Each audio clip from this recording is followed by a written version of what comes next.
Good morning, good afternoon, and good evening, ladies and gentlemen, and welcome to the Kane's Wrath 2017 Free-for-All Tournament, hosted proudly by GameReplays.org. My name is Spartacus. Thank you all very much for joining me here this morning. It is bright and early, 7:15 here on the East Coast of the United States, as I can speak this morning. But we are in for some free-for-all action. For those of you that may not have followed along with our last couple broadcasts over the last couple years, I strongly recommend going back and checking out those videos.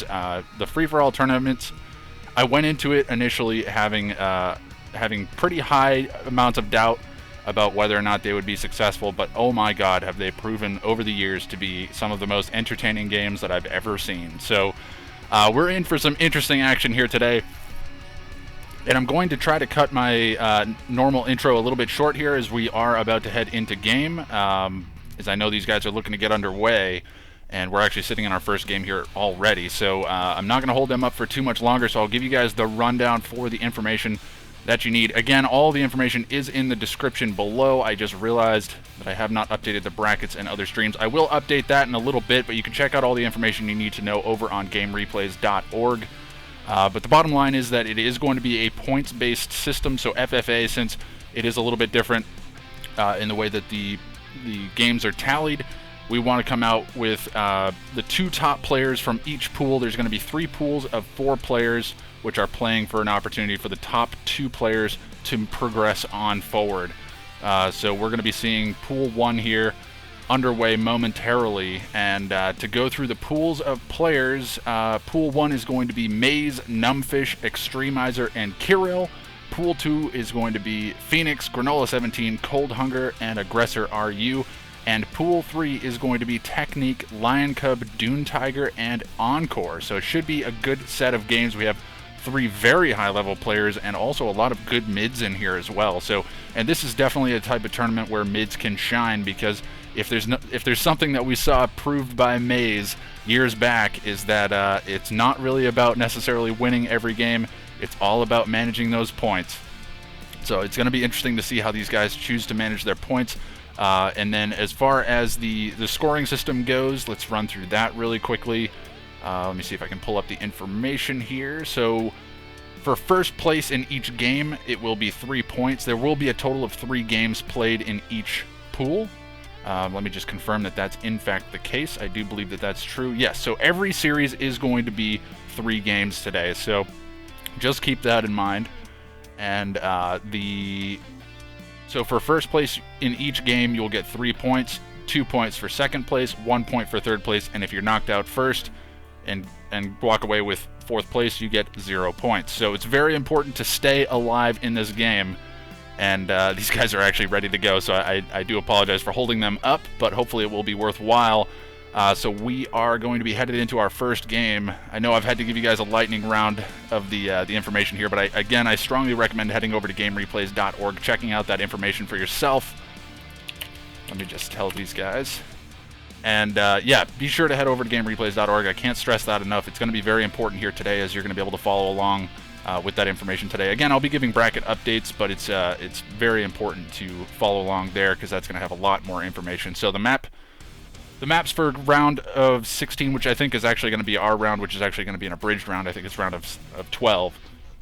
So game 1 will start on Craters of Carnage, game 2 will be on Red Zone Rampage, and game 3 will be on Downtown Dust Bowl. The round of 8, game 1 is going to start off on Crosstown Conflict, game 2 will be on Heaven and Hell, and game 3 will be on Battle for Middle Egypt. And then our round of 4, which will be our final round, will be starting off on Oasis Onslaught, going on to game 2 on Rectropolis, and then our final game of the day will be on Tournament Shaft. A pretty interesting map, to say the least. So I'm looking forward to seeing, and it's actually interesting enough that I don't think we have a single repeat of maps today, so we're going to see tons of different maps, and also the factions have been limited to just the 3 base main factions, and each player is only allowed to play each faction once in a series, so you're going to see every player playing every faction all day long. So it's going to be an interesting set of games. It's going to be up to these guys to determine which factions they want to play. So let's see how things shake out here in game number 1, and that's going to be coming up momentarily, everybody, so be sure to stick around.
Hello everybody and welcome to game number 1 of Pool 1.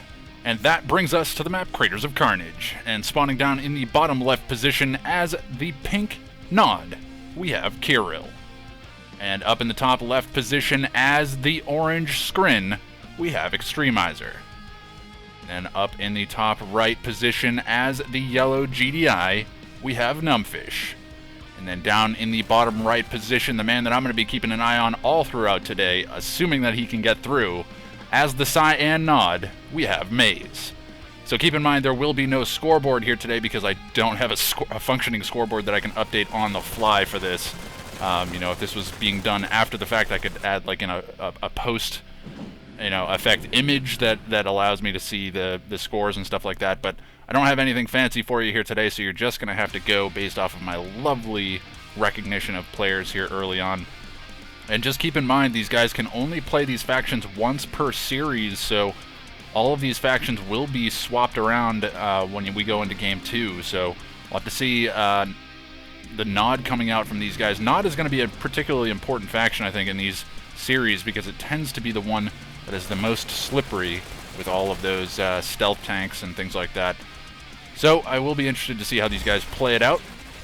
Not a whole lot going on here early game, not all that shocking either. I mean, FFA tends to be a little slow early game. You're usually punished if you try to go too early into any aggression, because then you could be caught with your pants down if aggression comes your way from a different player. So good scouting coming out here from Kirill by the looks of it, getting eyes on pretty much everybody. And yeah, there's just scouts all over the map. Let's take a look around. Tip spikes going over in favor of each player, actually. Every single player getting one tip spike for themselves, so that's quite nice. MCV unpacked here for Numbfish at the middle of the map, so trying to get that expansion up and running early. And same thing going to be coming out for Maze. So actually Numbfish quite a bit ahead of everybody else right now. I think Kirill was slightly behind him. And we do see Extremizer there a little bit further behind than that. But all these guys on relatively similar timings. Again, no early aggression coming out from anybody. We do see a couple of Secret Tanks out now from Extremizer, but nothing that's going to be overly aggressive here. Just some base wars between those garrisons. And Maze happily mining away back at home. We do have a few bikes and a buggy out from Kirill down on the bottom left. And now it will be a battle between Kirill and Maze over this green Tiberian field on the bottom. I think the only time, or rather the only field that's being contested so far in this game, and Kirill getting pressured from both sides. We do see a couple of Secret Tanks coming in from Extremizer. He's decided to pull away from this fight. I think he's going to let Maze and Kirill fight this one out and just be happy with mining away for free on the other side of the map. Now the question is, Extremizer, knowing that Kirill and Maze are going to be fighting, he can use this opportunity to go and fight the forces of Numbfish, or he can look to try to turn the tides in this fight and really start poking away at somebody on the backside of things while this fight is going on, knowing that they're going to have to commit their forces to the front line. But anyways, Maze is going to be winning this battle pretty handily so far, as we do see building blocks coming out in front of that war factory. A smart move here from Kirill to keep his Scorpion tanks alive when they come out of the war factory. However, they are being pressured down pretty quickly here. Maze with pretty superior production on the front lines here, as he's just been pumping out Scorpion tank after Scorpion tank. It just doesn't seem like Kirill can get ahead of it and stay alive. Even with the defender's advantage, he's being pressured back. He's trying to micro around that war factory, but just not able to do so. Let's take a look and see what we have going on the top side of the map. We do have Secret Tanks out from Extremizer. It looks like one was pretty heavily damaged, is going to get away with its life. Two actually very heavily damaged, going to sneak away. Just 3 Predator tanks there out from Numbfish to deal with that. We do have a couple of pit bulls here, not quite sure who that's from. I believe that's from Numbfish coming down and harassing Maze's harvesters here, and he's not going to be expending any units to go and deal with that. By the looks of it, he may actually drop a shredder turret or something up there and sell it off and try to get some units out to deal with it, but he really needs to keep this fight going on the front lines. It's definitely working out in his favor. He's been able to mine away here pretty much uncontested. However, he is having to spend the majority of his money on these frontline tanks to deal with this army here from Kirill. However, Kirill looking to be in pretty rough shape. Once this green field is gone, he's pretty much dead because he's being cut off at this expansion. And I don't see really a path to victory for him. He's in a tough spot, but he's going to fight this one out tooth and nail. Let's take a look and see what's going on around the map. Looks like we do have Disintegrators coming in here from Extremizer, going to be looking to come in and do some damage to these Predator tanks on the front lines here from from Numbfish. Numbfish not actually responding to this. He did drop a watchtower. He does have AP ammo as well, and he's only now going to take them down, but he did lose a Predator tank there, so not the greatest trade, but Warp Chasm out here for Extremizer, so he's already up to tier 3 and is working on that Hexapod. That Hexapod is going to be very important as the game goes on. Scrin, left to their own devices, as we've seen over the years, has been devastating, so Maze, if he does manage to win this fight and knock Kirill out of the game, it is going to be a question as to whether or not he can survive the onslaught of Numbfish and Extremizer, because my guess is that Extremizer, once he realizes that Maze has won this battle, is going to turn the turrets on Maze and keep him down.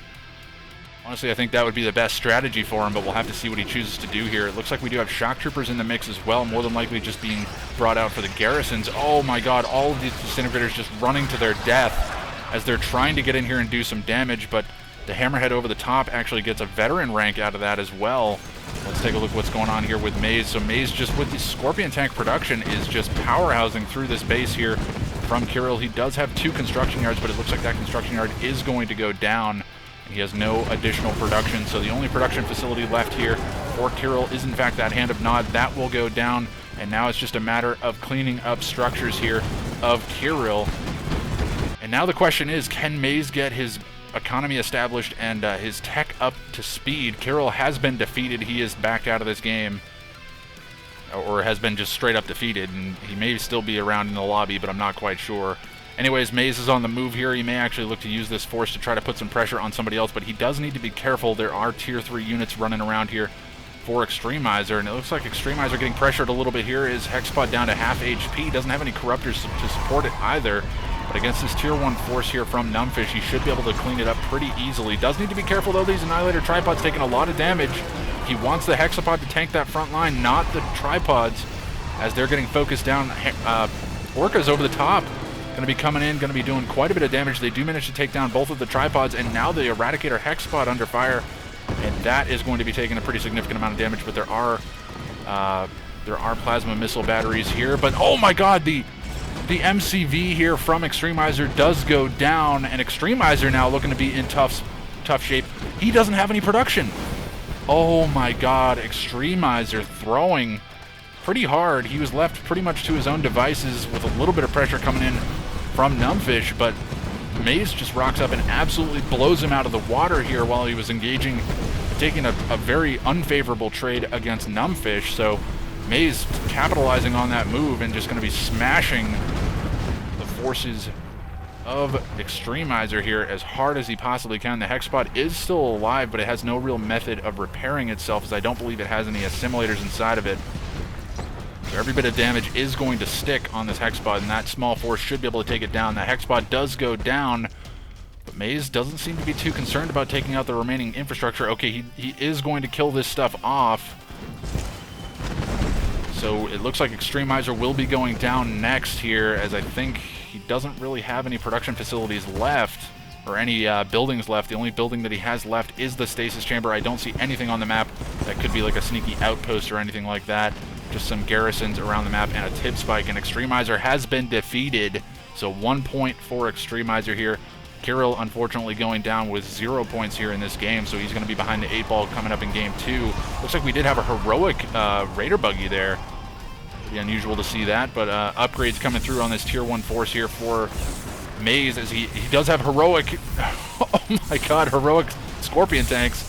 He's got one at least. 2 of them are poised to go heroic though. And now Numbfish, again, having all the time in the world to respond to this, just doesn't seem to have anything to speak of. And stealth tanks coming in from Maze. He is just powerhousing through this game. Unbelievable. As we can see Maze coming through, and he's just continuing to press forward. He has lost the majority of his Scorpion tanks, but I don't know that it's going to matter all that much. He's done so much damage here. And now even the airfield under fire, as we do see the stealth tank just sitting here camping out these Orcas. It is going to manage to take down all of these Orcas, and the Orcas not firing on the stealth tank. They're going to focus down the Scorpion tanks instead, and that's going to cost them another Hammerhead for that decision, but the stealth tank does go down. Numbfish is still alive. The only problem is that his economy is now going to be under fire. Stealth tanks out from Maze are going to be extremely difficult to deal with here in this game, especially being behind in production. He needs to spam out pit bulls, but the problem is that Maze is just going to counter that with Scorpion tanks. and then look to go in to kill the base here of Numbfish. So Numbfish looking to be in pretty rough shape right now. Maze just continuing the domination with these stealth tanks running forward. He's going to kill everything off. So it may actually be that Maze has managed to kill off all 3 players himself. Arguably, Extremizer kind of killing himself in this game by expending all of those units in a pretty poor fight against Numbfish. Let me just make sure I've got the factions right here. Yes, I do. Just wanted to make sure I didn't have Extremizer and Numbfish mixed up, but yeah, now it's just going to be the slow push to victory here for Maze. I don't see really a pathway here for Numbfish to stay alive. He's really struggling on eco, and despite having tier 3, he's not going to be able to produce anything because he just doesn't have any economy. Not having that map control at this stage in the game is so important, especially against stealth tanks, and especially against a late game Nod player. So this is going to be a difficult game here for Numbfish. I wouldn't be surprised if he just taps out of this one early. It's really, I mean, yeah, GG comes in from Numbfish. I think that's a smart call. I mean, he could continue to press on, but there's really not going to be an opportunity that he's going to come back, as we do see the Redeemer rolling through on the right side of the screen there. So that is going to be it for that game. Maze is going to be sitting pretty with 3 points in first place. And after that, we do have Numbfish with 2 points, Extremizer with 1, and Kirill with 0. So Extremizer, again, being left as Scrin to his own devices. I did not really see any pressure being exuded on him at all throughout that game. I mean, he had a little bit of a contention with Numbfish, but Extremizer just kind of throwing units into the shredder throughout that game. We saw tons of disintegrators just being sent to their death without really trading back. And then, obviously, the tripods and hexapod taking significant damage as Maze rolled into his base undefended. It just spelled defeat for him. So, tough break there for Extremizer. Maybe needs to readjust his strategy here coming up in game number 2. And Numbfish sitting on 2 points, so he's in okay position, but he does need to be careful because it's anybody's game here as we head into game number 2. And that's going to be coming up momentarily, everybody, so be sure to stick around.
Hello everybody and welcome to game number 2 of our 3-game series. I was going to say best of 3 because that's the mode that I'm normally in, but it is going to be game 2 of 3 games. And that brings us to the map Red Zone Rampage. And spawning down in the bottom left position as the orange nod, we have Extremizer.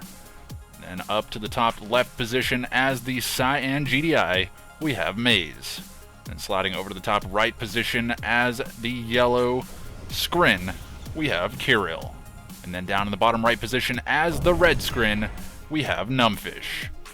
So again, no scoreboard, but the scores right now are Maze in the lead with 3 points, Numbfish sitting on 2 points, Extremizer with 1 point, and Kirill with 0 points for the time being. So this game going to be separating the men from the boys, as we do see the points start to spiral out of control if people that did well last game end up doing well in this game. However, we could see a complete reversal of fortune here in this game, so it will be interesting to see how this one shakes out.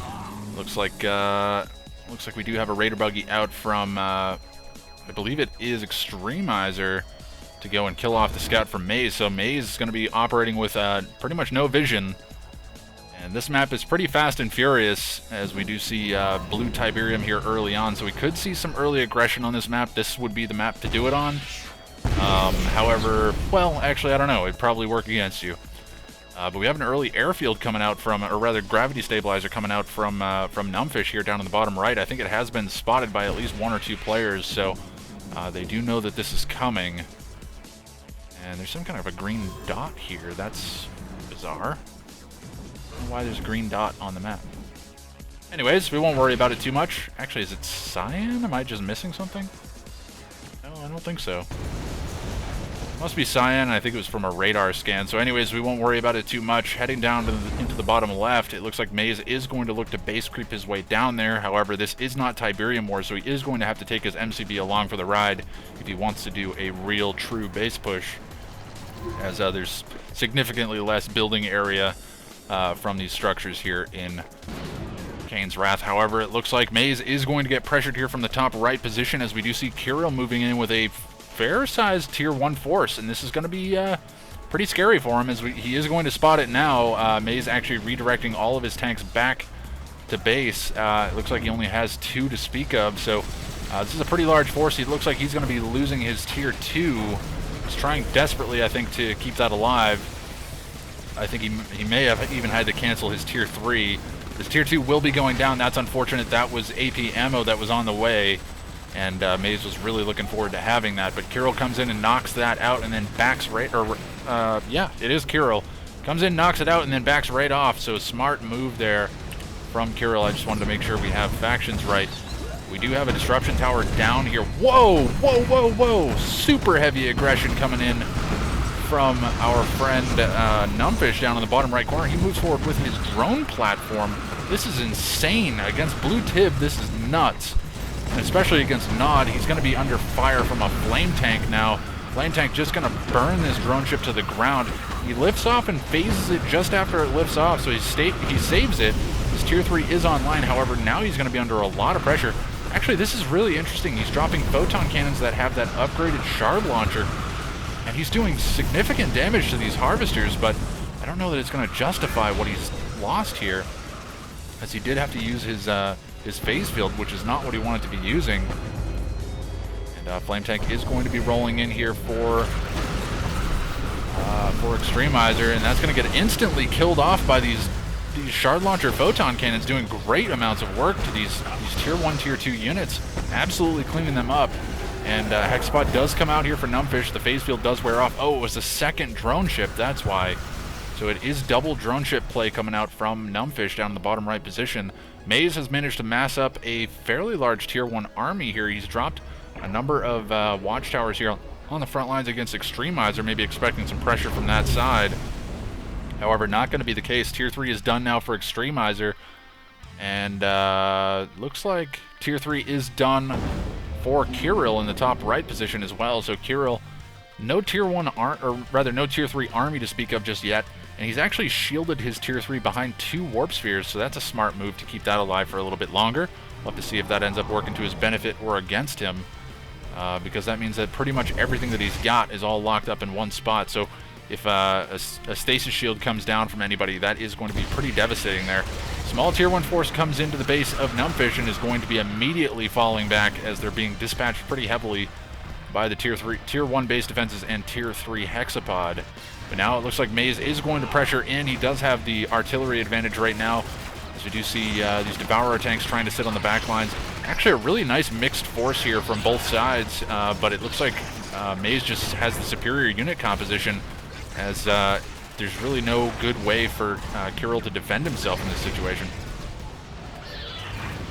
The Juggernaut's going to be firing pretty much uncontested here, as there's really nothing to answer them. We don't have any gravity stabilizer out for Kirill, so no Devastator warships out from him.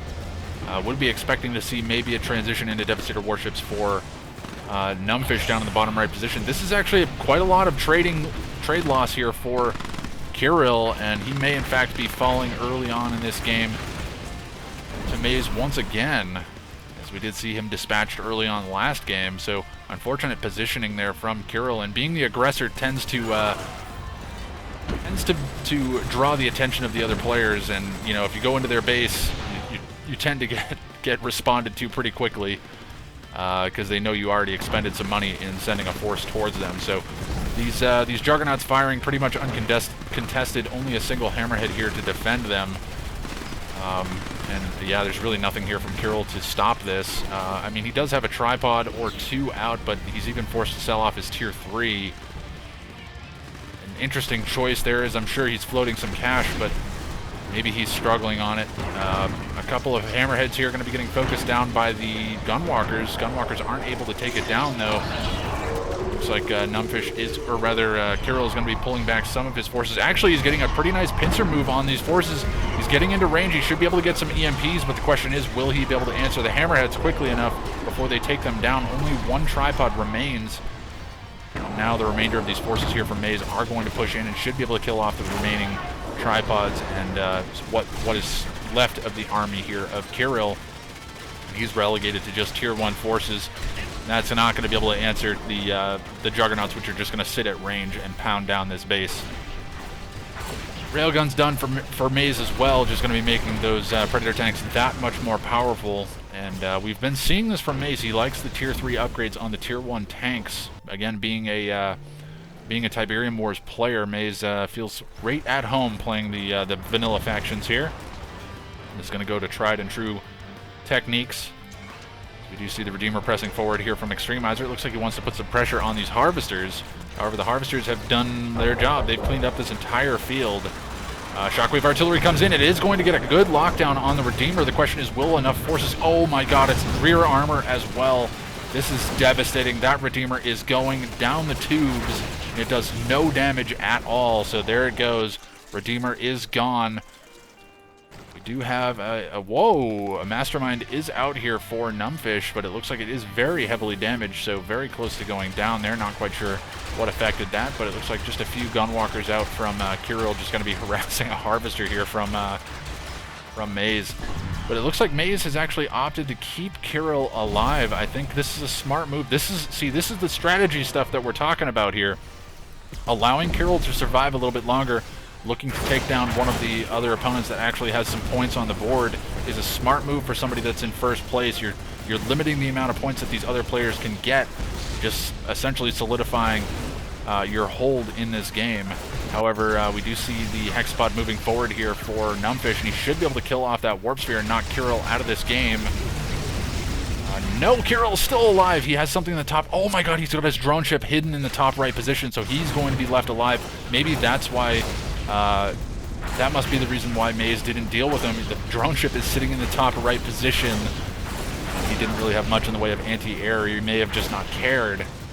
The Hexapod should be able to fire on that. However, Extremizer does go down, so Extremizer will walk away with 0 points. He's only sitting on 1 point after these last 2 games. Very disappointing loss for him here so far. So it looks like both Numbfish and Maze looking to kill off Kirill here. Kirill on the move with his drone platform. His drone ship, it is under fire now. The Hexapod will kill this off. There's just no hope here for this Hexapod to get away. However, now the Hexapod has moved itself into a corner. There's nowhere for this Hexapod to run. he teleports it away. Very, very nice teleport there coming in from Numbfish. Very important teleport, as that Hexapod is really the only force here that could even hold off against this front line, or this insane amount of forces here from Maze. Just absolute madness amounts of forces here. Even a commando in the mix here. Probably going to look to go in and kill off the mastermind of Numbfish, but either way, that commando is going to be devastating, because once it gets into range of these buildings, it's just going to insta-kill them. So this Hexapod is it's being repaired up, but it's just the slow push to victory once again here for Maze, and again, Maze defeating pretty much all three players on his own without really any contribution from either side. We did see a little bit of pressure from Numbfish in this game onto Extremizer, but not that much. And these guys have just been left helpless against this onslaught from Maze. Just crazy forces. This is just nuts. GG finally comes in from Numbfish, and he's probably going to tap out of this game. There he goes. Maze looking to be in dominating shape here over the last two games.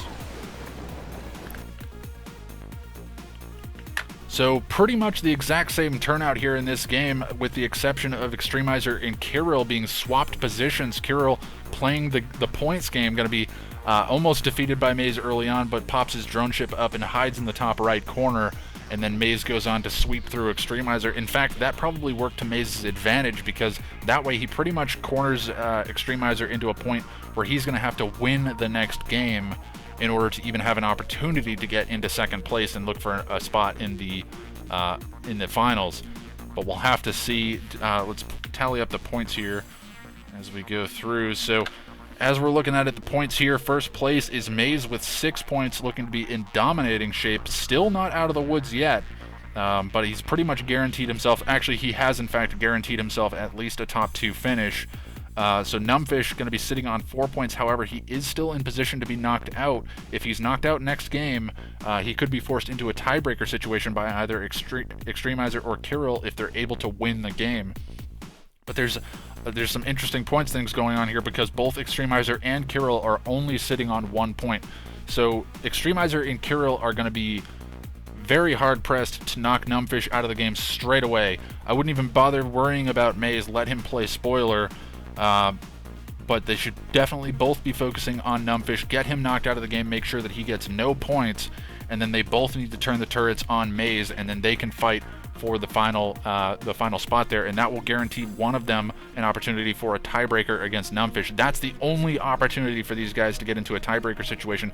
Otherwise, it is Maze and Numbfish moving on. If Numbfish picks up even 1 point, then this series is over. So we'll have to see how things go. Moving on into Game 3. So Game 3, which is going to be our final game for this pool, is coming up momentarily, everybody, so be sure to stick around.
Hello everybody and welcome to game number 3 of Pool 1 in our final game in this 3-game series, and that brings us to the map Downtown Dust Bowl. And spawning on the far left-hand side as the yellow nod, we have Numbfish.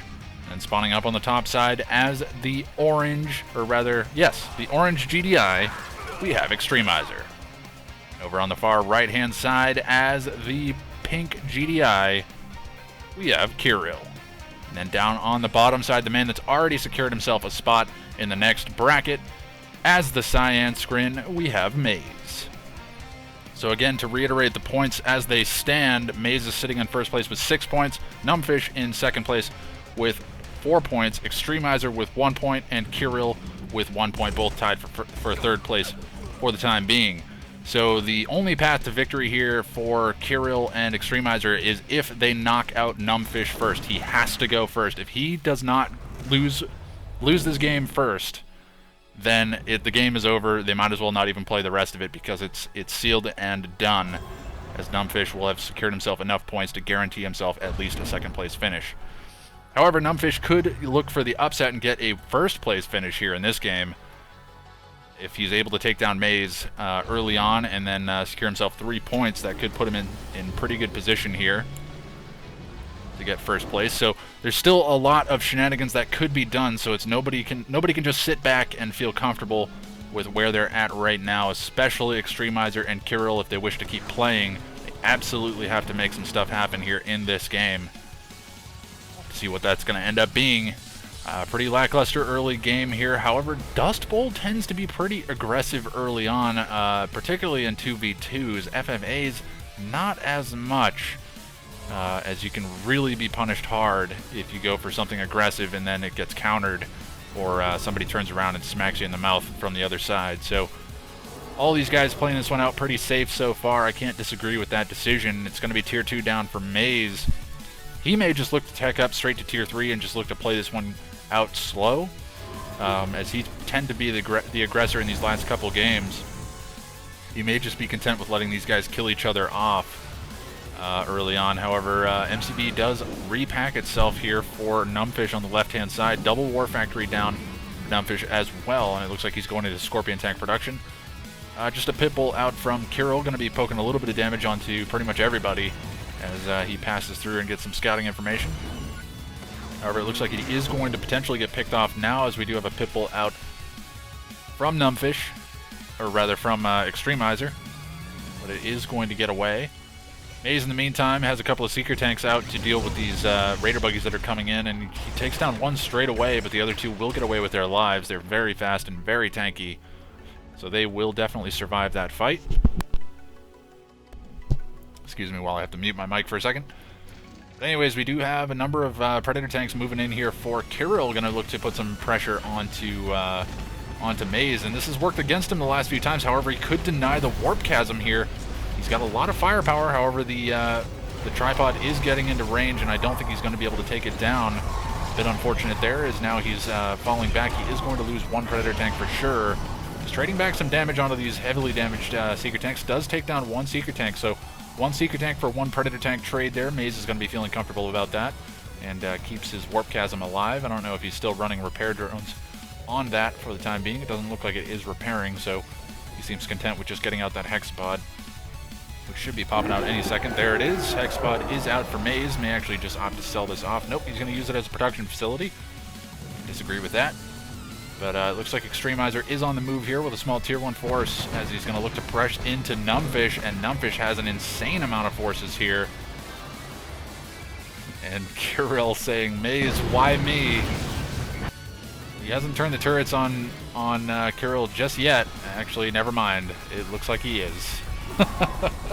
So Kirill heading into a bad position here against Maze, as Maze was looking to pressure him down, but no, he is going to turn around and go back the other direction. So if you guys didn't catch that, actually we'll focus on this fight. We'll talk about that stuff afterwards. It looks like Numbfish is winning this battle pretty handily, despite the fact that there are some rocket troops in the mix here. They are going to be crushed by the Scorpion tanks as they take down the remaining Predator tanks, and this is looking very bad for Extremizer. It's looking like he's going to be losing the majority of his infrastructure here, as he just doesn't have anything to deal with these forces here from Numbfish.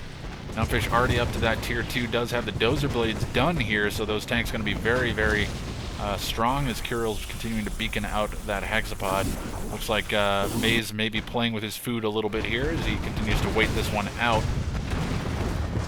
And in the meantime, Numbfish continuing to pressure forward. He knows that he just needs to knock one of these guys out in order to just move on. He guarantees himself a second place finish at the least, but could look to battle himself into a spot for a shot at first place if he takes down Maze after this. He'd go into a sudden death. Looks like Maze actually moves in to the base of Kyril. He's going to look to put some pressure here on these guys. However, Shatterer Tank's doing some good work to these Corruptors as he does manage to take down the majority of them, but Maze, this hexapod, just doing so much damage to these tanks. He's actually not firing on the tanks, which is kind of odd. He is now firing on them as they get themselves into a corner, but he's looking to go for the crush. Maze going for style points this time around. Wait a second, did I see... I thought I saw a sniper team, but the hexapod gets teleported away at the last second. Maze will keep that alive, so doesn't want to throw it away for nothing, as we do see Numbfish continuing to press forward. He actually moves his MCV up here as well, so going to look to capitalize on this. And Extremizer's looking all but done and dusted here in this game. Doesn't have any production really to speak of, only has a single war factory, but has no economy as his MCV does go down there, so it's looking like Extremizer could be the first one to be dead here in this game. I don't think he got out an outpost or anything like that to sneak off into a corner somewhere. That's something we have not seen much of. We saw Kyril hide his drone platform once in this game, but I'm kind of shocked that we haven't seen anything done with outposts yet in this game. Maze has been a proponent of the outpost strategy. However, he's looking extremely dominating in this series, so doesn't need to revert to those tactics and can instead just use brute force to win himself these games. I would argue a better strategy overall, rather than just trying to play the points game and hoping that it works out in your favor. But Extremizer not tapping out of this game, understandably so. He does still have economy. He's got a ton of harvesters, but the problem is that they're being forced to long-distance mine. Surprisingly enough, Numbfish not pressing the advantage here, as it looks like the majority of his forces have been dispatched. But in the meantime, Kyril is trying to mass up here against this force from Maze. He does have a decent economy, not the greatest, does need to get some additional harvesters up there. But the problem is that this hexapod is just starting to gain ranks here, as it's likely going to go veteran pretty soon, and it's just going to be an unstoppable force as the game goes on. Really, Maze is not doing all that much. I mean, at this stage in the game, I would kind of expect him to just be spiraling out of control, but I think he's really hoping to make this an interesting series, and I can respect that. But let's see what we have. Scorpion tanks in from Numbfish here on the main base of Extremizer. Going to be looking to kill off some harvesters. Once these harvesters are dead, it's going to be almost impossible for Extremizer to stay alive in this game. He is managing to keep himself alive just for the time being, but losing these harvesters is going to be devastating. He's going to dock despite taking a lot of fire here, and it's looking like that harvester will be going down. One more shot should kill it. He's not going to choose to kill the harvester. That's a mistake. He should have definitely killed that harvester. It would have been one more shot, and it would have been dead. But he's going to choose to fall back here and is instead going to attack the harvesters as the returning bit to base. One will go down with a full load of Tiberium, another one poised to go down. Actually, the harvester with low HP is coming back into the mix and dies anyways. Now we have some infantry pushing forward here. Rocket squads with full upgrades, both Tiberium Infusion and the Confessor upgrade here as they're pressing forward, and should be able to steamroll through the rest of this base. Ooh, actually the crushes could be massive here for Extremizer. He's getting a lot of crushes off with these two Scorpion tank, or rather two Predator tanks, doing a lot of damage. In the meantime, we do have a mind control capture on the War Factory, and Maze pressing through Kyril here. So it's looking like Kyril not going to have an opportunity to get back in this series, and neither will Extremizer. So that means that Numbfish has also kind of sealed his fate as second place here, because he hasn't denied Maze any points really, as he's going to be getting a minimum of 2 as this game progresses on. Actually, it does look like whoa, okay, all right, Extremizer. He does have an MCV up in the top left position, and also has a Surveyor out as well. So maybe reading the strategies here knowing that he doesn't really have an opportunity to stay alive. So Extremizer may actually keep himself alive in this game. But I don't know how much it's going to matter, because once this base goes down here for Kirill, there's no path to victory here for Extremizer. So he needs to ensure that Numbfish is knocked out first. But he has no way of doing that. The only thing that he could hope to do is maybe communicate with Maze in-game and say, hey Maze, don't kill Kirill, kill Numbfish instead. And then that would allow him to go into a 1v1 situation, best of one, on Arena against Numbfish for a spot in the finals. However, oh wait, Kirill's not out of this game either. Surveyor's on the move, Numbfish has spotted it. So he knows that there's an MCV somewhere, because that's the only way that that those Surveyors can be produced, but he knows that it's on the move here. He has seen it. Yeah, it's looking like Extremizer are going to fight this one out tooth and nail till the end. And it looks like Extremizer's content with just keeping his MCV up in that top left position, despite the fact that it's probably been spotted. He would have been probably better off moving his MCV away. However, Numbfish gets out an obelisk and kills off the Surveyor. In the meantime, we did see Kirill go down, so that's going to be it. There's really no path to victory here for Kirill nor Extremizer, as Numbfish has secured himself at least 1 point. So now it is going to be a matter of just killing off Extremizer, and then likely it will be Numbfish just tapping out of this game once that's complete, because he doesn't have an opportunity. Even if he beats Maze, he still doesn't have a chance to take first place. So oh, what an interesting game. It could have been really interesting if these guys chose to really like team together and work to kill off Numbfish, or even if Maze decided to leave Kirill alone and kill off Numbfish and try to play spoiler for Numbfish instead. But it seems like he's content with just allowing this to happen, so he's instead gonna swing around the edges of the map. O comes out from Numbfish, not quite sure what he was expecting. Exactly sure what he was expecting. I think I may have missed something. There goes the MCV here for Extremizer, and that is going to be it, folks.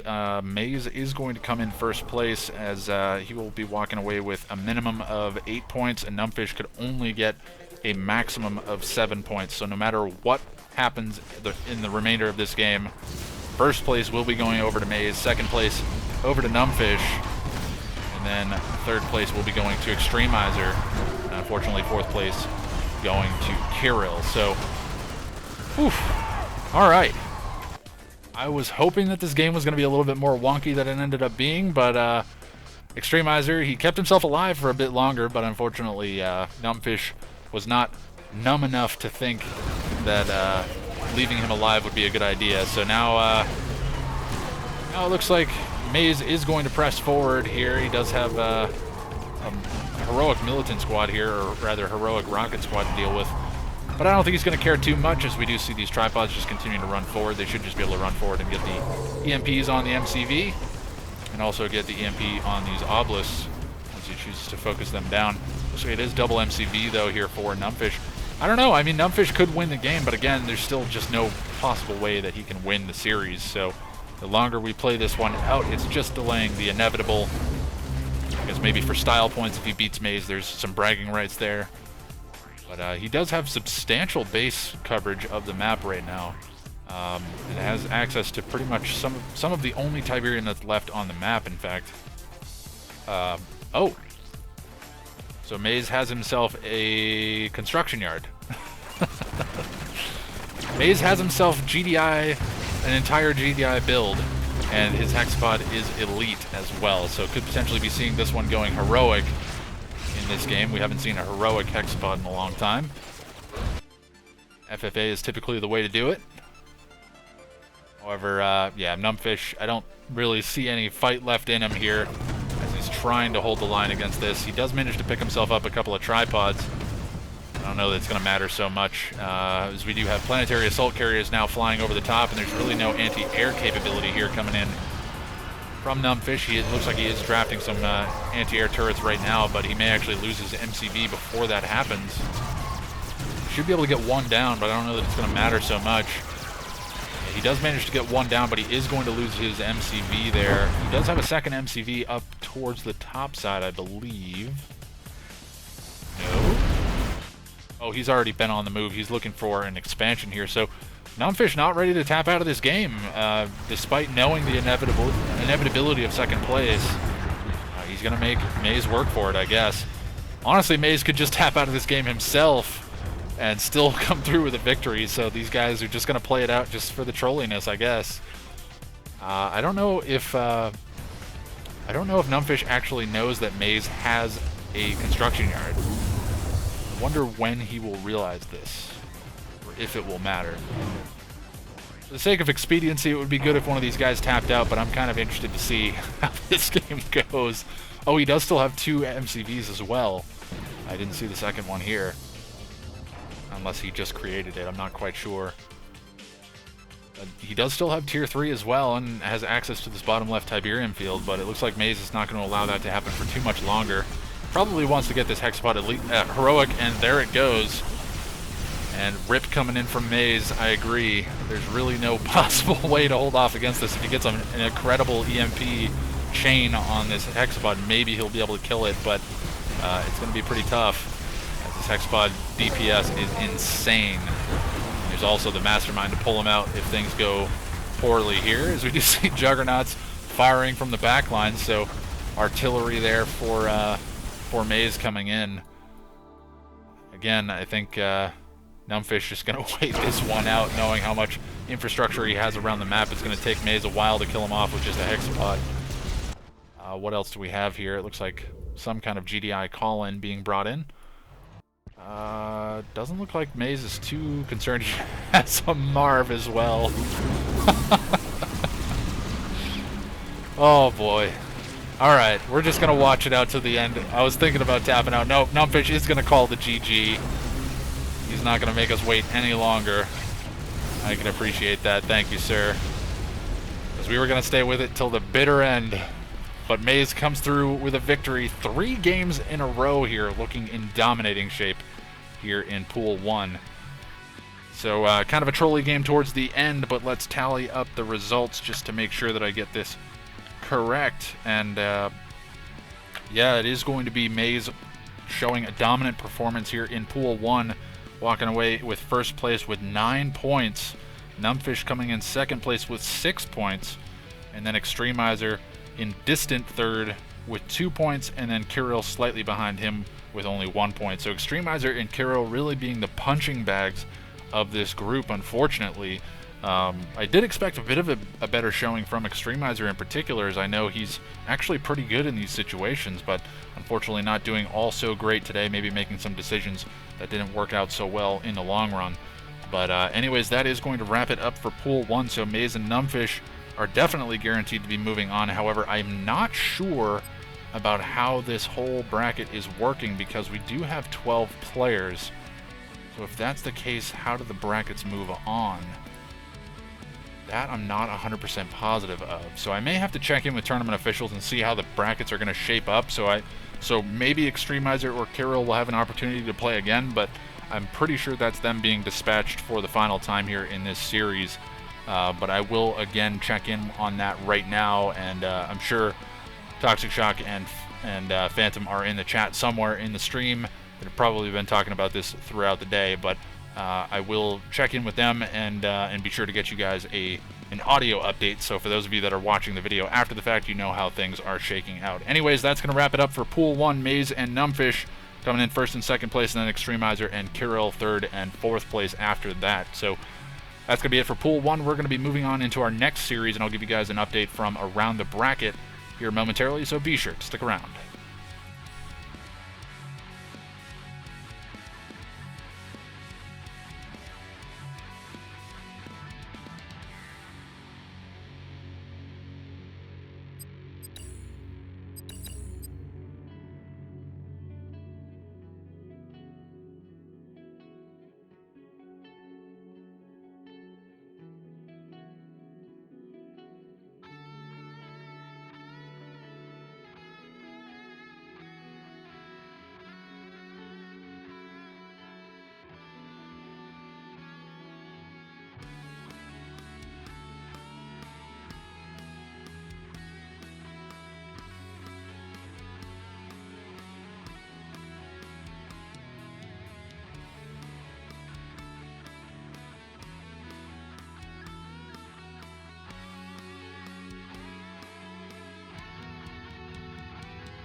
Okay, everybody, so I just found out that, in fact, since we have 12 players in this event, what the plan is, and I apologize if I misled anybody earlier, as I was underinformed by my own admission.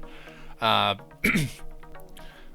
bottom line is that because of the fact that we have 3 groups of 4 players, and only 4 players will be able to move on, the plan is that the top 4 players from all 3 groups, points-based, will be moving on. So I'm interested to see how this works out, because I'm looking at the numbers right now. We haven't got reports in from the I believe group 3 yet, but let me see. Actually, let me see. Which group is that? No, we don't have results from pool 2 yet. We're still waiting on those results. I do believe they are finished, though. Actually, no, I don't see any of them here in the chat, so they may be finishing their final game. Just check stream, see if anybody's streaming. We'll give you guys a points update right now, but I just want to make sure that these guys are actually in game before moving on.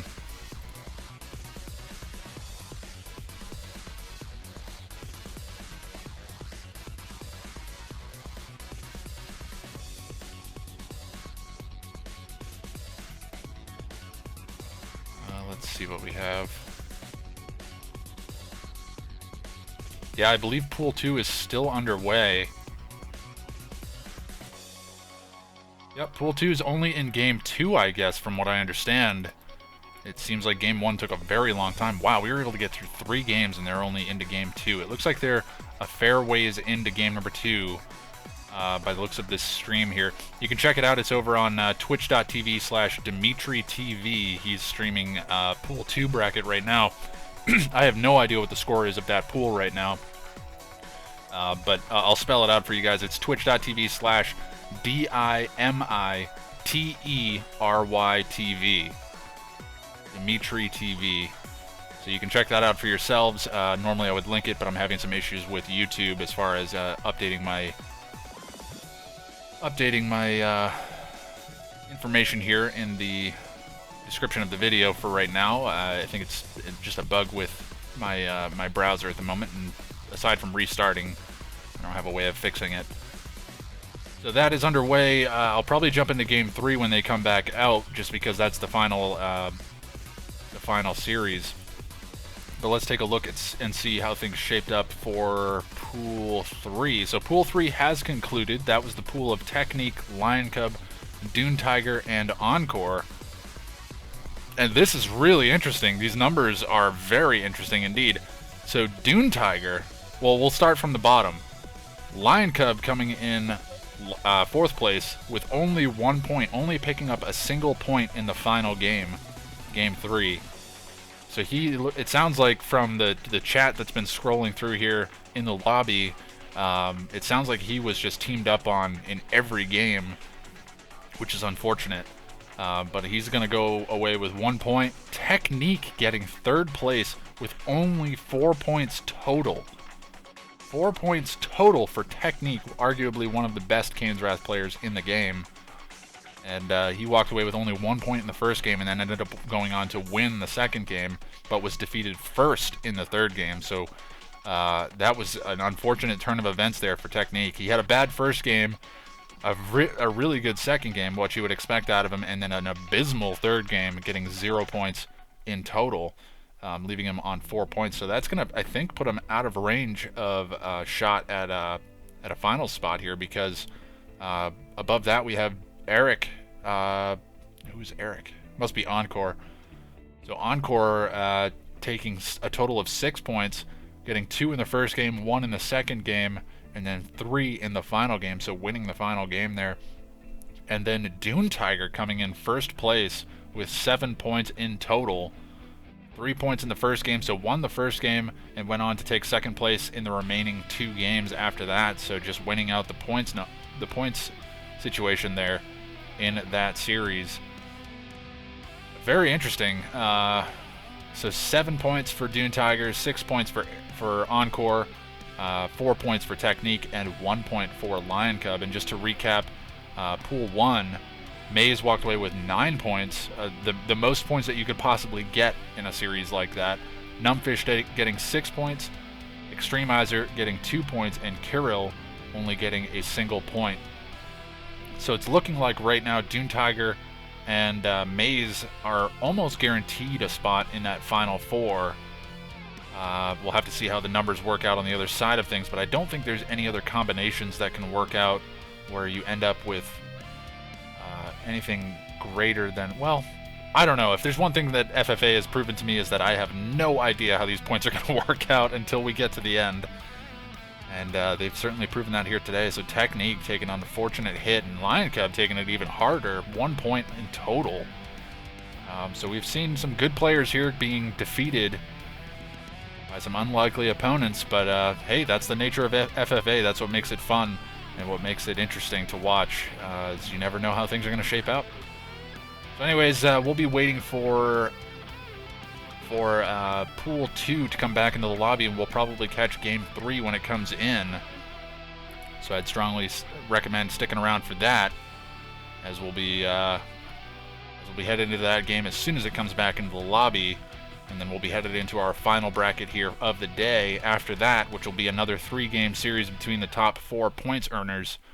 We may actually get to see a couple of showdowns here, depending on how the points play out. We may need to see some players actually battle for a slot in that 4-player final, as we do have our top 4 players right now, the bottom 2 of them sitting on 6 points. So, it's going to be interesting. It's going to be interesting.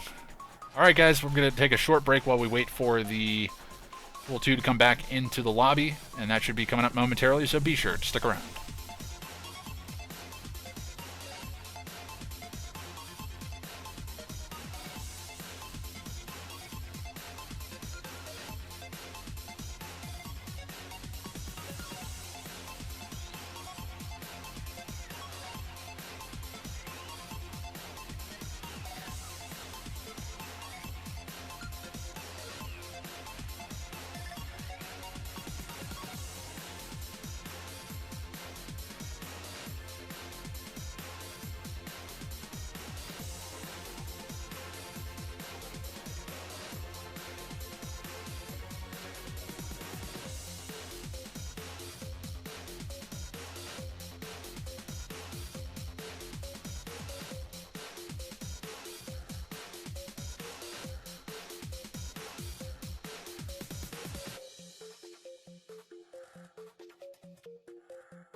Hello, everybody, and welcome to game number 3 of Pool 2. And that brings us to the map Downtown Dust Bowl. And spawning on the far left-hand side as the blue nod, we have Dimitri. And up on the top side of the map as the red scrin, we have Cold Hunger. And off on the far right-hand side as the orange nod, we have Phoenix. And then down on the bottom side of the map as the green GDI, we have Aggressor RU. So the scores for this pool right now are Cold Hunger sitting on 5 points in first place, Dimitri in second place with 3 points, who has taken this place of Granola 17, who was dispatched dispatched in game number 1 early on, and I guess he rage quit, so Dimitri was plugged into his place. Phoenix sitting on 2 points, and Aggressor RU also sitting on 2 points. So onus is on Aggressor RU and Phoenix to really make something happen, but it's not looking too good for them right now, because Cold is in a significant lead right now, sitting on 5 points. And Cold Hunger, I'm not quite sure who this guy is, to be honest. We'll look him up real quick.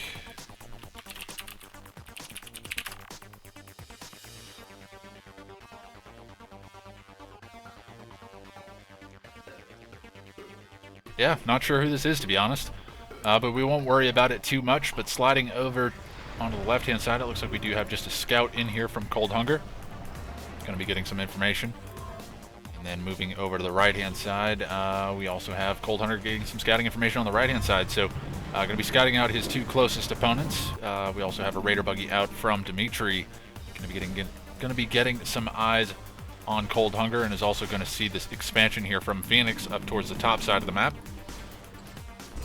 In the meantime, we do have a foxhole being dug, but it's going to be denied there by Phoenix, so very nice move from Phoenix to deny Aggressor RU that foxhole on the front lines. Looks like Aggressor RU going for the safe expansion here, not going to go for anything too aggressive. And and just some Raider buggies passing by them one another, trading a little bit of damage, but not too much to speak of. In the meantime, we do have eco being done here for Cold Hunger, and not all that much more going on as we head into the mid portion of the eco game, as these guys are getting their eco established on their second fields, and yeah, nobody really producing any units to speak of. Only a couple of Seeker tanks out here from Aggressor RU, or not Aggressor RU, but rather from Cold Hunger, and he does have a few of those out for the time being. We do have a couple of Predator tanks moving out from Aggressor RU into the base of Dimitri by the looks of it, and he's dropped a Hand of Nod to try and deal with this. More than likely going to be seeing some rocket squads coming out, but could potentially be getting crushed straight away, not before they get a shot off, and actually will get a second shot off as well, so not terrible for Aggressor RU. He does manage to take down 2 rocket squads, potentially a third, and actually a laser turret coming down from Dimitri. Not something we see all that often, but it looks like he does want to hold off against these tanks, prevent them from doing too much more in the way of trading. In the meantime, we do have just a scout coming in here from Cold Hunger, down from the top side of the map. We do have a War Factory on the expansion here for Aggressor RU. No refinery just yet, and actually this is pretty bad placement of the MCV. You'd think that the MCV would be better placed down here. That way you can get refineries down in this area as well. So he may have to actually move his MCV, because this terrain can't be deployed on. So we'll have to see. Looks like Scorpion tanks out from Phoenix, going to be beating back some Seeker tanks from Cold Hunger, and he's going to be on the run. You can see him falling back to base here. He's going to try to play with a defender's advantage back at base, but may actually take some damage on some infrastructure here, as he does try to sit a little bit further back, and he is going to lose a couple of Seeker tanks there as he tries to trade back with Phoenix, but Phoenix is getting some free trades here on these harvesters. Should be able to take that harvester down without any trouble at all. Lightning Spike comes down in a defensible position, so that should be able to stay alive for a little bit longer. We'll be drawing fire here pretty soon, as we do see disintegrators coming out for Cold Hunger. Going to be able to deal with these Scorpion tanks without too much trouble, and immediately focusing down the Raider buggies here. A smart move from Cold Hunger, going to be trying to kill those things off. They're the only things that can really deal with those disintegrators for the time being. It looks like we do have a disruption tower down from Dimitri, so going to be trying to keep himself a little bit hidden for the time being. However, he's on low power, so those are going to be powered down. His base is revealed. He does have a number of bikes here. It looks like about 7 bikes going to be on the move, looking for some harvesters here from Cold Hunger. And no Lightning Spike available, so he is going to have to respond to this with Devourer tanks. And I think he's going to lose at least 1 harvester before he's able to respond to this. Now, this is the problem. Cold Hunger is getting pincered in a little bit here, as we do see those Scorpion tanks still just sitting off in the wings here for Phoenix, as he's waiting for an opportunity to fire on this base, more than likely just trying to keep his expansion safe. In the meantime, Aggressor RU has been left to his own devices. 2 harvesters going down. Does trade out for 1 or 2 bikes, but actually I only see 4 bikes left, so it looks like 3 bikes did go down. The remainder of these bikes will go down as they go into the rest of this base. Unfortunately, running into the frontline force here of Cold Hunger. Meantime, we do have a fair-sized Tier 1, Tier 2 force here from Aggressor RU. No real upgrades to speak of, though, as we don't see AP ammo done on these APCs, but he does have a couple of Shatterer tanks in the mix, so an interesting unit composition here from Aggressor RU. I don't know that he's going to have enough damage to really output enough to Dimitri to be worthwhile. He should be able to hold off against this. However, it is going to force out a response here from Dimitri, and the question is, does he have Tier 3? If he does, he should be able to hold this with Obelisk without any trouble at all. It does not look like he has Tier 3.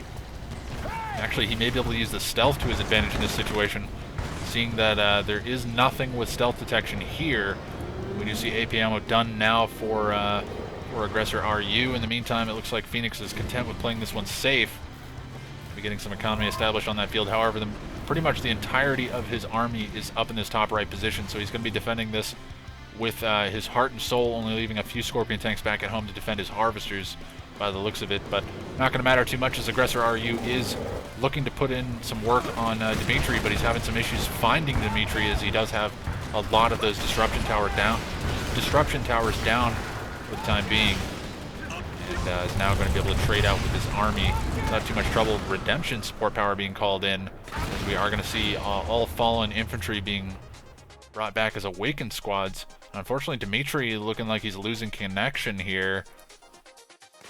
Not sure what's going on. Okay, it looks like it is back. Lost connection for a second there, but he is good. And the big EMPs coming in from Dimitri should be able to keep this EMP'd for long enough to allow this Obelisk to really start doing some work here. And Aggressor RU, again, unfortunately not finding the targets that he needed to with his Tier 1 force. And he did trade out with a lot of infantry, but I don't know that it's going to matter so much because he's going to be able to hold this off with another Obelisk drop. Without trading too much more in return. The infantry is getting focused down pretty quickly here, but again, one more Obelisk should clean this force up if he's able to take down Shatterer tanks quickly enough. Fortunately, he's focusing down the damaged APCs, but now he is focusing down the Shatterer tanks, but there's still a couple more Shatterer tanks. Actually, this is looking to be a pretty scary force here. Great mine drop there from Aggressor RU as well to do a lot of damage to that Avatar on the front lines, but that's going to run through the rest of that force. We do see laser capacitors and dozer blades done on these Scorpion tanks here for Phoenix, and he's pressing through and should be able to win this fight without too much trouble. Stasis shield has been used, and Phoenix is on the move with his MCV as well, so going to look to smash Cold Hunger out of this game. And that will be an important one as they are going to be limiting the amount of points here for Cold Hunger. If he's able to take him down, this will be really, really good here for Phoenix, who's prime position to be in relatively good shape if he's able to pick up 3 points here in this game. And it looks like the refinery does go down here, and it looks like it is going to be Phoenix pushing through this base. There's really nothing from Cold Hunger to really stop this as we see these forces continuing to press forward. It looks like all of his eggs are in the one Warp Chasm basket, as we do see the Hexbot nearly ready to come out, and it will be able to come out, unfortunately not responding to the tech assembler quickly enough to deny that. But it looks like this Tier 1 force, Tier 1, Tier 2 force from Aggressor RU has been stopped by Dimitri, but he's been left in pretty rough shape. He did grab something, I'm not quite sure what that was, whether it was a beam cannon. It looks like it was probably a beam cannon, just judging by the animation. But it looks like Phoenix is just going to continue to capitalize on this map position by grabbing a refinery on the original main field here from Cold Hunger. And the question is, can he hold on to it? Alright, and we do see an EMP come off. The Hexbot has been EMP'd. Unfortunately, the majority of the Raider buggies have been EMP'd as well, and the only EMP buggy that was not locked down in that fight was killed off by the tripod. Hexbot is going to continue to fall back, but I think it's going to get repeat EMP'd here. We do see the remaining... wow, that gets focused down very quickly once the avatars are in range. So that goes down, and Cold Hunger looking like he's going to be going down the drain here in this game. I don't see how he could possibly come back. That's just too large of a force to deal with. Doesn't really have anything to speak of to hold off against it. Tiberium Silo being dropped in front of that Obelisk just to block it, to keep it from taking any damage from the Hexpod, but... I don't know that it's going to matter so much because there's really no damage left here from Cold Hunger. He does get a drone ship out, and he's likely just going to go and try to run away because there's really no way that he can stop this here from Phoenix. Even if he's able to hold off the avatars, there's just going to be a follow-up attack here at some point. But Aggressor RU pushing in once again with a small Tier 1 army here. He does have Juggernauts to sit on the back lines this time around, so he can sit at range if he wants to. However, I don't know about the choice to go mass APCs here. I mean, I get that it's good against the infantry, but not against much else aside from that. There's not really going to be much in the way of aircraft coming out from Dimitri, and Spectre artillery going to be used by Dimitri to try to focus down this force before it gets too close, cause any problems. But Dimitri's on the move with a couple of stealth tanks, going to be poking some damage on Aggressor RU's harvesters. He's going to take down a Pitbull as well. In the meantime, we do have harvesters up to the top side of the map for Cold Hunger. Looks like Cold Hunger is going to go with his drone ship towards the top side of the map instead of towards the bottom. However, I think Phoenix has spotted it, so he is going to focus it down over time. Shouldn't take too long. Well, actually, it will take quite a long time with just those two Raider buggies. And instead, it looks like Cold Hunger is going to deploy and may actually just mess with the deploy and undeploy and redeploy just to keep himself alive a little bit longer, because it messes with the targeting here. And Phoenix, he would be well off to focus down this drone platform and get Cold Hunger out of this game. The points leader, knock him out of the game first, so that way you can guarantee that he's not going to get any additional points and can let you close the gap a little bit quicker here. We do see the Redeemer taking quite a bit of damage, but is going to be headed back to base for repairs, most likely. We'll probably be looking to get some garrisons in there as well. And Harvesters are on the move here for Cold Hunger, likely just looking for how the other side of the map is looking.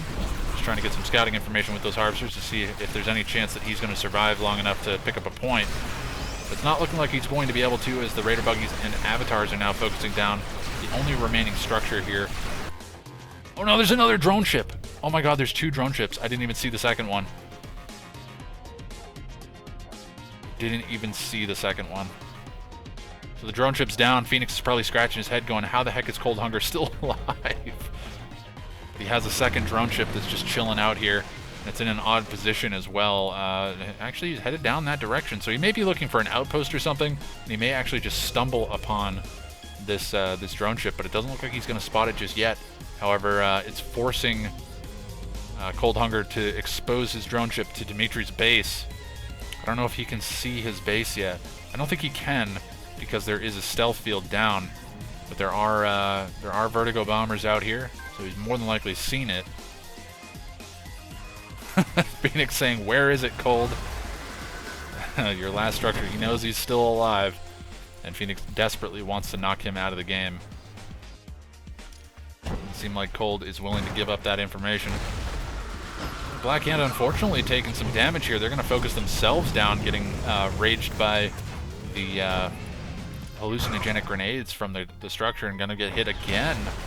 And are eventually going to kill themselves off. A very unfortunate situation there for Phoenix. He could be using that to clear the garrison, but is instead going to be killing himself. And looks like the Harvester's still trying to get some scouting information here. I think he's hoping that Dimitri's in a worse position than he is.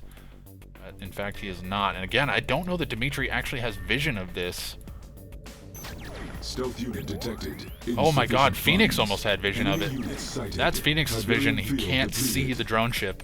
Avatar. And where is... Yeah, Dimitri, he's just out of range of Dimitri here. Unit under attack. Cold Hunger can't even see Dimitri's base either, so boy, that's an interesting choice. I will admit, that's a risky move to be right in that spot there, but it's working out for him. He knows that if he goes too far south that he's going to be spotted. So very, very interesting mind games indeed. Let's see what's going on around the other side of the map. Looks like Aggressor RU.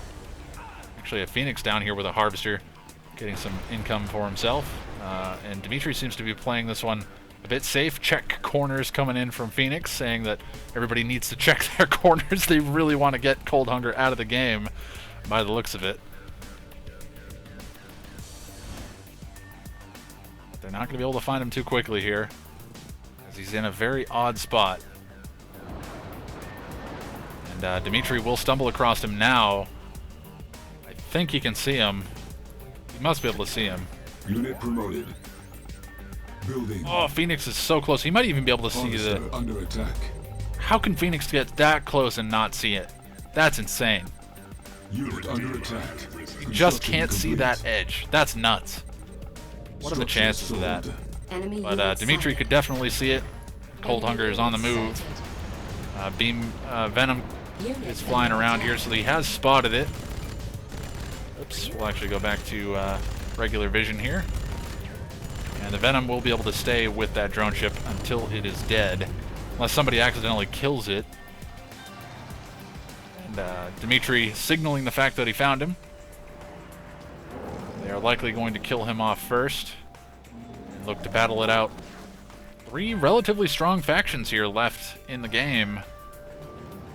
Aggressor RU being, I would say, in the worst of the 3 positions here, as Phoenix is poised to smash Aggressor RU as soon as this drone ship is dealt with. GG comes in, and that's going to be it for Cold Hunger. He has been defeated.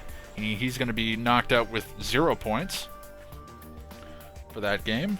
So that's going to be a total of 5 points for him. Still in first place, and could still potentially hold on to a first or second place finish here. provided Dimitri and Phoenix are not able to have anything to say about that. We'll have to see if Aggressor RU can deal with both of them. But it looks like Phoenix is moving in for the kill shot on Aggressor RU, and the question is, does Aggressor RU have anything to defend his base with? Not much against that number of avatars, that's for sure. Definitely going to be a difficult fight here. But it looks like Dimitri is going to pressure on the top left side, so it is going to be a bit of a sweeping motion here between both sides, as we do see Phoenix is going to take some damage, but he actually moves in, gets a great rage gen off, does a lot of damage to this force, kills off a couple of Spectre Artillery, which is pretty important here, as those Spectre Artillery do a massive amount of damage. But there are still 4 left, so he's only delaying the inevitable. It looks like actually, instead of killing off Aggressor RU, he's going to choose to fall back and fight Dimitri. This is an interesting choice. I can agree with it, because Aggressor RU is in the same position that Phoenix is in, so there's no point. Well, I guess he doesn't have to worry too much about him getting additional points. He needs to deal with Dimitri, so he needs to kill Dimitri right now and limit the amount of points that he gets. Because, yeah, if Phoenix is able to keep Dimitri to 1 point and then picks up 3 points for himself, he'll be tied with Cold Hunger for first place and will drop Dimitri down to 3rd place with 4 points. So that would be a pretty good situation for him. So Dimitri, if he realizes this, he may actually want to turn the turrets on Aggressor RU and knock him out first. But it looks like EMP going to come off, lock down 1 avatar. Actually, the Raider Buggies may be able to chase down this force and keep them perma EMP'd here and allow the forces here from Phoenix to catch up and kill them off. It looks like 1 avatar will be going down. I don't think it's going to get away. Oh, it's so close. So very close, but it's not going to be able to fight, that's for sure. Once it gets into range, it will go down. In the meantime, Aggressor RU just going to be biding his time. It looks like he's working on a Marv here, as I don't think he has one out just yet, and it looks like the Redeemer here from Dimitri is going to be repurposed to fighting Phoenix here. So Phoenix and Dimitri are going to be slugging it out, and Aggressor RU going to be content with just letting them go at it. He's going to hang out down here in the bottom right corner and just play defense for the time being. And I can't disagree with his strategy. It's not going to work out too well for him. He needs to pick up a win, but he'll definitely have a better chance at that if he allows the 2 strongest players in the game right now to smash it out and at least weaken each other, so that he has a better opportunity to secure a kill on one of them later in the game. But it's going to be an uphill battle for him, that's for sure. He's going to have to get some incredible engagements in order to come through victorious, because Phoenix is looking very strong here in this game. He gets an EMP on the Redeemer, gets a repeat EMP as well, so just going to be denying any damage out from that, as we do see the avatars getting focused down first. So it looks like majority of the supporting units getting focused down before the Redeemer gets the turrets turned on it here. And now it will be finally brought back online, but only to die instantly after. Vertigo Bombers hitting stuff on the backside of things, but just not enough damage output from them to really be anything meaningful. And MCV already here for Phoenix, so he felt comfortable moving that MCV forward and bringing it along for the ride here. And it's actually a smart move, because that way he guarantees that he's not going to be knocked out of the game if he's able to keep that MCV alive.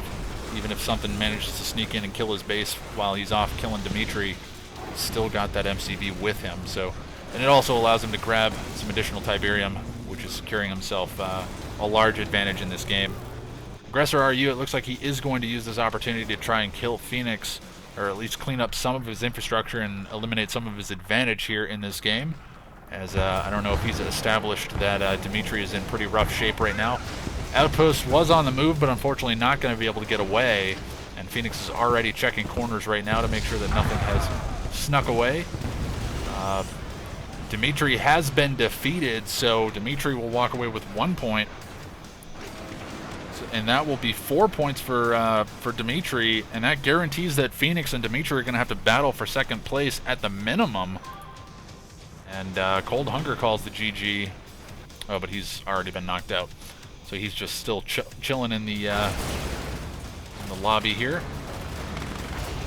As now we're seeing Aggressor RU continue to push forward, and he should be able to sweep through this base uncontested, and that's Tier 3 and Tier 2 here for Phoenix. That's a pretty big loss. The problem is that Phoenix could also inflict that same damage onto Aggressor RU and take out his main base. Actually, he doesn't have tier 3. Interestingly enough, Aggressor RU does not have tier 3. And now the question is, can Phoenix outtrade while this battle is going on and then look to come in and secure the final kill shot on Aggressor RU? Nobody has gone for a capture on the EMP control center. That's very interesting. I would have expected a game that's gone on this long that somebody would have gone and captured it, but in fact, nobody has. But I mean, this is definitely Phoenix game to lose, as he has a number of heroic... No. Okay, I saw the red beam and I thought for a second that they were heroic, but no. I'm mistaken. They are just red because that's the color that they shoot. They'll go white when they end up going heroic. I'm so used to seeing red beams coming from railguns because I think they're like a bluish/white color in general, and then switch to a red color when they go heroic. So anyways, vamping a little bit as we do see these forces start to mass up on the front lines. Unfortunately, it is going to be Aggressor RU taking a pretty unfavorable trade early on, and he's just streaming units into their death. This is a huge concave here for Phoenix. He gets a rage gen as well. That's it. That's it. This force is dead. And that was a massive pickup there for Phoenix. That is a huge amount of forces that he just killed off. And pretty much the entirety of the army here for Aggressor RU. A lot of mammoth tanks going down. A number of those Predator tanks with the railguns going down as well. And now there's just too many avatars here for this one Marv to deal with. And doesn't even have the right equipment in order to fight this to begin with. It has a grenade upgrade as well. It's doing well against the infantry, but that Marv gets dispatched very quickly against that number of avatars, and Aggressor RU throws in the towel, and Phoenix picks up the victory.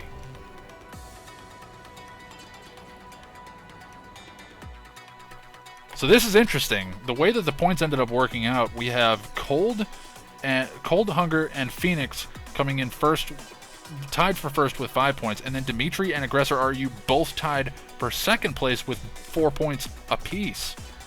So very interesting turn of events here, and we're going to have to see some tiebreakers here between these guys to see how things shake out. But again, I'm not sure exactly what is going to end up happening here, as I was under the impression that it was going to be the top 4 scores moving on into the finals, but I've been hearing rumors of potentially a semifinal where they pull in more players, the top 8 players from the top 12, and then battle it out from there. But we'll have to see. I'm not quite sure what the deal is going to be, but as soon as I know more, I'll be sure to let you guys know, and then I'll give you the update, and we'll head into our next series.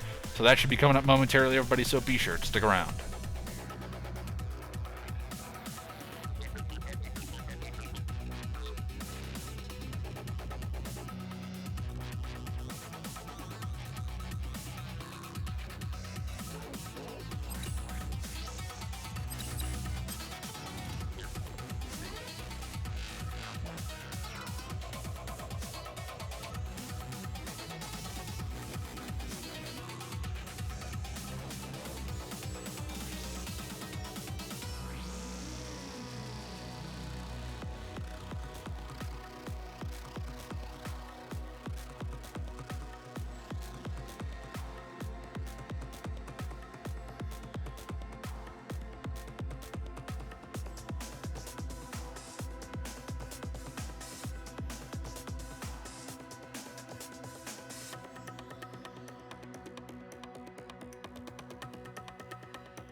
All right, everybody. I do apologize for the very long wait. I appreciate you guys sticking around. I'm sure you guys have been reading the chat and following along. But for those of you at home that don't necessarily want to sit there and wait through all of that chat and try to come up with the answer yourselves, let me explain what is going on. So the bottom line was we had 12 players here today. An ideal situation, we would have had 16 or 8, but we had 12 and we wanted everybody to play, so we had to make some adjustments for how we would move on. And the original thought was that we were going to take the top 4 players overall and just move on into a finals bracket, but then the players and viewers alike were all saying, well, why don't we do the top 8 players and then use them to move on into a semifinals round, and then take the top 4 players from those brackets and move on into a finals. And that's ultimately what's going to end up happening here. So we've just been trying to determine what we're doing with the points, because the bottom line is the way it shook out is to go through our top 8 to explain how we're seeding the brackets right now as they're being created as we speak. We have Maze in first place overall with 9 points, Dune Tiger in second place with 7 points overall, Encore and Numbfish both sitting on third and fourth place with 6 points total, Phoenix and Cold Hunger tied with 5 points total, and then we had a 3-way tie for our bottom to round out our 7th, 8th, and 9th players, all tied at 4 points, which were Technique, Dimitri, and Aggressor RU. So the thought process there was that what are we going to do to determine who of those 3 4-point players we're going to move on, because only 2 could move on based on the numbers that we have. And the first thought was obviously to have a 3-player FFA, but the issue is that there's no 3-player FFA maps that are done currently in R12, the patch that we're running on. So they'd have to be, the only 3-player FFA map that I know of is a base map. So rather than switching and trying to, or rather not switching, but just playing on a different patch and having it be kind of not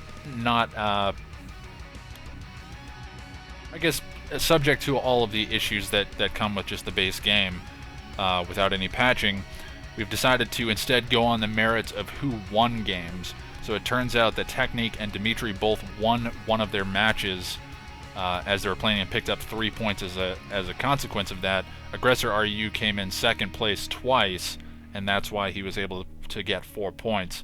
At least that's my understanding of it. I may be wrong, but from my understanding is that he did not win a single game. So on that merit alone, we've progressed forward and said that Technique and Dimitri will move on, and unfortunately Aggressor RU will not make the cut here today. It's a tough call. It's a tough call because, I mean, honestly, you could have had like a round robin with 1v1s, but then we're going to be sitting here for an hour and a half before we even get into the semifinals. So we're already dragging things on for quite a long time beyond what I was expecting today. As I was expecting to be in the finals by now, but we are going to stick with it. We are going to stick with it. I'm trying to roll with the punches here. So it is going to be, just to confirm, it is going to be Maze, Dune Tiger, Encore, Numbfish, Phoenix, Cold Hunger, Technique, and Dimitri in that order, moving on into the final 8, which will be seeded into 2 pools of 4, and then from the top 4 players from those 2 pools will move on into the finals. Again, we may have another situation where we need to break a tie to get into the top 4, but we'll only know that once we get through our top 8. So we're headed into our top 8 semifinals now, and that should be coming up momentarily, everybody, so be sure to stick around.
All right, everybody, so we have our brackets for the top 8. Pool 1 will be Maze, Encore, Phoenix, and Dimitri. And Pool 2 will be Dune Tiger, Numbfish, Cold Hunger, and Technique. So Pool 1 looking like the series that I want to catch. So we're going to try to jump in there and see how things are going with those guys. Actually, have I seen most of those guys already? I may actually swap and go to the other series just because I haven't actually seen most of those guys yet.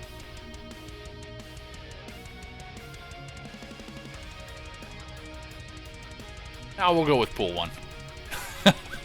I'm just going off of gut instinct. We're going to go with Pool 1. I'm going to try to jump in there and see what kind of mayhem we can create here. So let's see. What are we looking at in terms of maps? So it looks like our round of 8. Game 1 will start on Crosstown Conflict. Game 2 will be on Heaven and Hell. And Game 3 will be on Battle for Middle Egypt. So game number 1 should be coming up momentarily, everybody, so be sure to stick around.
Hello everybody and welcome to our 3-game semifinal, and that brings us, or rather game number 1 of our 3-game semifinal, and that brings us to the map Crosstown Conflict.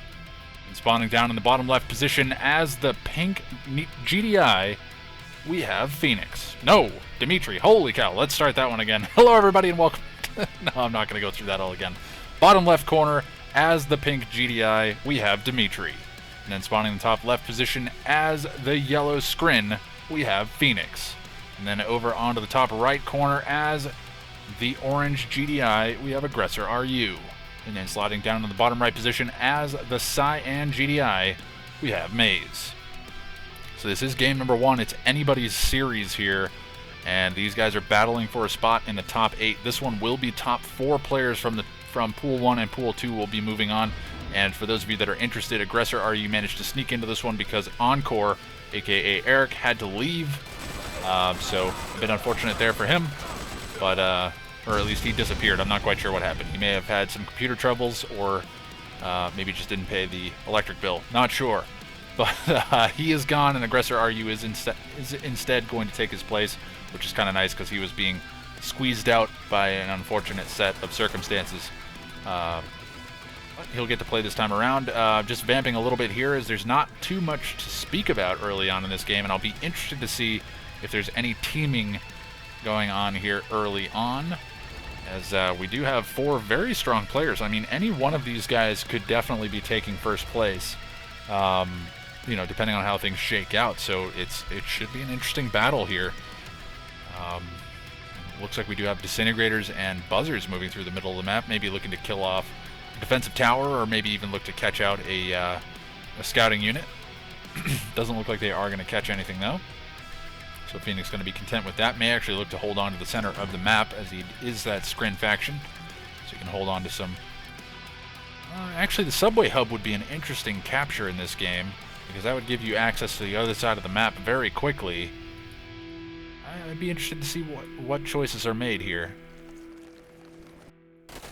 But this time around, no nod being chosen for this map, so no shenanigans going to be done on this map. And for those of you, spoilers for those of you that didn't watch last year's event, but this was one of the most interesting maps that we saw from last year's tournament. Because again, spoiler alert, we saw Maze, and I think it was also Aggressor RU. I think it was both of these guys on the right-hand side of the map. They were in opposite positions, though. Maze was up in the top right, Aggressor RU was on the bottom right. And they were both down to just an MCV, and what happened is Maze had his MCV stealth, was chilling out here on the right side, and Aggressor RU brought his MCV up and deployed right next to him. And Maze could see it. Aggressor RU had no idea he was there, but they were both trying to stay alive. They were both down to their last structure. So it was hilarious to watch that. And then I think Phoenix actually ended up finding Aggressor RU. At least I'm pretty sure it was Aggressor RU. It may have been somebody else. But anyways, I've spent too much time talking about a tournament that is long over, but it looks like the engineer capture will go through on the Tiberian spike, so Phoenix not able to get into position quickly enough to snipe that engineer, and I'm sure Dimitri will be happy with that. Now Dimitri and Phoenix are going to fight over the middle of the map here, and Phoenix actually getting position up over the side here, so he's going to deploy a portal here to actually get an assimilator out for the defensive tower, but he doesn't go for the defensive tower. Where's he going with the assimilator? Where's the assimilator going? I don't know where that assimilator is going. It's going the wrong way, though. He should have gone for the tower capture. Oh, we already had the tower. I'm an idiot. Never mind. War Factory under pressure now, as we do have a photon cannon down on the front lines. No shard upgrade just yet, as I don't think they're up to tier 3 yet. Not sure where that assimilator is headed. He may have actually just built an extra one by accident. He's going to use it. He could have used it to capture the subway hub, but it doesn't seem to be too worried about it. Keeping that barracks around for a little bit longer. In the meantime, Maze and Aggressor RU fighting it out on the right-hand side. We can see it's Predator Tank Wars here, as we do have MCVs on the front lines for both players, but War Factory support in favor of Aggressor RU, and he's going to be beating back Maze.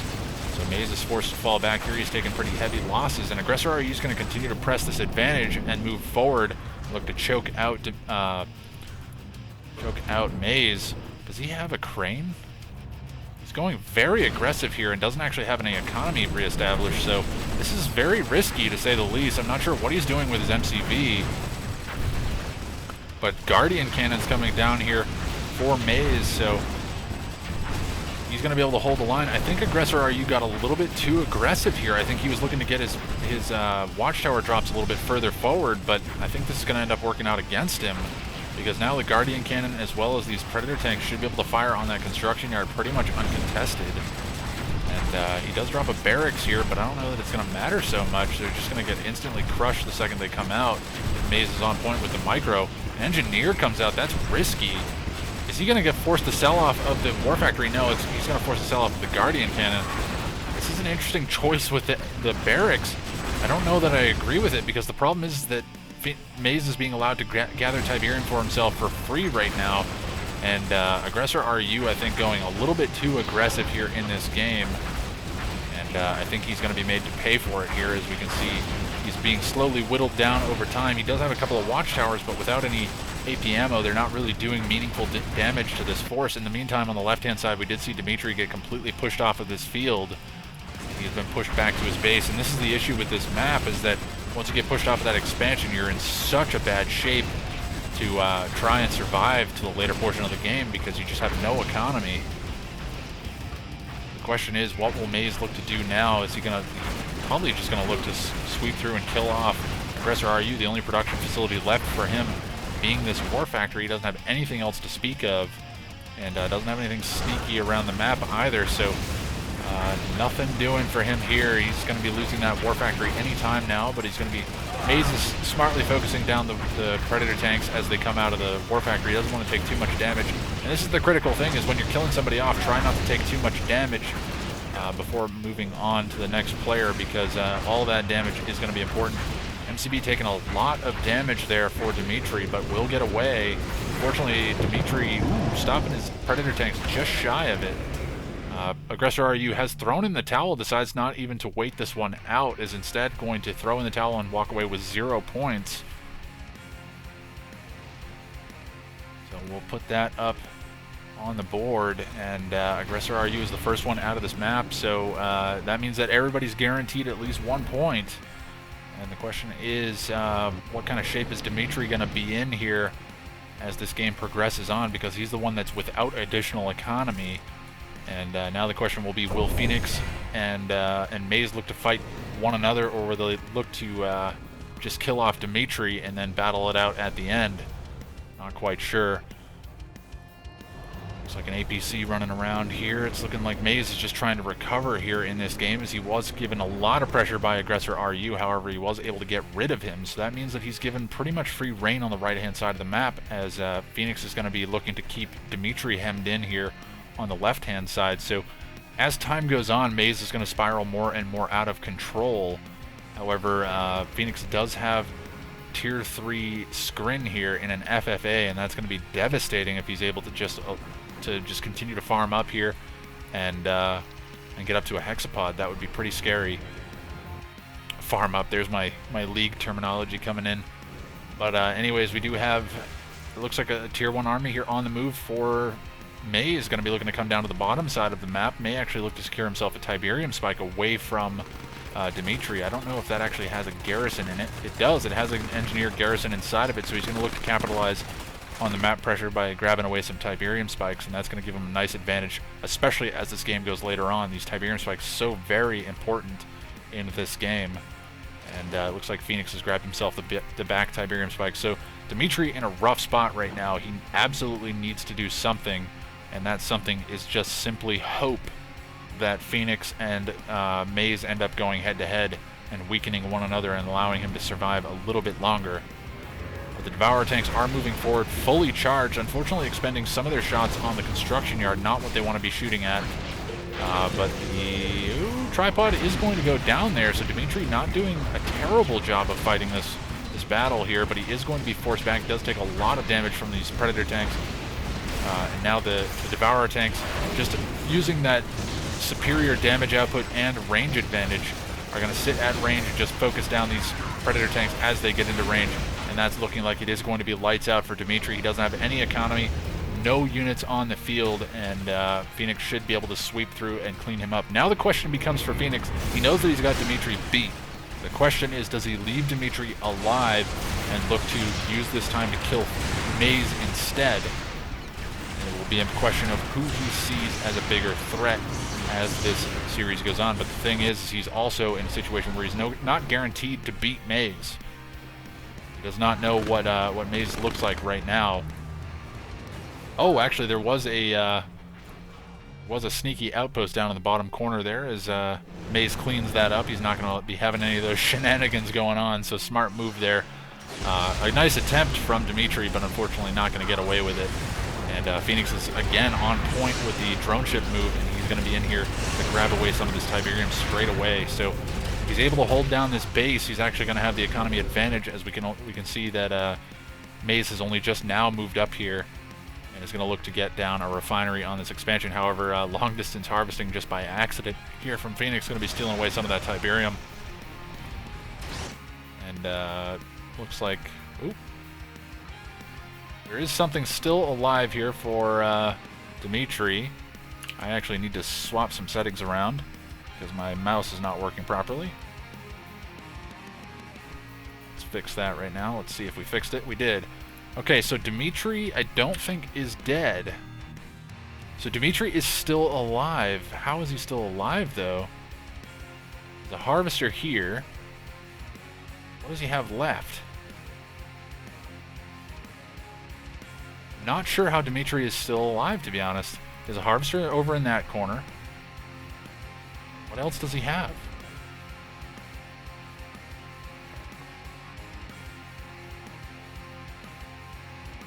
I'm intrigued now. Where is it? Something is still alive here for Dimitri, but I'm not sure what that something is. I imagine it's probably hidden in this mess somewhere, but I can't figure out where it is. Engineer on the move here for Phoenix. Where's that last structure that Dimitri has? Ah, we're gonna cheat. Building. What can Dimitri actually see? He's got something over here because he's got a lot of vision over here. I'm baffled right now as to what he's got. He's got an outpost in the far right corner. Wow, okay. I had no idea. Okay, and it's been spotted. Maze has found it. Maze has found it. Wow, that was a really good spot. I had no idea it was over here, and it was like hidden by this tree. Don't you dare, and there he goes. There he goes. And APC engineer on the move here for Maze. So no sneaky outposts here for Dimitri. Nice moves there from Maze to eliminate that threat and guarantee him and Phoenix an opportunity to slug it out for first and second place. It's going to be a slugfest. It's going to come down to one big battle, and it's going to be a matter of whether or not... wow, that's a lot of infantry. That is a lot of infantry out from Maze. It's going to be relying a lot on this infantry, and the question is, does Phoenix have enough anti-infantry capability here to deal with this? He does have support powers as well, and that's one thing about late-game Screen is those growth accelerators just going to be so very good for them as the game goes on. Unfortunately, a harvester going down there, a missed rally there from Maze.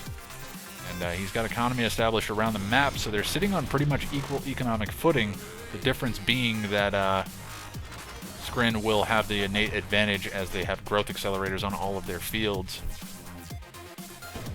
This should be an interesting battle. Maze is going to want to have this battle sooner rather than later. The longer this goes on, the more scary this Scrin force becomes to fight. And the question is, does he have any ability to EMP here? Actually, is there a mastermind kicking around?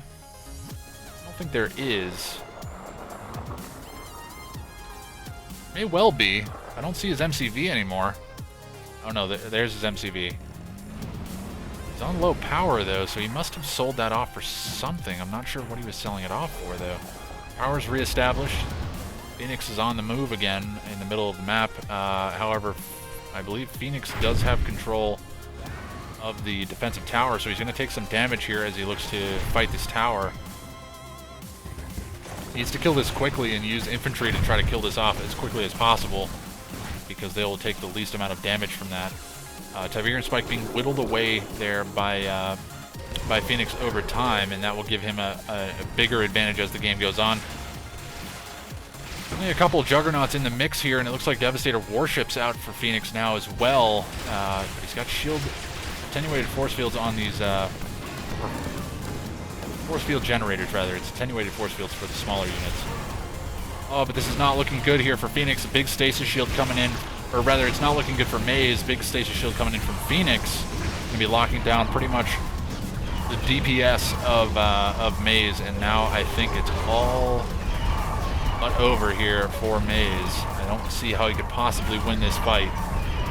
Hammerhead coming into the mix, but immediately going to be dispatched by those Gunwalkers. And yeah, this is the problem. Late game Scrin is just so good. So good. And on a map like this, there's really no contesting it, because once they get control of the map, they just eco out of control in comparison, especially on such a low eco map. GG coming in from Maze. He's not going to make this one go on for too much longer. And that is going to be it. So Phoenix is going to pick up the win there. Maze coming in second place, Dimitri in third place, and Aggressor RU in fourth place.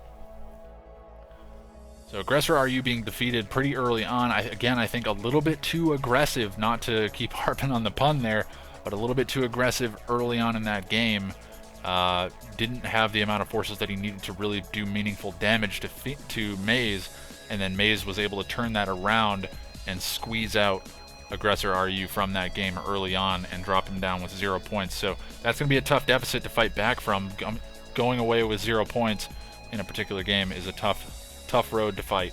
So anyways, that's going to be it for game number 1. Game number 2 should be coming up momentarily, everybody, so be sure to stick around.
Hello everybody and welcome to game number 2 of our 3-game semifinal series, and that brings us to the map Heaven and Hell.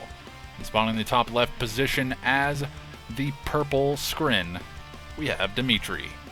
Sliding up in the top right position as the blue scrin, we have Aggressor RU. Then down into the bottom right position as the cyan nod, we have Maze. And then down in the bottom left position with units all over the map as the yellow nod, or rather as the reds. Hold on, let's try this again. Red nod, we have Phoenix. Got totally discombobulated there. And it looks like Phoenix has managed to grab himself a Tiberium spike in the center of the map. Nobody else really trying to contest for these. Just a single garrison here from Dimitri by the looks of it, just trying to keep eyes on whether or not anybody's going for that. It looks like a defensive tower has been taken here by Dimitri as well. Defensive tower still up for grabs here between Maze and Phoenix on the bottom side of the map. Aggressor RU just playing it safe. Can't disagree with that. Unfortunately going to be losing one of his scouts there as it does go down to the Raider buggy. At least I think that was Aggressor RU. It may have in fact been Dimitri. And it's looking like another scout going to be spotted here. So yeah, Dimitri actually has a scout down in the bottom right corner as well, just getting good eyes on those Tiberium spikes, which is going to be good information to have. It looks like Maze is going to sit here and focus this structure down. Doesn't want to allow him to hold on to that for too much longer. He may actually be sending an engineer up there to capture that. That's why he's sitting there with the Raider buggy. He does need to be careful too. The angle of attack for that engineer needs to be up and around, so that way the garrison can't come out and just insta-kill the engineer. I'm pretty sure that garrison, once it's de-garrisoned, he can come out and kill the engineer pretty quickly. And Dimi trying to do a little bit of fancy footwork here, but is unfortunately not going to be able to kill that engineer, so Maze will be able to get that without too much trouble. Made him work for it, though. Drone ship is on the move here for Aggressor RU in the top right. In the meantime, I believe we have no drone ship move out from Dimitri. Nope, drone ship's already moved to the defensive tower location here for Dimitri. Smart move. And it looks like Phoenix has actually gone for the long expansion here, headed down to the bottom right corner. He's grabbed himself the defensive tower and is going to be looking to hold on to control of this expansion. Maze is going to have to fight for it now, and unfortunately going to have to fight for the defensive tower as well. He may actually want to pack up and run. I don't know if it's going to be worthwhile. He's going to take a lot of damage from that defensive tower, and Phoenix is not going to let that go so easily. It's just such a good investment. 500 credits to get a tower that just does ridiculous damage and is very tanky and has very long range. So a nice pickup there from Phoenix, and he's going to look to go aggressive on Maze. And I agree with the decision. I mean, if you can look to knock Maze out early, that eliminates a possibility for him to secure himself a first place finish over Phoenix if he's able to then go on and win the game. But we'll have to see. Maze is not going to go down so easily. But right now he's definitely behind the 8-ball. This is a tough spot to be in. That defensive tower really denies any economy here from Maze. He can't really safely drop a refinery here, and he's actually in range of the defensive tower, and he's going to be forced to laser fence his Conyard. This is a bad situation here. It just went from bad to worse, honestly, as now we have Aggressor RU also sending forces here, a large Tier 2 army here down to kill off Maze's original main base. So Maze may actually have to play cat and mouse here in this game, as he is caught literally between a rock and a hard place. As we do see the rock is here and the hard place is here, for those of you that didn't get it. But anyways, the construction yard is inevitably going to be going down. I think he's trying to get out an outpost, but it's not going to matter. I don't know what Phoenix can do here. I don't see what options he really has. He can't even really get out an outpost because it's going to be insta-killed if he does. Yeah, something was built, some kind of defensive structure. It looks like it's Tier 3. So, I mean, he's managed to hold off this army back at his home base, but Aggressor RU could just stick around here and just kite these forces out and eventually win this fight. He's got to deal with one obelisk, but Maze is going to be forced to rebuild his MCV here, and that's definitely what he's going to be looking to do. I think he has to, as Phoenix is going to be nipping at his heels here pretty soon. But this may actually signal to Phoenix that he wants to turn the turrets and fight somebody else. He's going to be headed up to the north, and he's going to look to put some pressure on Dimitri. Completely cleans up all those seeker tanks that were in the middle of the map, and is likely going to try to deny the buzzers from allowing an assimilator to get in there, as they did manage to clean out the garrison. The assimilator is on the move here. I don't know if Phoenix even realizes this. Okay, he sent a raider buggy. Yeah, there's nothing for these that these buzzers are going to be able to do to that raider buggy. So Phoenix, if he's paying attention, he should be able to focus down the assimilator. He may not be focused on this though. The assimilator, it almost gets in there. It's pretty close. Was going to go down either way though, but all those forces do get cleaned up. So Dimitri, unfortunately, losing an engineer there. Again, Maze in a rough spot here. He's being forced to sell up structures in order to get something out. Not sure what he's building. He's actually building units. I don't know that I agree with this decision. I think he should be just focusing on building an MCV at this stage and looking to go and run. Let's see how he could really recover here in this game. May actually be an MCV now. But Harvester being caught out there, I believe, from Dimitri. That will go down. Actually, no. Dimitri is sweeping through the original main base here of Aggressor RU, rather. Aggressor RU now being caught between Dimitri and pushing forward into Maze. There's not much left here for Maze, but now Maze is being pressured by Phoenix. He's definitely not going to allow him to survive for too much longer, so the question is, can Maze get away quickly enough with his MCV? That's definitely going to be an MCV coming out. There it is. Maze is left alive here in this game. Aggressor RU is in one spot here, so I don't know. I think Maze can look to path himself up and around, and then look to maybe sneak up through up into this area here, and then try to disappear into the wind as the game progresses on. But he's going to be meeting a blockade here from Aggressor RU, who's definitely not going to allow his MCV to pass through there. So Phoenix is fully invested in killing off Maze at this stage in the game, so he's going to come down and completely crush this base. And seeing that that last structure didn't end the game here for Maze, he knows that something else is left alive. However, he may be forcing Phoenix to fight Aggressor RU in order to kill his MCV. I don't know if he can actually see this force from Aggressor RU. My guess is the answer is no. However, Phoenix is going to chase this one around. He's going to deploy now, not sure what his plan is. He actually look to build an outpost. I don't think Phoenix is too concerned about chasing that one down. Construction yard has been deployed. Power plant has been dropped. I don't think he's going to be able to get out an outpost here. And actually, an assimilator comes out from Aggressor RU. Look to capture the construction yard here from Maze. Not that he necessarily wants to give that over. He sells it off, and only a power plant left here for Maze, so the question is, will anybody find it? And the answer is probably going to be yes here. Runs backwards with his Saboteur. He actually did manage to get away with his Saboteur, so Maze is still alive, probably trying to figure out what he's going to do with that Saboteur. It doesn't have any method of getting across the map very quickly, so he's going to have to be very careful with it as to avoid scouts and things like that. But Maze is left alive for the time being. He's just going to chill out with that engineer. I can't disagree with that. Just hang out at home. And if there's an engineer that comes over to capture it, he can, well, actually he won't be able to grab it back because he'll be dead. So an interesting game shaping up so far. Dimitri has really given a hard time to Aggressor RU, but Aggressor RU has massed up to a fair-sized force here. Some Storm Riders flying over the top, gonna poke some damage onto some Harvesters. Another Harvester gonna be going down here. It looks like this one's from Maze. And Maze unfortunately losing his engineer there to the lightning, or rather to the storm column. And my guess is no, he's not gonna find it. I thought for a second that that Hexapod was on like a beeline for this power plant, but he's not. And there's a possibility that that power plant could go unspotted for a long period of time here if nobody's looking for it. But it looks like Aggressor RU is searching for something. Nope, he's going to head down to the south. So Maze gonna get to breathe a sigh of relief.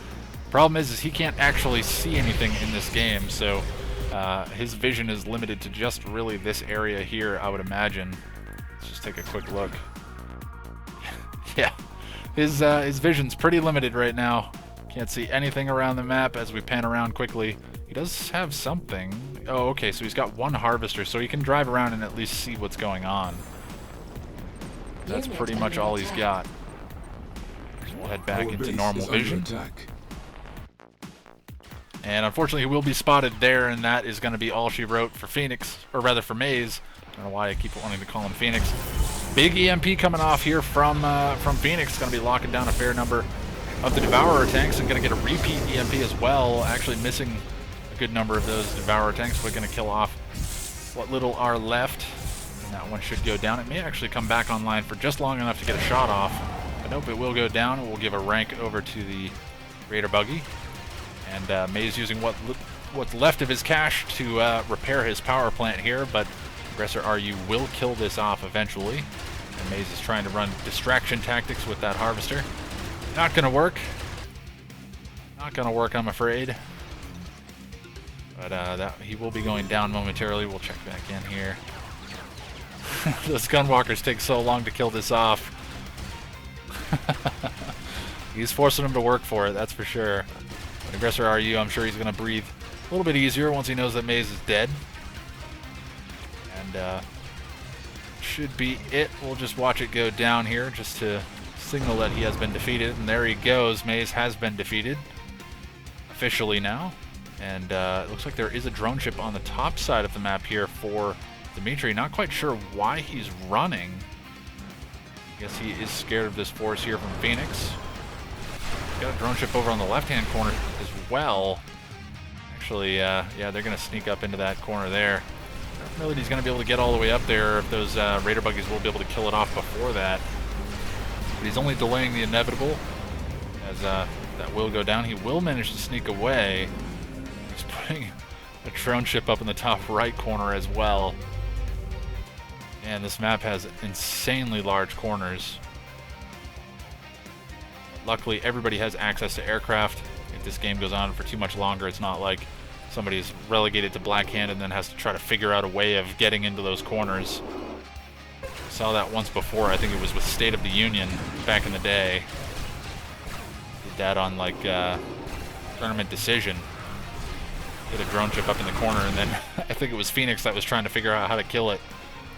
It's a pretty funny exchange. But anyways, I'm just going to be cleaning up the remainder of the base here for Dimitri. I really think he could have put up more of a fight here, but it looks like he's just going to roll over and take it here from Phoenix. And there's already something up here from Phoenix to kill off this drone ship. He's going to kill that one off. That was unlucky coming in from Maze, who is still in the game as an observer. And drone ship spam coming in here from Dimitri. He's got one headed down to the south by the looks of it. He's also got one up in this top right position. I do hear some commotion outside, so I do need to see what's going on really quickly.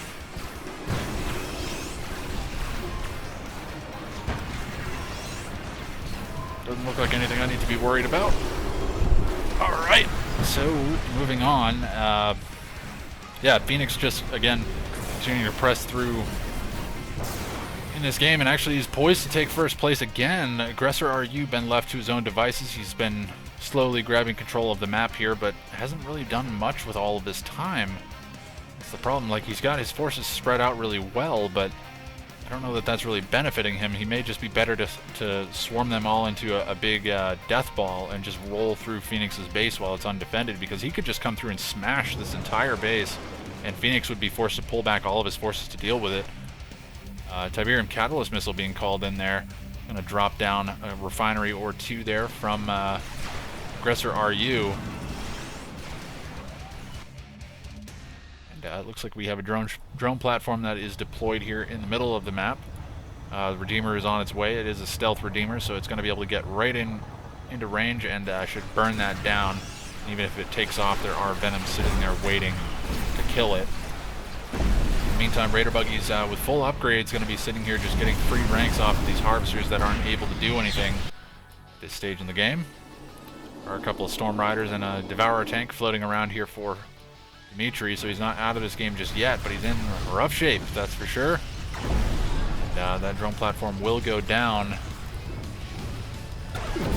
Now the question is, will Phoenix think to look up into the top right position around the map, as Dimitri has really thrown stuff around all over the place. He's got an outpost here, drone ship up in the top right corner. Does he have anything down here? Nothing down in the bottom right. Bottom left looks clean as well. However, he's also putting outposts down as well, so he's going to make this a pain in the behind here for whoever's trying to secure second place. But now I imagine the battle is going to be waged here between Phoenix and Aggressor RU, as they're really the two forces left on the map. And Aggressor RU does have a fair-sized force here that could look to press in and do some damage. It actually does manage to sneak away just before the EMP hits. That would have been a devastating EMP as well, because those Spectre artillery were in range. Avatars being pumped out here for Phoenix. In the meantime, we do have Dimitri just poking some annoying amounts of damage onto these Avatars of Phoenix, and they're likely going to be responded to here by some Venoms. The Venoms do look to chase them down. It looks like Dimitri has chosen to fall back.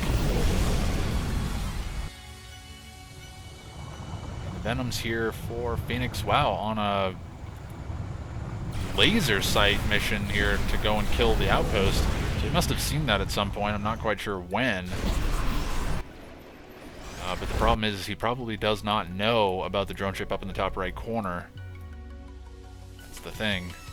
The question is, when will he notice that, or if he even will notice it before he kills Aggressor RU, as he's sweeping through this base pretty much untouched.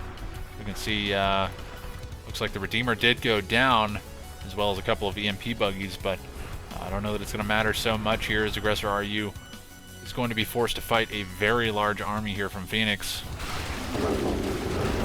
EMP's coming off, but just going to be delaying Aggressor RU from catching up to this force. Actually, Phoenix may be better off just turning and fighting here, because he's giving up Avatars over to Aggressor RU. And I'm pretty sure he could win that fight if he stayed and fought it out. Need to collapse from the other side as well with this force. But I'm pretty sure he'd be able to win that fight. He may just not feel comfortable enough. He may actually be looking to kill Dimitri before he does it. Now here he goes up in the top left position, searching for those sneaky drone ships. And, looks like Aggressor RU going to continue to chase down this force here from Phoenix. Unfortunately, leaving himself undefended against the other force that's on his front door. This force from Phoenix actually not being used at all. It looks like he is looking at it now. He's going to instead send that back to base. Not sure why he's sending it back to base.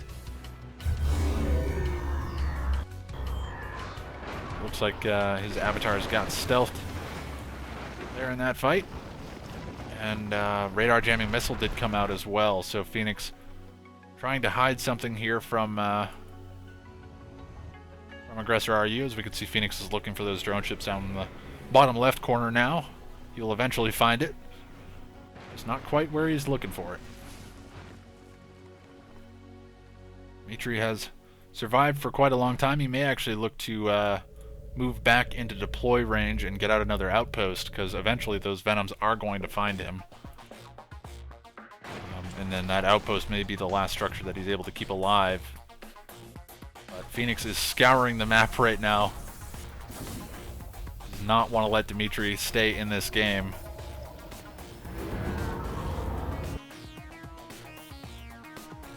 Which would actually be a good situation here for Phoenix, because that puts Dimitri and Aggressor RU both on 1 point.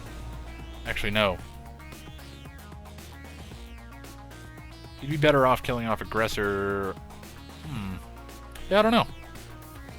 I don't know what benefits Phoenix more.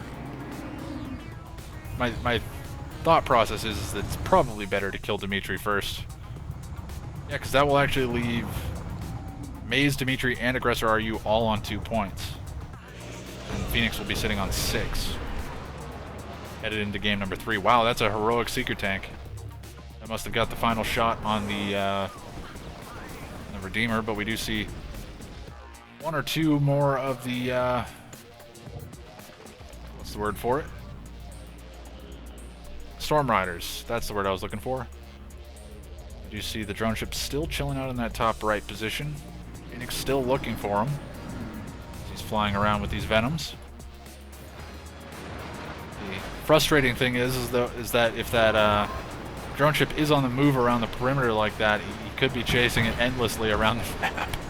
I mean, he'd have to leave stuff in the corners just to make sure that they're not doubling back to where they were before, but it's looking like he is going to find it here. Should see it any second. He is going to see it now. I think it was just a rally, rather attack move here from Phoenix. He is going to kill the drone ship. It's on the move here for Dimitri, but it's not going to matter too much because that's pretty much all he's got left.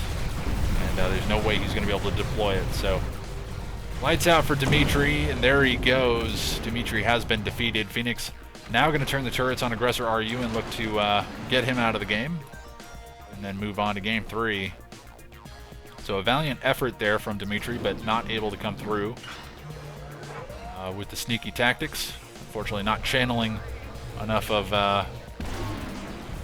Maze in that game. Anyways, it's looking like Phoenix is now going to just go in full bore and hit Aggressor RU back at home. And again, Aggressor RU having all of this time just not able to do anything. He's actually putting out outposts as well. Really no reason to get out Explorers now. I mean, the game's pretty much over. Best you can do is survive a little bit longer, but you're delaying the inevitable, my friend. Unless he can look to get a good fight here, which I don't think he actually has any units left. I don't know that Aggressor RU knows that he's the only player left in the game. Shout out to Sparty, who probably missed the drone death. I did not miss the drone death. I am all over it. Nice try. Nice try, Maze. You can't troll me in my own game.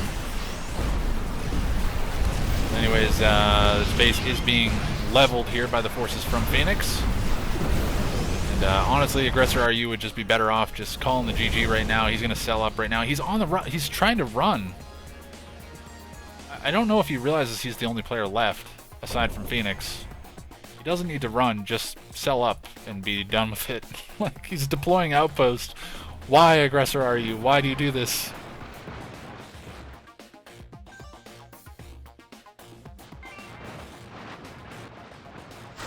I don't think he realizes that Dimitri died. He may not have seen it. I think he's doing this because he doesn't realize that Dimitri is dead.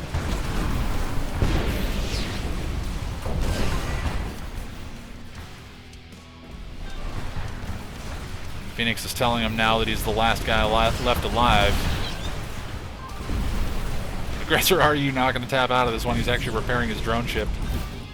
And he does still have an outpost as well. And there he goes. Aggressor RU finally figured out that he was the last one left alive. No need to stall this one out any longer. And Phoenix comes through victorious. So, let's take a look at the points there. Dimitri. Yeah, so this is interesting. Phoenix going to be sitting in first place with 6 points, and then Maze, Dimitri, and Aggressor RU all tied for second place, all sitting on 2 points. So Phoenix really playing the points game out well, intentionally or otherwise, is sitting in a great spot because he's put all of these guys at a really big disadvantage. He's guaranteed himself a first place finish just with this game. Even if he takes no points in the next game, he still has more points than the most possible points that could be gained by either of the other 3 players. So Phoenix could not have played that any better. Eliminating the players in that order, it worked out perfectly for him. So he can sit back and feel comfortable in Game 3. He may actually just want to tap out of it early and see how things play out. I don't know. But anyways, that's going to be it for that game. So in order of defeat in that game, we did see Aggressor, or rather Maze, going out first. Dimitri was out second, and then Aggressor RU came in second place, and Phoenix was the last man standing. So anyways, that's going to take us into game 3, and it's really a battle for second place here between all three of our bottom three of the 4 players. Phoenix, the only one guaranteed a spot in the finals. Maze, Dimitri, and Aggressor RU, pressure is on them here in game 3. And that's coming up momentarily, everybody, so be sure to stick around.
Alright, it looks like we had a false start there as we did have a bit of a disconnect, so I think Dimitri has some computer trouble. I think he did actually go offline, so we're going to wait for him to come back online, and then we'll be headed into Game 3, our final game and deciding match here for Pool 1 of the semifinals.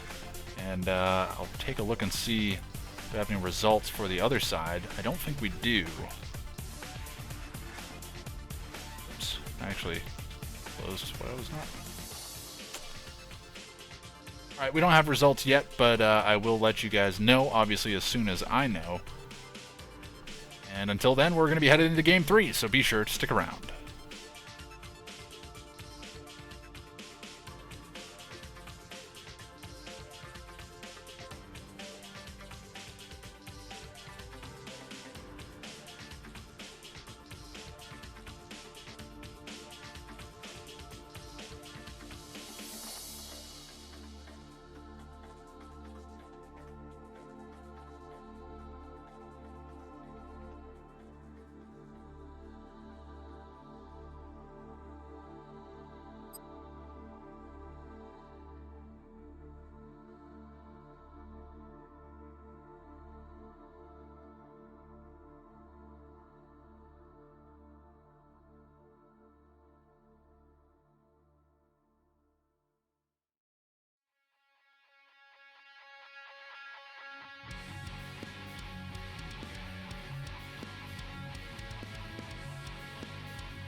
Hello everybody and welcome to game number 3 in our deciding game of this semifinals Pool 1 series, and that brings us to the map Battle for Middle Egypt.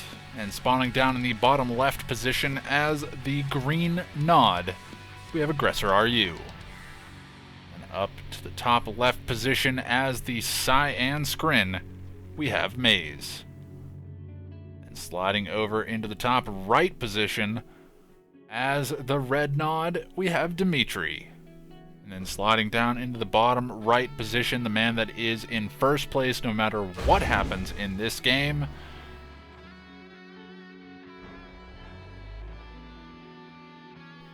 so it is a battle for second place, and it looks like Phoenix is actually going for some kind of an early airfield rush, and it's likely going to be Orcas coming out here for him, and it's going to be Bloodhounds coming out as well, so going to be going super aggro here against Dimitri by the looks of it. So this is the thing, is Phoenix can play spoiler for whoever he wants. If somebody walks away with 0 points, they're pretty much gone. So he can decide to kill whoever he wants. I don't think he's actually scouted out who is who and where they are. So he's likely just going to be going for a kill shot on the top right position, and that's just going to happen to be Dimitri. And Dimitri has nothing to stop this.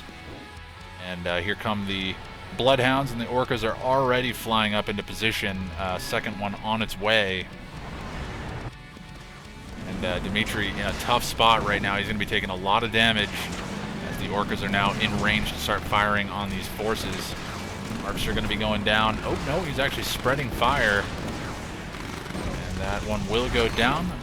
And actually does manage to capture a war factory as well. So Dimitri in rough shape here in this game, using an engineer in that APC to grab away the war factory here from Dimitri, and his MCV is already gone. So, oof, Dimitri in a bad spot here in this game, as we do see. It looks like Phoenix has taken almost no damage here in return. These APCs are just cleaning up all the infantry.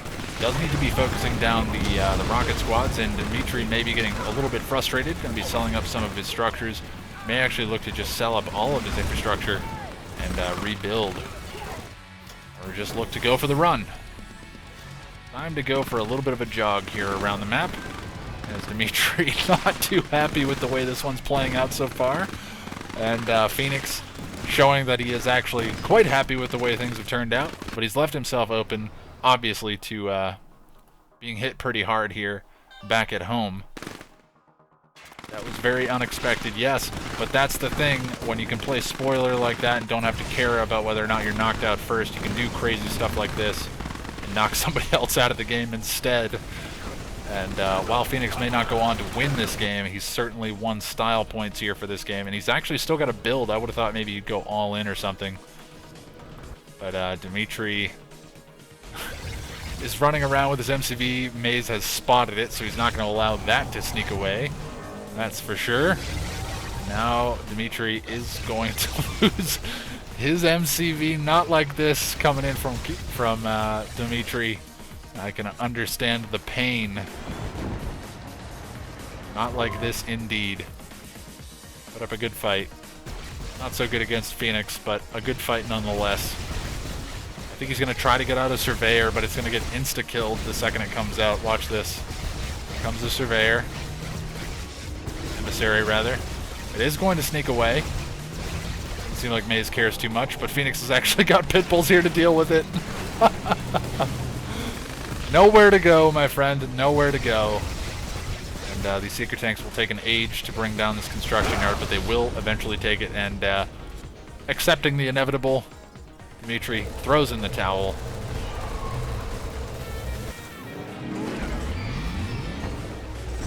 Dimitri, unfortunately, not able to come through with a victory here in this game, but oh man, now it's going to be Maze under fire as he's taking a lot of damage here.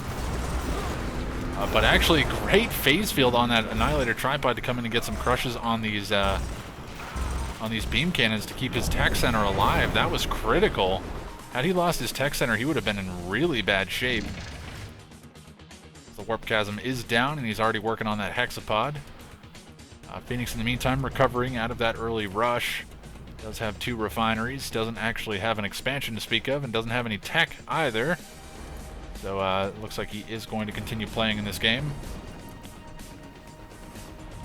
Maze managing to hold on there was so very critical. You need to be careful though, because these beam cannons have absolutely insane range. I love beam cannons. They're just so good. When they manage to fight together, focusing down a unit, they do actually pretty significant damage, but against a force like this, these Seeker tanks are going to kill these beam cannons without any trouble at all. He's not actually even going to kill off a single tripod, so unfortunate trades there coming in from Aggressor RU. Again, we've seen that from him throughout the day, just not great in the trading wars. We will see that beam cannon go down as well. Seeker tank's going to be chasing away the remainder of these forces. However, I don't know that they necessarily want to fight by themselves against this force because the beam cannon's sitting on the back lines. That one will go down, probably. It's going to be close. It's going to be close. It will go down. He's going to trade out 3 Seeker tanks for it, so I don't know that that's necessarily worth it. He's going to be forced to cut and run as a couple of tripods do manage to come down and join the fight. They are very heavily damaged, though, so I don't know if he necessarily wants to keep chasing that. Mechapede's coming out for the first time today. Looks like the Bloodhounds have managed to make their way around the map. And we do have an elite pit bull here for Phoenix. No engineers in these APCs, by the looks of it. Actually, he's got a militant squad. Likely from a sold-off structure there from Dimitri. As he did capture the war factory of Dimitri earlier on in the game. But finally an expansion up and running here for Maze. He's got some income coming in, and we also have Phoenix getting an expansion up and running as well. So despite Maze being kind of left to his own devices, he doesn't really have much to speak of. Well, okay, never mind. He's got a Hexpod. And there goes the Hexpod, going to run right into this force. No EMP coils done for these Raider buggies. Actually, I don't even think Tier 3 is done. Yeah, Tier 3 is not done here for Aggressor RU, and he doesn't have an MCV by the looks of it. Oh, did Phoenix grab the MCV? Did I miss that? Oh man, I hope I didn't miss that. But anyways, not going to worry about it too much. It's looking like Aggressor RU is all but dead here, and he's going to sell up out of frustration here in this game, and I can understand that. And Maze has secured himself a spot in the finals. Maze honestly can just throw in the towel. Yeah, exactly. Just give the win over to Phoenix. That's fine. He picks up 2 points and a guaranteed spot in the finals.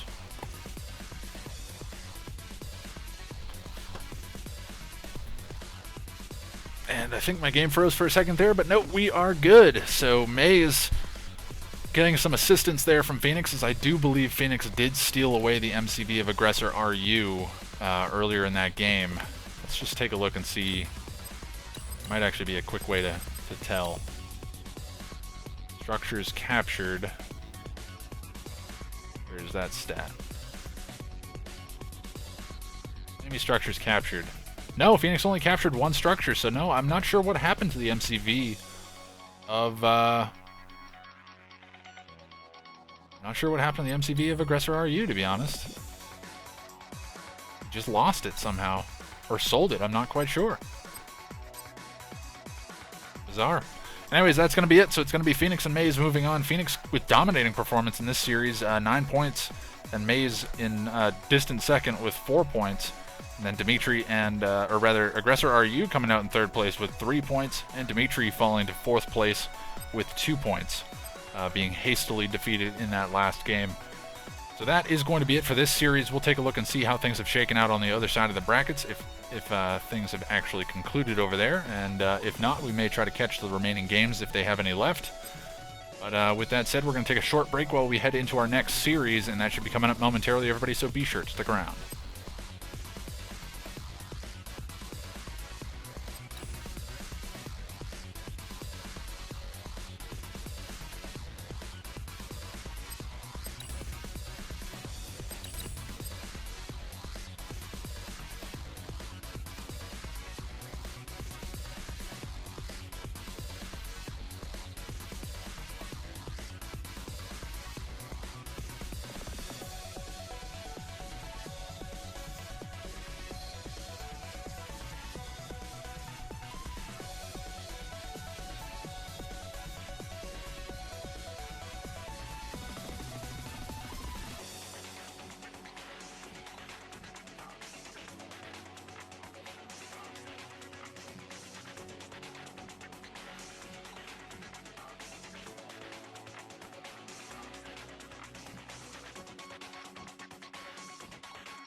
Okay, so we just finally had the other pool come back in with our final results, and the results are in. Dune Tiger comes in first place with 8 points, Technique in second place with 5 points, narrowly edging out third place, which is Cold Hunger coming in third with 4 points, and then Numbfish a distant third with only 1 point. So that is going to be it, folks. Well, at least for that series. So it is going to be, for our final four, it will be Phoenix, Maze, Dune Tiger, and Technique. So it should be a pretty solid battle. 3 huge names and one other name that we've heard a number of times, just haven't actually seen him make it to a finals, but this is FFA, so it could go any way. So anyways, we'll have to see how things shake out, but our finals should be coming up momentarily, so be sure to stick around.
Hello, do you hear me? Oh, I can hear you. Can you hear me? I guess not. What the hell? I can hear you. You can't hear me? Hello, testing, testing. I don't hear anything right now, so I'm going to have to check the settings, see what's up. Hold on, let me make sure that my settings aren't messed up. I haven't actually had a Skype call in a little while. Nope, mine's fine. It's on your end, buddy.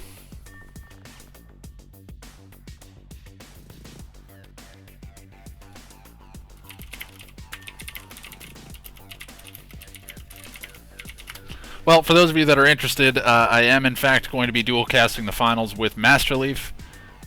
He is asked to join in, so figured what the heck, why not? It'd be fun, and I often miss stuff in FFA. I tend to get a bit laser focused on things that don't matter so much, so hopefully he catches some stuff that perhaps I wouldn't, or at least keeps me on target. And here we go. He should be coming through now. Okay, it should be working now. Do you hear me? Hello? I can hear you just fine, yeah. Can you hear me? Okay. That's all because I put Windows 10 on my computer last night, and as a result, I had to really configure a lot of things to have it working. Oh yeah, fair enough. Fair enough. The process of Windows 10 installation is actually rather smooth than what I originally thought it would be. I love Windows 10. I upgraded a few months back. I guess it would have been almost a year ago now. But yeah, I love it. It's great. Look, I have to be honest, I'm super, well, I'm actually very glad that I did because, but that's not the point. The point is the installation process was really easy, and the fact that it has native support for laptop wireless cards is really amazing. In fact, I remember back in the day when I had Windows 7, I had to put all the drivers on a USB stick. Oh, otherwise really? I'd have no wireless. Oh, jeez. Good times. Well, we've got a spot open for you here if you want to jump in. Oh my god, I'm really quite knackered. I had to go outside because it was raining and do something. Raining?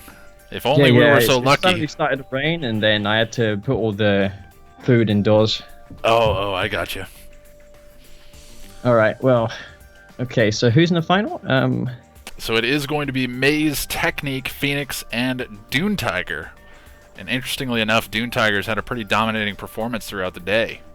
Well, I mean, it isn't FFA, so anything can happen. That is true. That is true. These guys are most likely going to target the best players like Phoenix, Technique, and Maze, and probably leave Dune Tiger alone.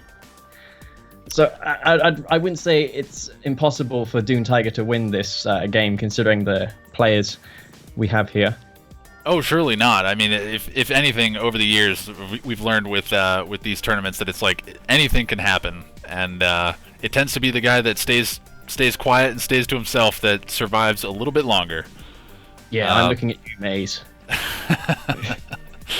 But Maze, I mean, in pool one, normally he's the one that's kind of knocked out early, and then he has to play some shenanigans. But in the first pool that we saw from him today, he dominated all 3 games, won all 3 of them handily. So I don't know. Last series he wasn't looking as prime, but was dealt some bad cards. So we'll have to see how he does in this game. I didn't really follow the last game, so I wouldn't know who's on point right now. But yeah, I'd say each of these guys has an equal shot of winning. No, it's an FFA format, so yeah. Absolutely. Just writing down my my names here so I can make sure to not get this stuff mixed up as we're going along. Typically, I don't actually do this in a normal tournament, but I'm actually writing stuff down. So, okay, I think we are good to go, so I think I'll intro the first 2, and if you want to grab the last 2, that would be fantastic. But starting up in the top left position as the Cyan GDI, we have Maze. And then sliding over into the top right position as the purple Scrin, we have Phoenix. I got some real bad lag. Is it possible to restart this game? I suppose it is. Oh wow, this is actually quite a disaster. Oh yeah, there is. Yeah, we got Technique in the bottom left hand absolutely. side playing as GDI, and in the bottom right hand side we have Dune Tiger playing as the orange Scrin. But going back to the lag, it's actually me. I don't know why this is. Yeah, I might have to I was go noticing out the game, real quick and see what's up. I was noticing it's your voice that seems to be lagging too, so it seems to be maybe local machine based. So yeah, possibly. So I'll probably just watch the stream and during this game. Okay. All right, we'll give it another shot and see what happens. And in the meantime, I'll see if I can work this out. All right, so I'm just going to end the call, but I'll give you a call back in a little bit. All right, okay. That's fine. All right, so a little bit of a mishap there. It looks like since Leaf has left, the lag has gone away, so a little bit unfortunate. He's going to sort that out on his end, and then we'll be headed into Game 2, hopefully with a dual cast. If not, we won't worry about it too much. We've been surviving well enough on our own, but it would be nice to get a duel going. But anyways, to recap, we have Maze in the top left, Phoenix in the top right, Dune Tiger down in the bottom right, and Technique down in the bottom left. So lots of scrin this time around. Well, I say that, but it's only 2 scrins and 2 GDIs. So no nods being pulled out in game number 1. And we'll have to see. I'll be interested to see how faction choice plays a role in these next few games. This is an interesting map choice for Scrin, as I think they do a lot better on low eco, whereas these other factions, they do fine, but not as good, especially as the game goes later into the later portions of the game. But it looks like these guys have not done anything too crazy early on. It looks like Engineer has been denied up in this top left corner here for Maze. Aside from that, actually he may not have even sent an Engineer. I'm not quite sure. I did miss it a little bit as we were looking for, or rather trying to get the connection issues sorted out, as I'm stumbling over my own words, having issues connecting with my own brain. But yeah, this is going to be an interesting game. There's a lot of Tiberium on the map, but the question becomes, do these guys expand aggressively or defensively?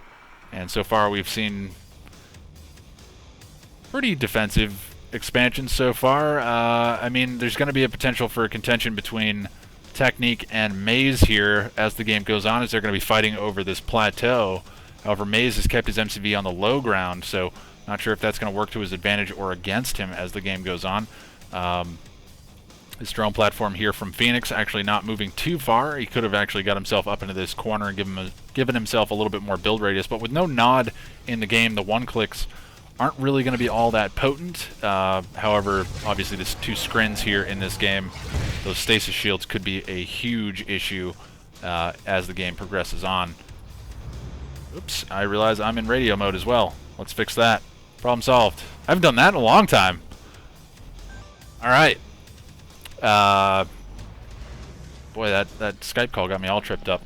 But anyways, we've got a couple of Seeker tanks and a Gunwalker up here on the top side for Phoenix. Going to be looking to put some pressure here on Dune Tiger, but Dune Tiger has a fair-sized force of his own, and it's going to choose to hold off the drone ship push from Phoenix, and it looks like he's actually going to call in Seed Tiberium back at home, or rather Ichor Seed. That is the screen support power there.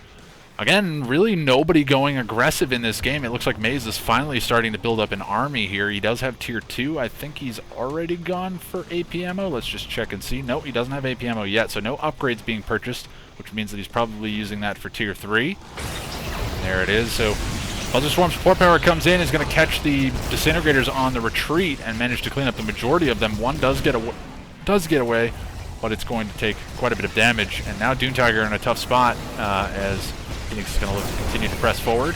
Could look to actually pressure him off of this blue field. The question is, how much pressure can Phoenix really exude here? And in the meantime, we do have a battle on the left-hand side, as we do see Maze pushing forward with his forces, almost managing to take down a Harvester here from Technique, but not going to be able to clean that up.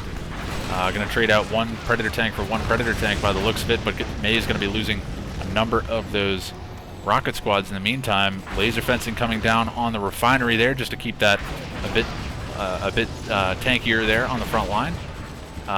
The Predator tanks are going to be coming in here for Maze to try and hold off against the Predator tanks from Technique, but that's a lot of pressure coming in, and ooh, actually a great sonic emitter drop here from Maze. He's going to repair it just to keep it alive a bit longer, get a couple more shots off, but nice spread from Technique to make sure that he's not in a line formation to get absolutely murdered by that sonic emitter. But let's take a look and see what's going on over on the right-hand side. It looks like Phoenix and Dune Tiger still duking it out over this blue field, but they've managed to somewhat beat each other back here. But Dune Tiger just going to be trying to get his economy established on this green field. In the meantime, Phoenix seems to be munching away pretty happily on this field. Likely going to be dropping a second refinery here momentarily. Or it could be more production, I'm not quite sure. It is going to be another production facility, so it's going to be a portal on the front lines, and he's going to continue to press forward. Let's see what's going on the left-hand side. Looks like trading still coming in, but Technique not having the tech advantage here in this situation. Maze, with the tech advantage, going to opt to go for some mammoth tanks. Doesn't have any railguns on them yet, but those mammoth tanks are quite tanky, and he can obviously look to crush these Predator tanks as they're in close. He does need to be careful. He's taking a lot of damage to his economy as well. Two mammoth tanks out on the front lines and another sonic emitter coming down. Oh, that sonic emitter is going to get a great shot. Gets 2 of the Predator tanks and also does a fair bit of damage to the watchtowers. So that's the great splash damage coming out from that sonic emitter. In the meantime, we do have a number of Devourer tanks getting charged up, but they're not going to look to press forward. Devourer tanks out for Dune Tiger as well, so looking like it's a bit of a stalemate here, but Dune Tiger is mining out pretty much the remaining Tiberium here on his green field. Nobody able to harvest on that blue field safely, and nobody actually long distance harvesting these blue fields here. All of their efforts are being forced onto this this frontline engagement on both sides of the map, and neither side sending out units to the other side of the map to see what is happening.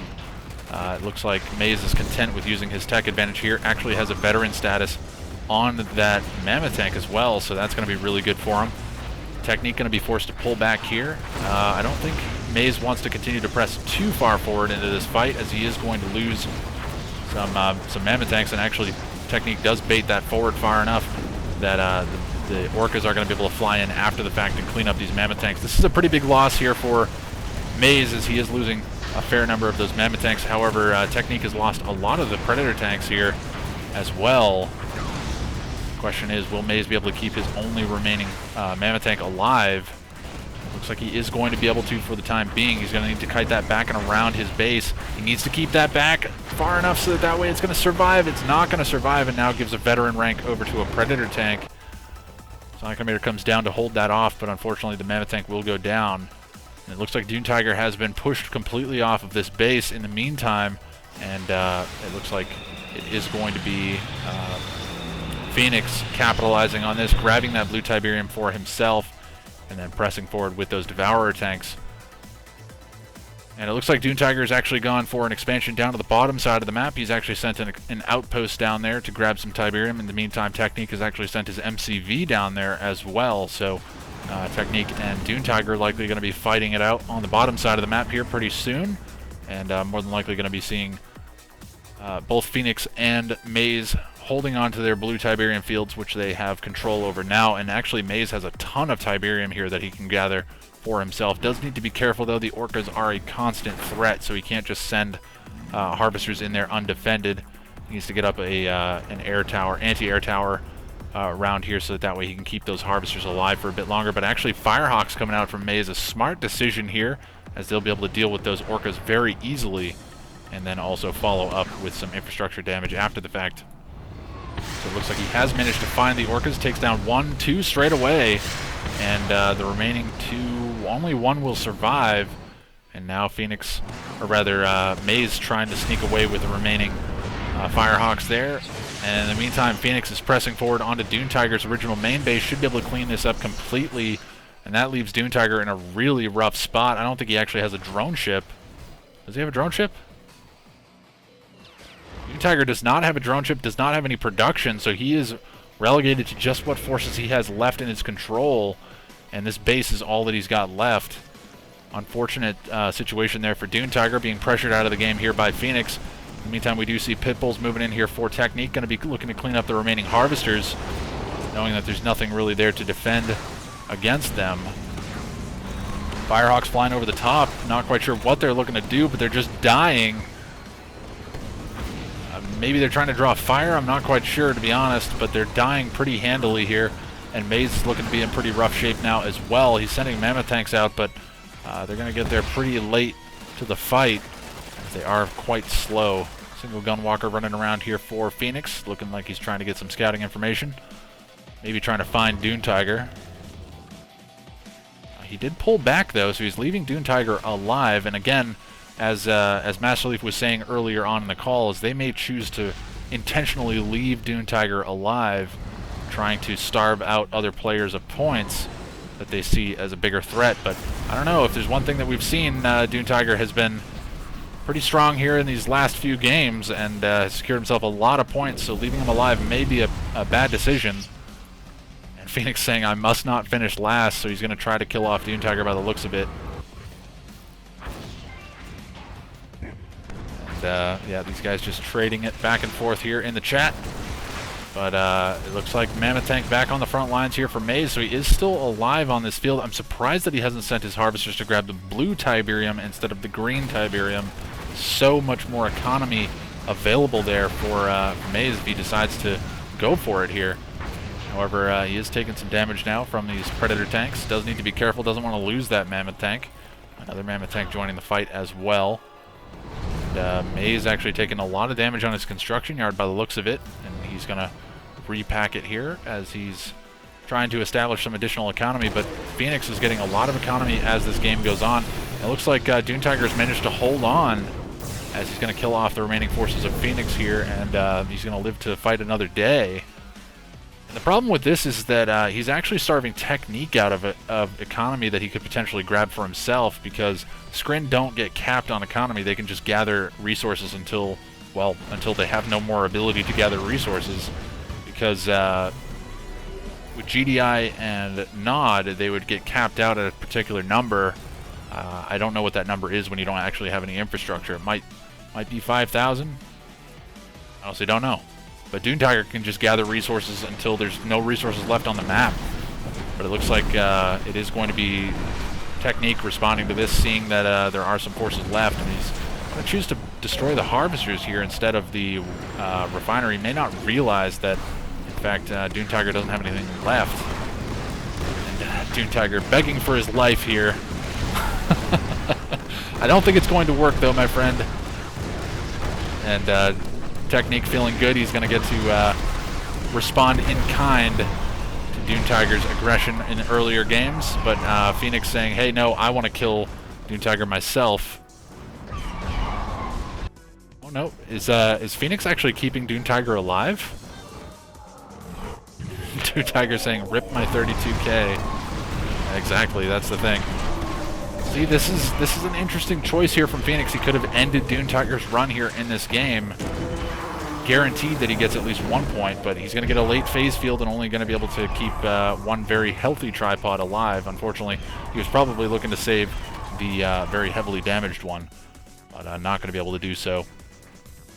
Technique does have a fair-sized force here, but is hesitant to move out with it, and I can understand why. In the meantime, Maze doesn't have much to speak of, but is being pretty aggressive, is moving around the map, and is using those Firehawks to his advantage. Firehawks in this situation are so good. Now Phoenix is going to move in and look to go for the kill shot on Maze. He has no idea what he's up against over here, and he's going to be happy to see that Maze doesn't have much to speak of. A couple of Mammoth tanks going to try to hold the line against this force. They're doing a fair amount of work against these Devourer tanks, but once the tripods get into range, these unupgraded Mammoth tanks are going to be in a tough spot. Once that airfield goes down, it's pretty much GG here for Maze, as he doesn't really have any way of playing crazy shenanigans here. He does still have a war factory, though, so his production is not gone, and I think he also dropped a barracks before he died, so he does still have some production, so he can inflict some damage here to Phoenix on his way out of this game, but I don't know that it's going to be meaningful. As again, as we see here, later we go into the game, the more that Skrin shine, as Phoenix is looking in commanding position here in this game.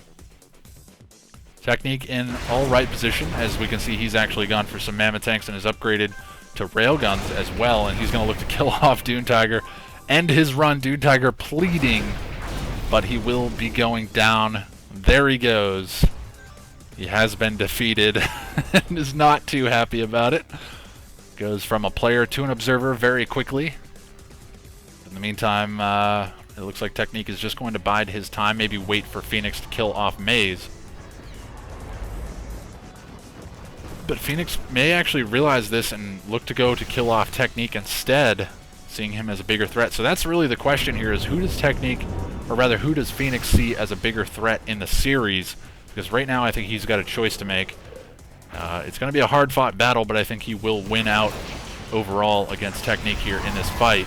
And he can limit Technique to only 1 point here in this game if he knocks him out before Maze. Maze, in the meantime, being left to his own devices, is able to get his build back up and running, and he does have access to blue Tiberium. Not much, but some. And also has a green Tiberium field here that he can look to grab for himself. Fortunately, Phoenix looking like he's disconnecting, but it looks like he is going to get back in control. Nope. Losing connection again. Phoenix is definitely in commanding position here.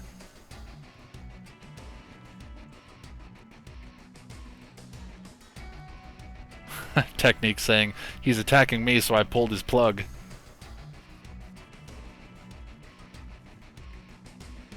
It looks like Phoenix is in fact offline, so that is an unfortunate situation here. Extremely unlucky, to say the least. I think he was definitely going to win. He was looking to be in really great shape. I mean, Technique could put up a fight, but I don't know that he'd be able to beat him. Even if he did, he'd still have to kill Maze.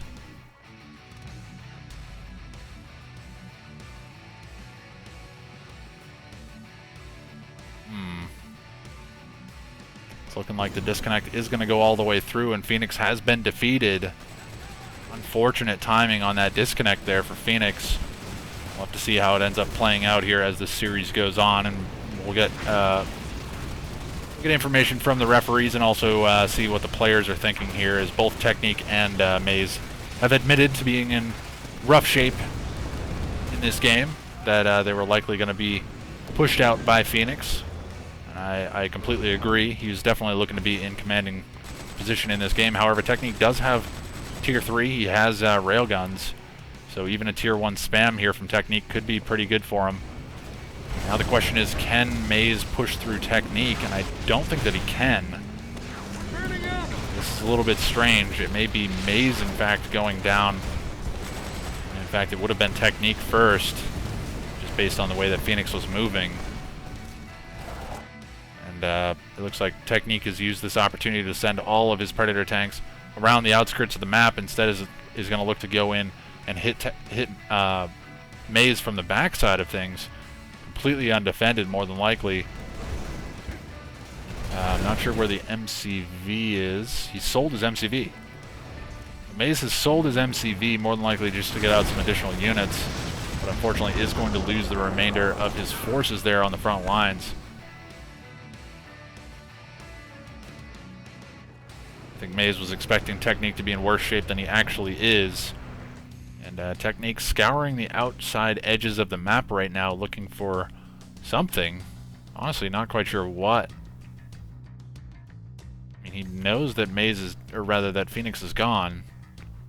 Not sure why he sent these forces all the way around. Maybe expecting that Maze had some kind of an expansion over here, but he doesn't. I'm sure he's going to be happy to see that. He must know that based on the way that those tripods were coming down, that Phoenix would have swept through this area first. But maybe just playing it safe and wants to make sure that he cleans up everything that he possibly can. Now the question is, what does Maze do?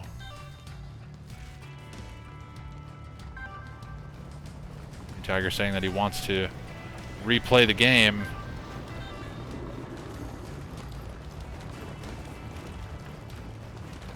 And Maze is going to throw in the towel here. So an interesting turn of events here. I'm not sure what the results are going to be, whether or not we replay this game, because the person that was essentially defeated second with only 1 point would be Phoenix, but he disconnected when he was in a commanding lead, a very commanding lead, potentially poised to take out both Technique and Maze at his own discretion. So I'm curious what happens with this game. I think if everybody agrees to replay it, we probably just replay it. But I guess we'll have to see. We'll check in with tournament officials, and I will give you guys an update, and we'll be headed into our next game or a replay of that game as soon as it becomes available, so be sure to stick around.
Hello?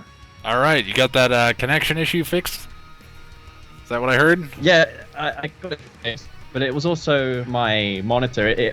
I perceived it to look like it looked like it was lagging, but it simply wasn't. It's because Kane's Wrath is inherently laggy because it's running at 30 FPS. Well, yeah. And I've been playing games at like 60 FPS and above, and when you go back to Kane's Wrath, it looks like it's lagging when it's not. Yeah, you get kind of some So screen that's tear weird. in this game too, which is bizarre.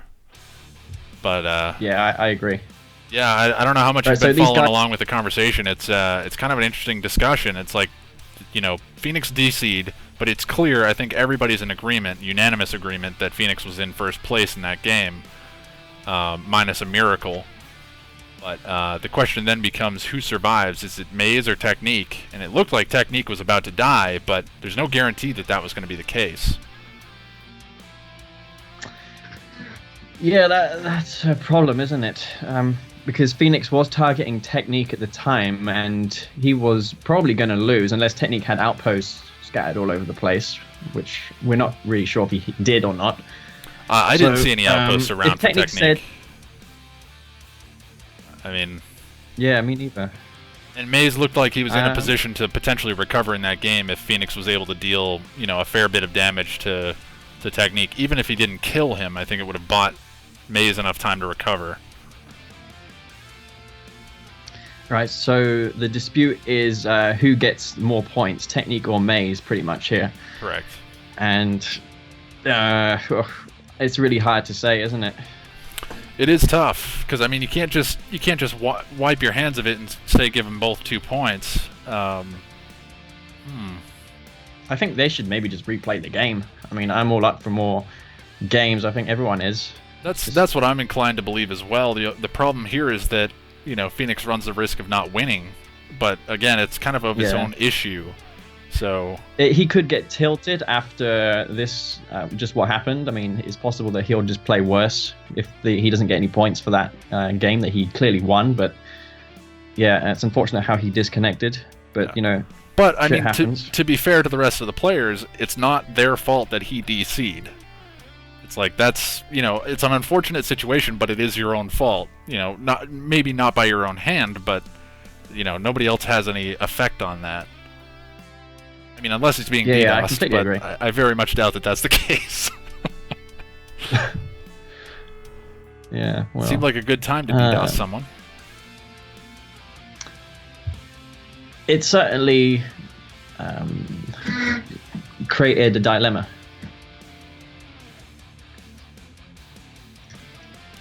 I'm curious what the implications would be if we give Maze and Technique the same number of points. It seems to put Dune Tiger at the biggest disadvantage. Because That's then right, because he came in last place, I Right. believe. Yeah, he did. For a So- moment, I thought that Phoenix was going to leave him alive because he just walked past that refinery. And I thought, well, that's probably a smart move because if the points matter in the end, then that could have won him the series if things went a certain way. So Well, there is some strategy involved, I guess. I mean, to be honest, Phoenix didn't kill Dune Tiger. He left him alive, and it was Technique that actually went and finished him off. At least Yeah, fi- that's true. Technique just finished him off, and I'm surprised that Technique went for those players when Phoenix was in the dominating position. They should have all just ganged up and killed Phoenix, and then settled it between themselves. I think that's what they should have done because they knew that Phoenix was ecoing in the back, not really getting harmed, and Yeah. it's just surprising how they decided to fight amongst themselves when that was happening. I think the problem was that the fight on the left-hand side of the map between Maze and Technique was actually kind of a bloodbath between the two of them. Neither one really came out on top. Maze ended up pushing Technique off of that field, but Technique ended up going and expanding behind and was able to start spiraling and get himself back into the game. Whereas on the right side, the battle between Phoenix and Dune Tiger was so lopsided in favor of Phoenix that he was able to really spiral out of control, and he also got additional economy established on the backside. So he was really getting that train rolling. But I think Maze and Technique were just so laser focused on fighting each other that they weren't worried about what was going on the other side of the map. Yeah, what exactly happened on the right side of the map? How did Phoenix acquire those fields on the right side? Did I think he just happened to manage up. Dune Tiger? Yeah, I mean, he just happened to manage up the right number of Devourer tanks, I think, and just pushed Dune Tiger off that side of the map. And then, you know, Dune Tiger tried to expand. Which is quite smart, honestly. Yeah. Because Dune Tiger was the weakest link in the game, and targeting him down and establishing an economy there. I mean, you preferably want to kill your opponent quick, because you can get those fields when they're not fully depleted, so you can harvest that Tiberium. Right. I mean, it's best to kill your opponent as quick as possible in FFA, so you can guarantee more tip fields. But then if you go full on aggression and another player sneaks up on you, then you're pretty much toast. So it's kind of like a risk that you have to take. But you know what they say, no risk, no gain? Yeah. And that's certainly true in FFA. Yep, and it looks like the decision has been made. We are going to replay this game, so an interesting turn of events. I imagine Phoenix not all that happy with the way things have turned out. No, obviously not, because he was winning that game. But that's the way it falls sometimes. Not much you can do about it. So hello, everybody, and welcome to a replay of game number 1. And I believe this is Oasis Onslaught, if I'm not mistaken. I did not write it down or check. Yeah, it's pretty much the same map as last time, isn't it? Yeah, won't worry about it too much. But spawning in the top left position as the red scrin, we have Phoenix. And then up in the top right position as the orange scrin, we have Dune Tiger. All right, and in the bottom right-hand side, we have Maze playing as the Cyan GDI. And in the bottom left-hand side, we have Technique playing as also, surprisingly, the green GDI. Did these guys pick random, or did they choose their factions? I think they're all playing the same factions that they did last game, and surprisingly enough, they've ended up in somewhat similar positioning, that being Phoenix and Maze kind of... well, no, I guess it is kind of rotated here. I'm trying to think of the way it was last time. Yeah, I guess orientation-wise, Maze and Technique were swapped on the bottom. If you swapped their positions, it would be pretty much exactly the same game, just slightly rotated map. But all the factions are the same, but it's looking like it's going to be GDI v GDI on the bottom, and Scrin v Scrin on the top. But if we've seen anything, if last game was any indication, it's going to be a battle left versus right. But maybe these guys will mix it up this time around. Yeah, and it does appear like they do have the same problem as last time. Is this a problem with the map? Is this... Because I've had an issue on Tournament Galaxy where there was originally a problem because Technique put too many layers of lighting on that map, and as a result my computer really lagged. It's really surprising how this is happening right now. Did you have lag before this, or I don't think you did? I mean, it lagged a little bit in the beginning, but it wasn't... I mean, again, once you left, it seemed to be completely gone, but again, I don't know if that's just a matter of, like, once the game gets rolling, it seems to get better. I mean, it doesn't seem like anybody's really complaining about it right now, and it doesn't seem overly bad. So I guess we can just let them play through it, and, you know, if it becomes an issue, we can address it then. Yeah, I agree. All right, well... each one of these players has their own Tiberium spike on this map, and it seems like some of them have not opted to go for it, surprisingly. I guess against Scrin it's probably a bit risky because of buzzers and mass buzzer in this middle of the map where it's basically infested with buildings. It's probably going to favor the buzzers immensely versus rifle squads. So yeah, understandably, GDI not going for those spikes. Yeah, without a doubt. And it looks like we are going to be seeing Technique losing his Tiberium spike to the forces of Phoenix here, with a couple of disintegrators are going to clean that up. So going to be eliminating that spike equalization here between Technique and Phoenix. And actually, Phoenix is going to be the only one holding on to a Tiberium spike in this game so far. Yeah, that's true. And it seems like all of these players are actually just ecoing right now, not doing any rush on each other. I mean, it's a bit silly doing a rush in a FFA because you're going to defeat one player, but then what's that going to do? The other two players are basically left unharmed, and you're not going to win the game if you proceed it that way, especially this early on where each player is basically scouting every player to see what's up. Yeah, absolutely. Playing it out safe, especially in a game number 1, is so important. So it's not really shocking, like you said, to not see any early game rushes or anything really cheesy coming out early on. And particularly for our top 2 scrim players, it's the later this game goes on, the better it is for them, I have to imagine. As they start getting into that late game eco, they just start to stack up that cash.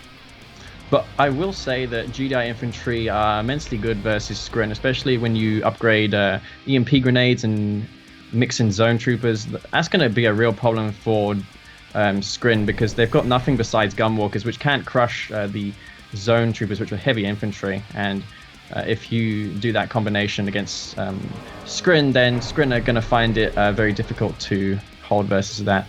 GDI certainly have more options versus Skrin, and Skrin can be very annoying with hexalaming, but overall I think that GDI are superior.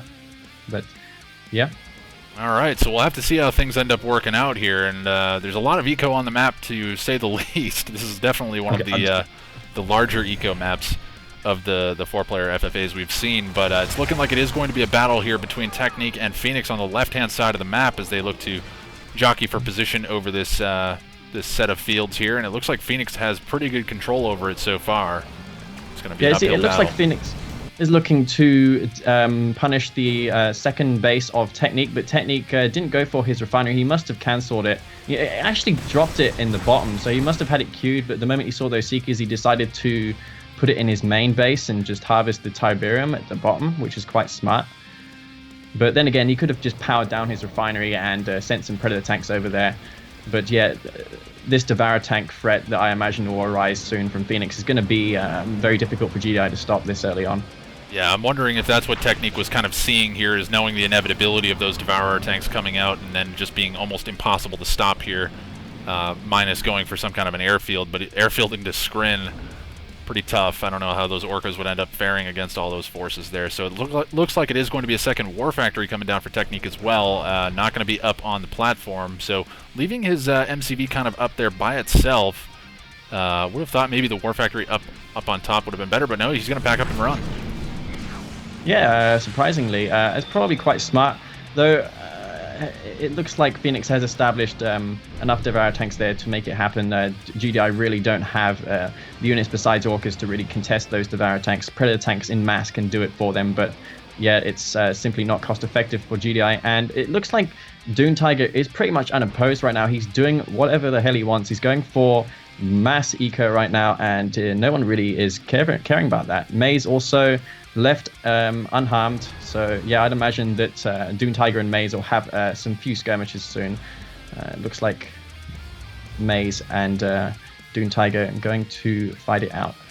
Yeah, and something we've been seeing from Maze here today and pretty much throughout any tournament that he's in is he tends to go for those tier 3 upgrades on his Predator tanks, and he's already working on those railguns, and again, being kind of left to his own devices along with Dune Tiger.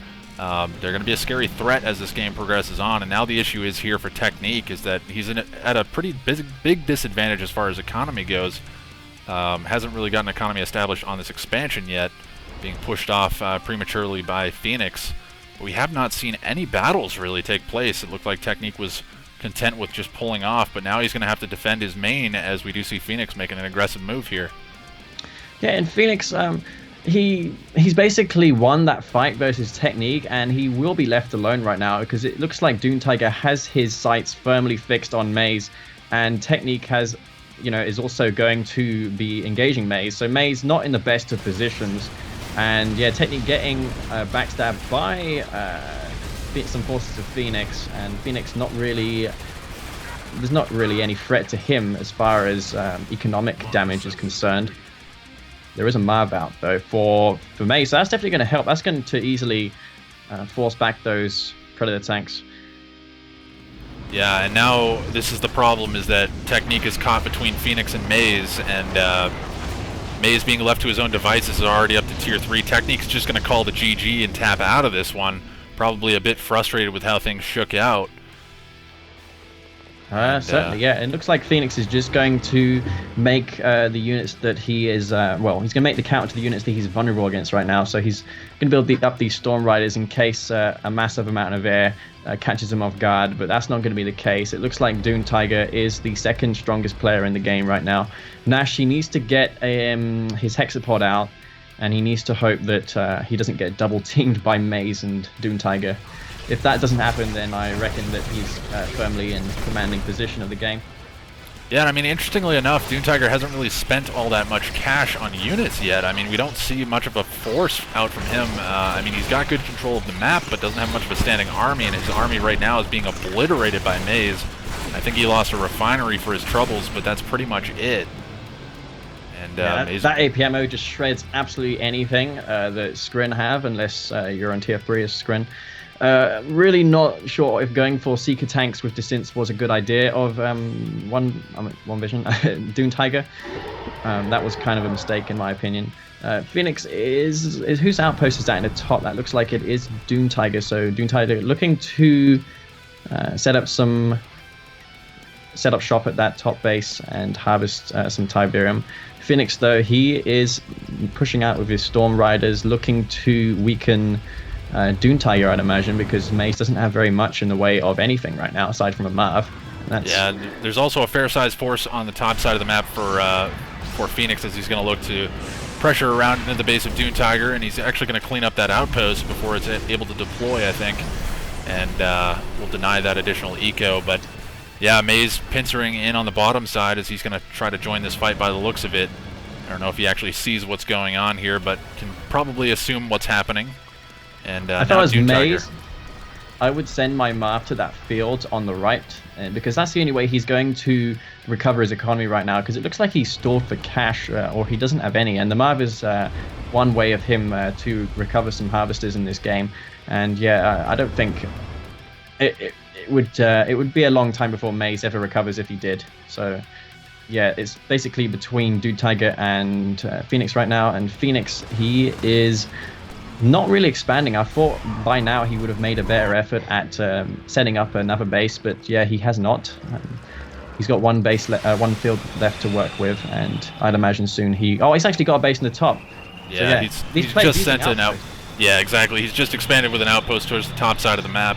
Would have thought maybe he'd move the drone platform up there to make sure that he's got his build with him, but he seems to be content with leaving that back at home. Yeah, and it looks like Phoenix just going to defeat Maze in this game. I mean, Maze is the stronger player, so you don't want him to recover. He's probably quite comfortable dealing with Dune Tiger right now, but Maze, if he's allowed to recover, can be quite a threat to Phoenix. So yeah, just going to keep him quite weak. He's not going to allow Maze any headroom in this game. To be honest, I think this is a dream scenario for Phoenix. I mean, he won last game. He was in commanding position last game. The potential was that either Maze or Technique would admit that they were going to be defeated first and then, take only 1 point home. But in this situation, Technique has dropped out first, guaranteed no points, and now Maze is looking like he's going to be the target of choice here from Phoenix. So again, I think this is kind of a dream scenario for Phoenix. I think he's in commanding enough position that he knows that Dune Tiger's not going to be enough of a problem for him as this game goes on. But it looks like it is going to be a battle here between Dune Tiger and Phoenix on the top side of the map. The tripod's trying to get in range for the EMP. They will get the EMP. It's so close. Why does the EMP? Oh my god, EMP. Yeah. Okay, there we go. EMP going down on the hex spot. Dead meat anyways, that hex spot. I mean, it wasn't even garrisoned up fully. And yeah, neither one of those players really used the stasis shield unless they used it earlier. I mean, that would have definitely helped. Oh, that's true. I hadn't even considered the stasis shield. It's not even on the cards. GG comes in from Dune Tiger. I don't know that he wants to throw it in just yet. Well, I mean, it's probably worth sticking around because, in this format, you do get more points if you're second last in the game, so maybe it's not the best idea to throw in the towel just yet. I don't think he has any outposts hidden in the corners of the map, so it's basically what he has on the right is his remaining buildings.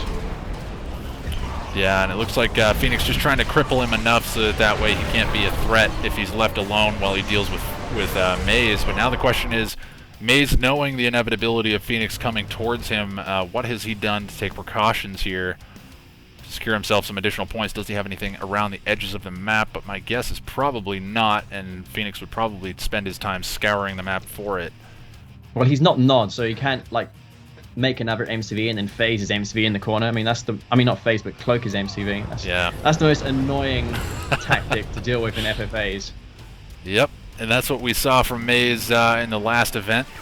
He did love that stealthed MCV. I think he had one kicking around on a map for probably a good 10-15 minutes after being more or less defeated in that game. And here come the outposts. Unleashed would have been really good in this tournament because he's one of those players who loves outposts, sneaky outposts. I mean, out of all the replays I've seen in Kane's Wrath ever, he's pretty much one of the only players who I've seen win games solely due to outposts being his last building. And yeah, it's a bit unfortunate how he wasn't seen in this tournament, but I reckon he probably will be around the next one. So yeah, this map is looking like it's pretty much toast, and with it, he's going to move his MCV though, isn't he? He's looking to prolong the game though, because yeah, he doesn't want to fall before Doom Tiger Maze. Yeah, and Maze, you can already see him with the surveyors. It looks like he actually did a head fake with that surveyor, sent it over to the far right-hand side of the map. Oh yeah, wow, that's actually really smart. Yeah, that was a smart move. I don't know if he's got another one. I know I saw one moving to the left-hand side, but I think he may have doubled back and is probably going to lose his construction yard. Again, I think he's just delaying the inevitable, because the fact that Phoenix did not finish off Dune Tiger, I think, means that he's got his sights set on Maze, and I can't imagine Dune Tiger is going to threaten Phoenix at this stage in the game to get himself knocked out. Well, if I was Dune Tiger, I would make as much effort as possible trying to find the outposts of Maze. He doesn't have any units though to speak of, so he cannot really go out and kill the outpost. So he could use his harvesters and use them to give away the position. That's pretty much it. I guess he could. Yeah. That's the great thing about all chat. And I don't think he has anything else hidden in the map. Maze has basically that one outpost left and these buildings. And it looks like Phoenix is going to destroy Maze first. I mean, it would be more wise to do so because he is the stronger player, objectively. So, yeah, I do see that happening. It's actually, the outpost is in a really strategic spot. It's very camouflaged in that position. You'd have to turn on all health bars to see it properly. Yeah, it's definitely in a bizarre place. And this one Devastator warship just finishing off the last few remaining buildings of Dune Tiger. I'm not sure why Phoenix is focusing down these. I mean, you would think he would have Storm Riders on a waypoint going all over the map trying to find the outpost. I mean, he decides basically who loses and who wins this game first. He's in no rush to really kill Dune Tiger because Dune Tiger has nothing to threaten him with. But yeah, by the look of things, he's actually going to defeat Dune Tiger first. And yeah, that's a very bizarre situation. I don't know why he bypassed Phoenix, or rather Maze, after all that time. But I guess I guess he didn't like Dune Tiger. Well, apparently that leads Maze second place. That's really surprising, actually. I thought that maybe Phoenix would have tried to stop that from happening, but no, that's going to put Maze. I'm not sure what the points are at the moment. I'm sure you can. I am writing them down as we speak. So we have Phoenix in first place with 3 points, Maze with 2 points in second place, and then we go to Dune Tiger in third place with only 1 point, and then Technique, unfortunately falling first in that game, is going to be in fourth place with 0. An unfortunate situation for him. Very unfortunate. Technique is actually on 0 points right now. Yeah. Wow. You know, in worst case scenario, he would have had 1 point in that last game. So I don't know. Forcing the replay of that game didn't end up working out for him. Certainly did not. And yeah, who decides on the map? Is it fixed, the map pool in the final? They are fixed maps, yes. So the next map will be Rectropolis. Well, this is technically the second game because they had to replay this one, isn't it? This will be the second game, correct. Right. Rectropolis.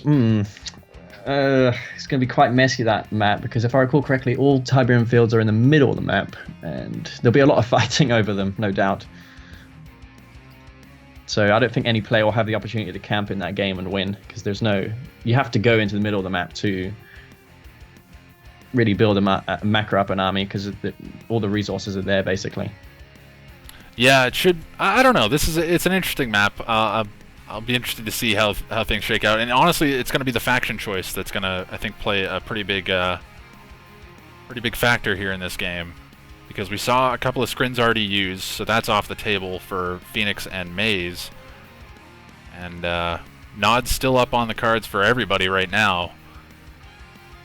Yeah, I wouldn't be surprised to see Nod from Technique wherever he can choose it. I mean, he is pretty much adept in Nod.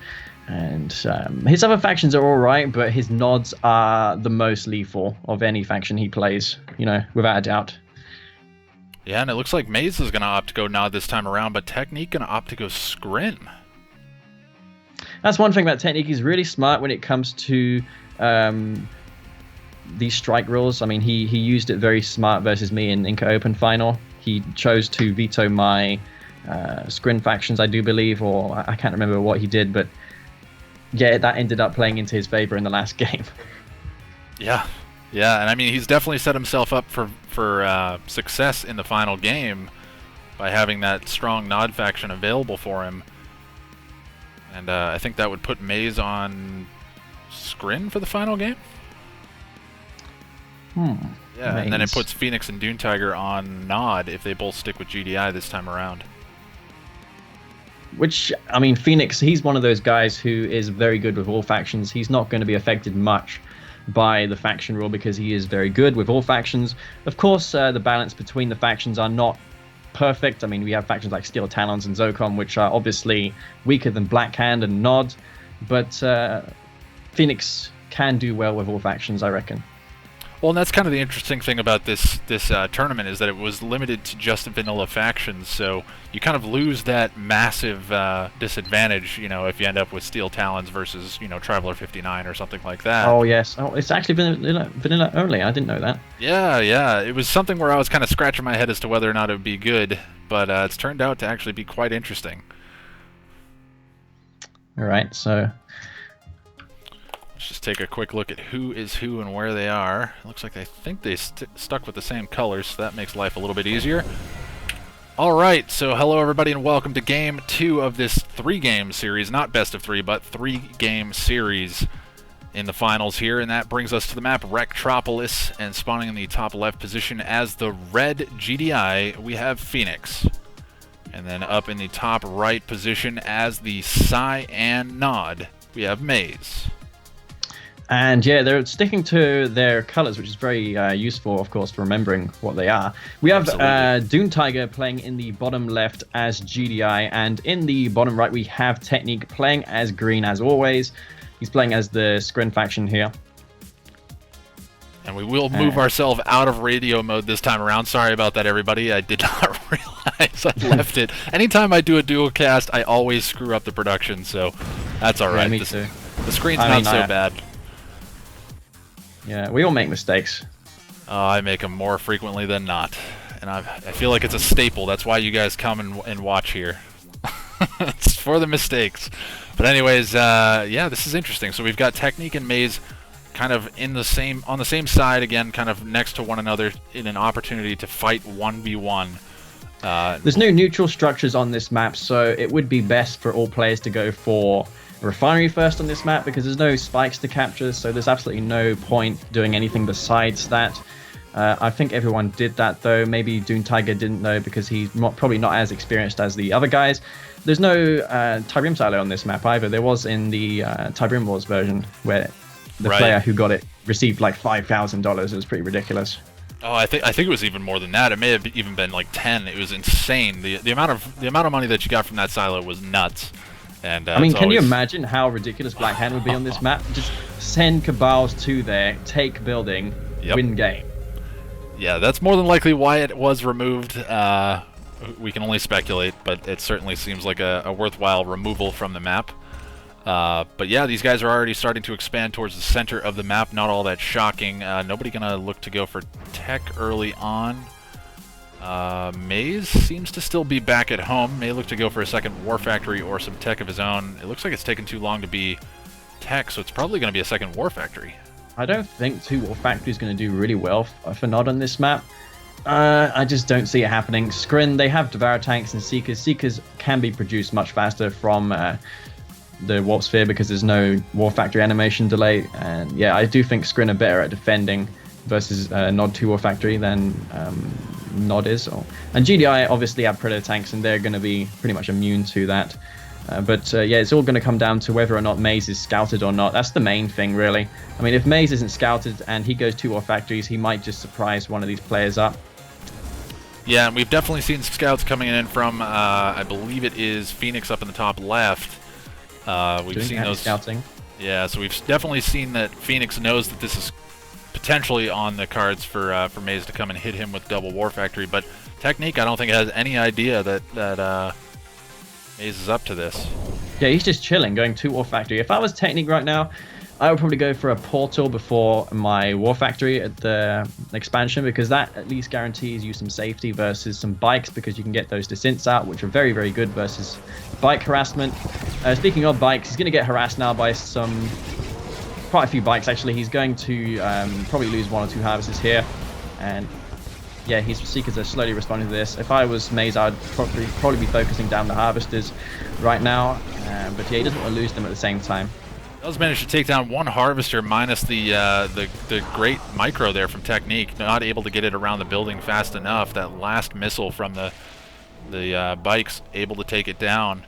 But he is going to force them back with the Seeker tanks. They are going to come in and hit the expansion now, knowing that he's pulled all of his tanks. He may actually get himself a harvester here as well. That would be quite good. A great micro. He's doing great micro. He's not losing any of his harvesters, and that's what you expect really out of Technique. He really comes to life in tournaments and shows that he's more than what he is on the ladder.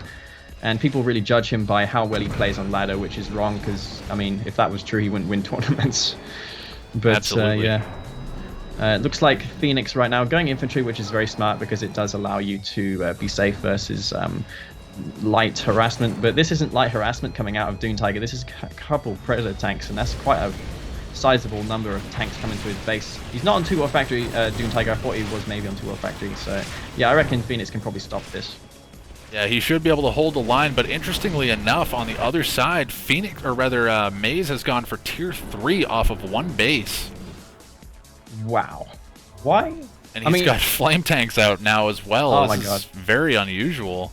Look, is he going to do like an avatar and stealth it up and upgrade it fully and just kill Technique? But, you know, that's not going to happen now because there's like 10 Seekers coming to his base. And yeah, he's got literally nothing to stop those. Technique is going to have a field day here. He's going to kill all these harvesters. Not that the harvesters are worth much because he hasn't bothered to expand. He's going to have to long distance harvest. He has to move his harvesters. If I was Technique, I'd be focusing down those tanks because he can easily take them. Yeah, and I mean, Maze has even got a Redeemer engineering facility at this stage, so this is crazy off of 1 base. He must be struggling so much for eco. But more harvesters going to be getting focused down here by Technique, and that harvester will go down. We'll go and check on the left side here. He's got 2 groups. He's actually attacking him in 2 sides, and he's going to come around the side of Maze's base and find 2 more harvesters and take those out. And that's going to be a nice pickup, actually. Yep, this was a greedy move here from Maze. He's being punished for it. He's going to pay for it with a lot of these harvesters, but now the Redeemer coming out should get a Rage Gen off. I don't know if he's going to look to go for that straight away. Looks like he's trying. There it goes. The thing is, if these Seekers have already acquired targets and the Rage won't do anything, they have to not be firing at anything, but otherwise the Rage will just simply do nothing. In that case, I don't think the Rage was worth it because a lot of those Seekers did escape without damaging themselves too much. In the left-hand side, it looks like Phoenix and Dune Tiger are having a mild skirmish. Actually, not really. It's quite a big engagement. If Dune Tiger has a tier 3, he can shove down a sonic emitter and easily deter this army. But no, it's just going to be light infantry versus light infantry and some Predator tanks. I don't think neither side will come out on top with here. Yeah, it's looking like they're just going to be trading pretty evenly here, and I don't know that either one of these guys really wants this fight, to be honest. I know that Dune Tiger is the aggressor here, but he's actually going to take a lot of flack on the way out here by this Hammerhead. There's Orcas though, and there's pretty much nothing to stop those Orcas. It looks like Phoenix is quite aware of them. He's pulling back all of his harvesters. I assume he's got an anti-air turret queued right now.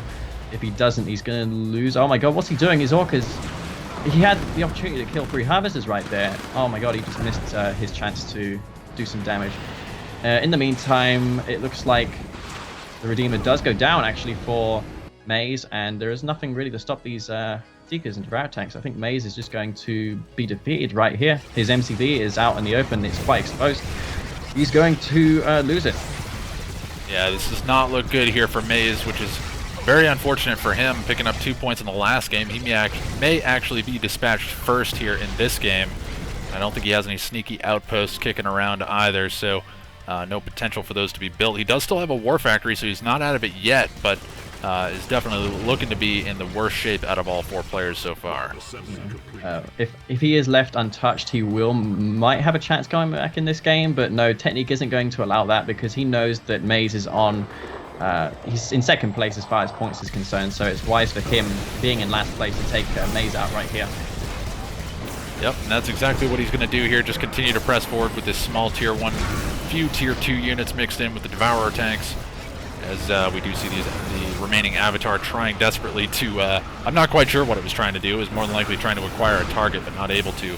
And Shard Launchers upgraded as well, just going to make those Seeker tanks even more powerful than they already are. Speaking of Shard Launchers, that's going to be awful news for Phoenix because he's investing all of his money into Hammerheads right now. Yeah. And if he gets caught with Technique's anti-air, then he's going to lose those Hammerheads. Is the point of the game where air kind of loses its effectiveness because all the factions have their respective anti-air upgrades at tier 3, and yeah, he's going to have to find a vulnerable area for those Hammerheads, otherwise they're not going to do much. And Maze has finally been defeated here in this game, and then the question becomes, you know, who's in the worst position now? It looks like maybe Doom Tiger kind of caught between both players that are remaining. That was a nice snipe there from Phoenix. He managed to kill 3 Harvesters with his Orcas and escape with all 4 of his Orcas. But the problem for Phoenix now is the Marv is in his base. He has a lot of EMP Grenadiers, but they're nowhere near in position, and Doom Tiger is going to snipe 2 Harvesters and then just escape, actually, and not really lose his Marv. He's getting double teamed by Technique as well, but those tripods will want to get out of there, or they are going to become dead meat, because yeah, he doesn't have shields on them, something that he should definitely get. Yeah, and in the meantime, Phoenix has just been flying around with these Hammerheads with the rocket squads inside of them, causing problems here for Technique, almost sniping the tech assembler, but Technique responding to this with those Seeker tanks. The upgraded Seeker tank's going to be able to chase them away, but Doom Tiger, or rather Phoenix, looking like he's on the move to the north with his MCV. He's been extremely good about this. As the game progresses on, he immediately gets up additional expansions, knowing that Maze is out of the game. He's going to send his MCV up there to grab that initial field from Maze. I can agree with that. Who's doing that again? That's, Phoenix. Yeah, Phoenix. Wow, yeah, that's actually nice, because he knows that those fields in the corners are more protected than the ones in the middle. The only thing he has to watch out for is those Seeker tanks with the shards. Those are going to be poking around in those corners, I reckon, and seeing what's up. Yep, and interestingly enough, we have a couple of outposts already out for these guys, already kind of accepting their defeat. I don't know if that's necessary, as we do see Phoenix with an outpost on the top side of the map. And the left-hand side of the map, in the middle, we can see an outpost surveyor in V35 Ox. But that's going to get spotted by the expansion here of Phoenix. It looks like he's moving some infantry along there anyway, so if he's paying attention, he'll be able to spot it. Phoenix has actually deployed an outpost down towards Doom Tiger's original main base, but I think it was spotted. Bottom right. Oh my god. Oh, if he didn't have those Seekers there, he would have been in deep trouble. Does he have his tier 2? Yeah, he does. Okay, so he can drop anti-air. If I was Technique, I would definitely be killing an anti-air. With Hammerheads out on the field, against 2 GDI players, you want to have anti-air turrets queued at all times in case you do get ganked by those Hammerheads, because they're very lethal when unanswered. Ooh, but it's looking like Doom Tiger's going to press into the expansion here from Phoenix, and is going to look to come in with the Marv and some Orcas as well. This is a mistake. He should have gone for snipers. Snipers in this situation would have been pretty amazing, because he could sit back here and kill all those infantry, which is basically holding back this Marv right now, is those infantry forces. And Doom Tiger's lost a lot of Harvesters here in this last couple of fights as well, losing a few over to Technique as well, as they stumbled into the field and got shot up by tripods. Yeah, it looks like the back of his base is getting also destroyed by these Hammerheads. And yeah, I don't think he has a supersonic airstrike tier 4, does he? No, that would have definitely come in handy. Oh! Yeah, Firehawk Stratofighter in and immediately dispatch all of the Hammerheads. So very nice move there from Doom Tiger to keep himself alive. I was confused. I mean, it looked like he had 4 Orcas, but no, there are actually 4 Hammerheads. Firehawks out on the field. I didn't see that. He definitely did have 4 Orcas. I'm not sure what happened to them, but he must have had a second deck somewhere. Oh, they're actually out. They're still out in the field. They're just above the stasis shield. Oh, this is not going to go well for Phoenix. He's attacking with all these Grenadier squads, but he's got nothing there to really deal the damage. Speaking of Phoenix, he hasn't got very much besides hammerheads, does he? Yeah, Phoenix doesn't have much. He's got this small infantry force, but it's looking like it's about to be chewed up by this screen force here from Technique. And yeah, he's getting a ton of extra money for this as well because the hexapod is close by, so getting that recycling cash. So that anti-air is really, really powerful, isn't it? The shards, even the Seeker's dealing a lot of damage. And yeah, not garrisoning the hexapod out of anything. He's going to put 2 shocks in there. This is not looking good for Phoenix. It looks like Technique is going to go for Phoenix right now. Phoenix, he hasn't got anything to really deter those units because of the Seekers. If he had more than hammer hits, he could probably push this back because there's not really much anti-air here. But yeah.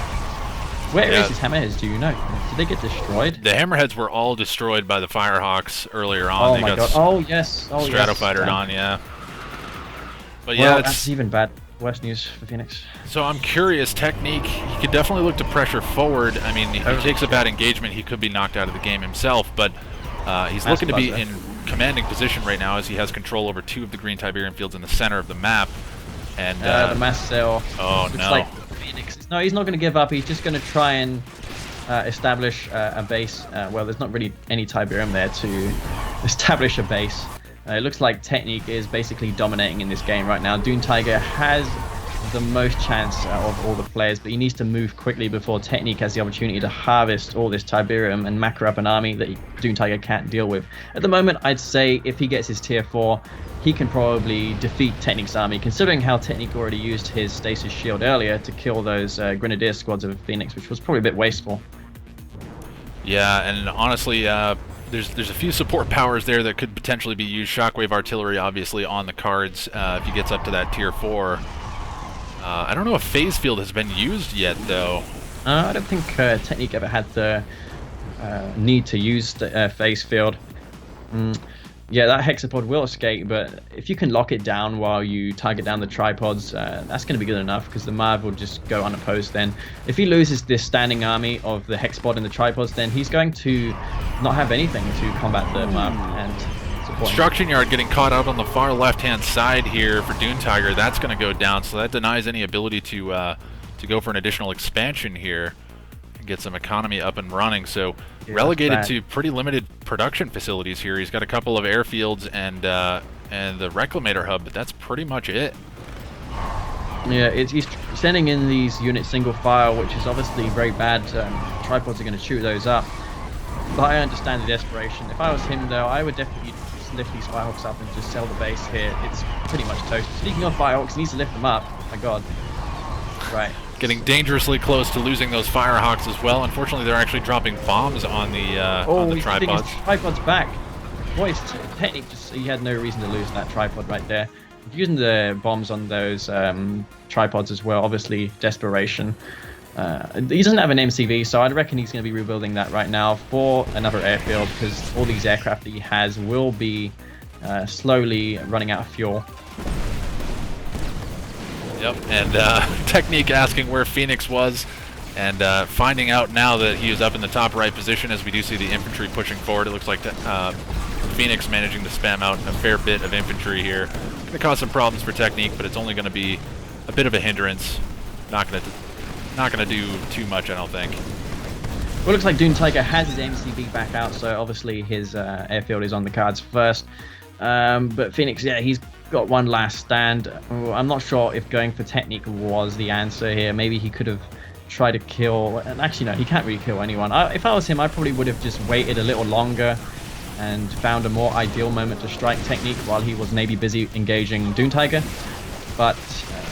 no, that's not. Well, he is moving forward without any support. I mean, he's got a few corruptors here, but he could potentially get locked down continually by EMP. It looks like. Yeah, the thing is, he has EMP, but he has nothing really to kill the hexapod, and he's just feeding a lot of experience and money, because of course the hexapod does grant money to units that it kills around its life recycling system, or whatever the hell it's called. Yeah, exactly, and it actually looks like Phoenix has managed to sneak his MCV up into the top left position as well. trying to get some. Oh yeah. Oh no, he's gonna destroy it. Oh, yeah, it goes down. Was it worth killing that? I guess Dune Tiger is pretty much guaranteed second. Actually, no, I take that back, because if Technique goes for Dune Tiger right now, then Phoenix gets second place. But I'd reckon that for Technique to have a chance in this series, he has to really kill Phoenix first, because he's last in the scoreboard, isn't he? So yeah, and I think that's what his intention is here for this game. And it looks like the Hexapod getting EMP'd, but there are a few supporting tripods that are going to come in and get crushes. And again, like you said, there's just not enough DPS to actually kill this Hexapod, even if he's able to lock it down continually. And he's got Devastator Warshops out as well. Not entirely necessary. I think maybe... No, I was thinking of maybe going for... Maybe if he went for Storm Riders, but no. Dune Tiger has Firehawks. Yeah, it's generally not a good idea going for air is Scrin if one of your opponents has Firehawks, so I'm not really keen on that idea. But Phoenix is left alive. He does still have a power plant in the top right corner, and then on the very top side of the map, he does have an outpost deployed as well. However, it looks like Phoenix was on a laser sight mission there to go and kill that outpost, but it's going to be disappointed to see that that's not the last structure. He may not actually know that there's this power plant in the top right spot. Yeah, I mean, I thought it was obvious. I mean, he was up there like moments ago with his army, but maybe he doesn't notice it. No, he barely didn't have it in his vision, so he might get away with that power plant. Yeah, but I imagine Technique's going to be searching for any structures, but it may actually buy some time here. I imagine probably Dune Tiger's searching for it as well. That would be a smart move on his part to just find it and kill it. And it looks like he is doing exactly that. He's flying around with orcas on the bottom side of the map. He did. Technique did a massive favor getting Phoenix down to this one power plant, because that will make it a lot easier for Dune Tiger also to get second place, because all he has to do is find one building, and he has air, so he has no real reason to lose this game. He just needs to put his aircraft on a waypoint all around the corners of the map. I mean, you can probably guess it's not in the middle of the map. It's obviously going to be on the edges. There is always that risk. We do hear shockwave artillery coming in. It is going to lock down the Hexapod. However, I think in the meantime, Dune Tiger will find... oh, that's a massive pickup, isn't it? Yeah, that's a huge pick. Shockwave artillery being huge there in that fight. However, the Hexapod does get phased. Could look to turn around, but it will get EMP'd again. But where are these tripods doing? He needs to get his tripods in there. He's got 6 of them just chilling in the back.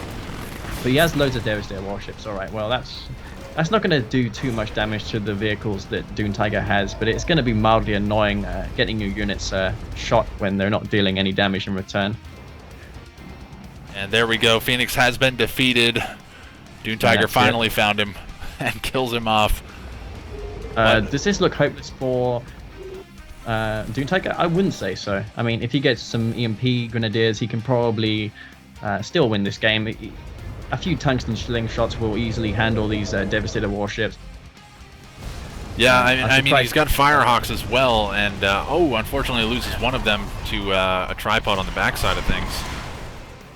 Yeah, that's unfortunate. He just could have saved that. I'm surprised he didn't go for tungsten shells a lot sooner. Would have definitely came in handy, considering how many players went for air in this game.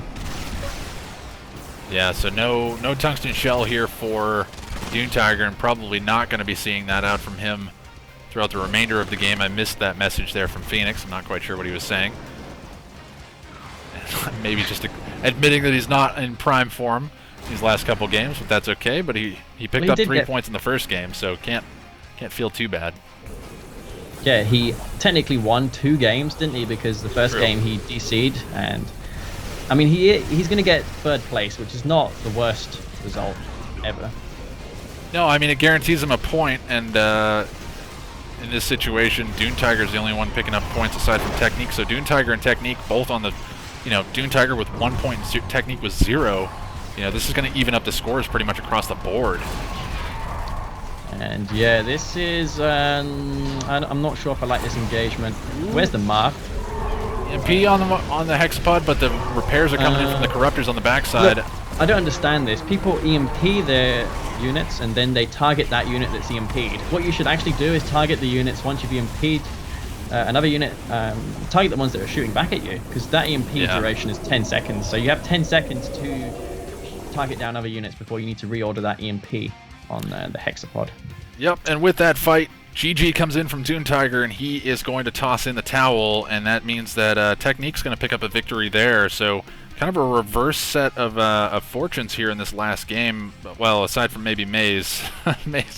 Maze not in the greatest position here as we move into Game 3, but let's take a look at the points. So with Game 2 out of the way, we have let's see, Phoenix is sitting in first place still with 4 points total. It'll be a narrow lead because of that victory there from Tech. Yeah, but then as we move down to second place, we have a tie between Technique and Dune Tiger, both sitting on 3 points, and then Maze in a not-so-distant fourth place with 2 points. So everybody is poised to win this series if they play their cards right. Maze has definitely the hardest road to get there, but any one of them could do it. All right, okay. Yeah, I do agree. I think everyone has a chance to win this series because the point discrepancy between the players is not very much, is it? Not at all. Not at all. And to be honest, it's going to be a matter of strategy again in this game. Phoenix is going to have to be the guy that they target down together because all three of these players, if they allow him to survive and pick up 2 points, there's really no path to victory for any of them because he'd be sitting on 6 points and none of them... Well, I guess they could force a tie game, or rather yeah, I mean, honestly, there's so many different ways that this could play out that it's anybody's series.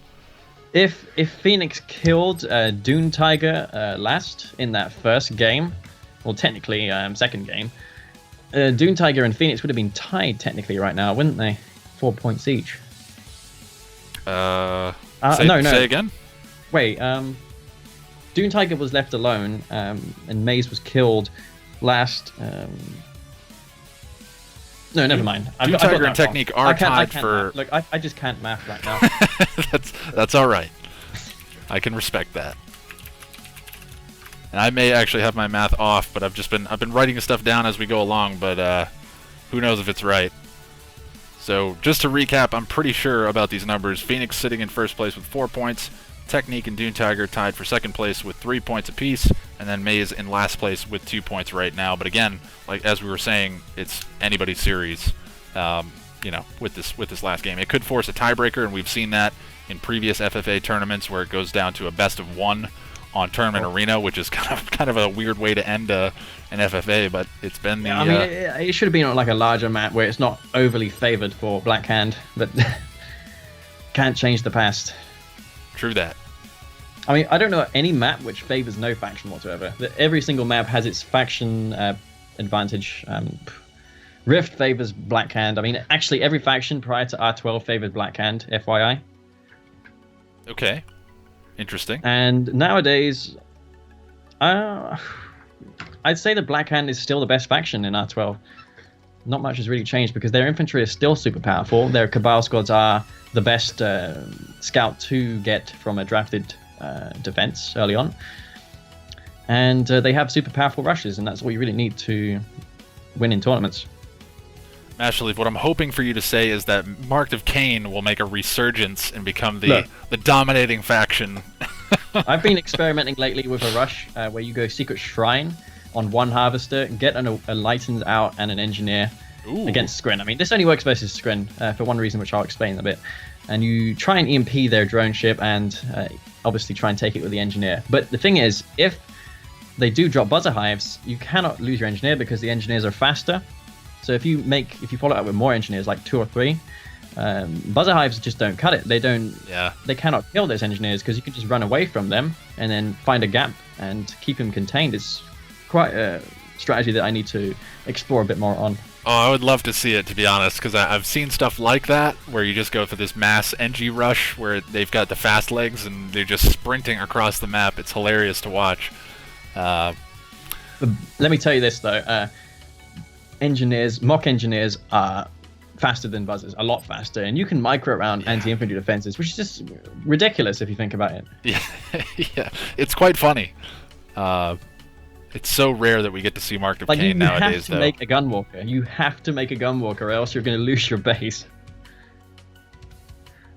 An interesting set of strategies. But Tournament Shaft is going to be the final map. In 20 seconds, okay? 30 seconds? No problem. So it's looking like it is going to be Tournament Shaft for our final map, and again, it could be anybody coming through with a victory here in this series. Phoenix definitely in the best position to do so, but Technique and Dune Tiger knocking on the door here. So, I mean, minus a perfect performance there from Phoenix, he's not guaranteed a spot, or rather guaranteed a first place finish here. So we could potentially see Dune Tiger and Technique look to go for some kind of an upset. But then again, Maze could really turn things around as well and look to get himself a first place finish and get himself 5 points and get himself ahead of the curve. But he's going to have to really play the numbers game and really have to get an advantage and start picking and choosing who he's going to kill first. So it's anybody's guess as to how that will go down, but we're about to find out.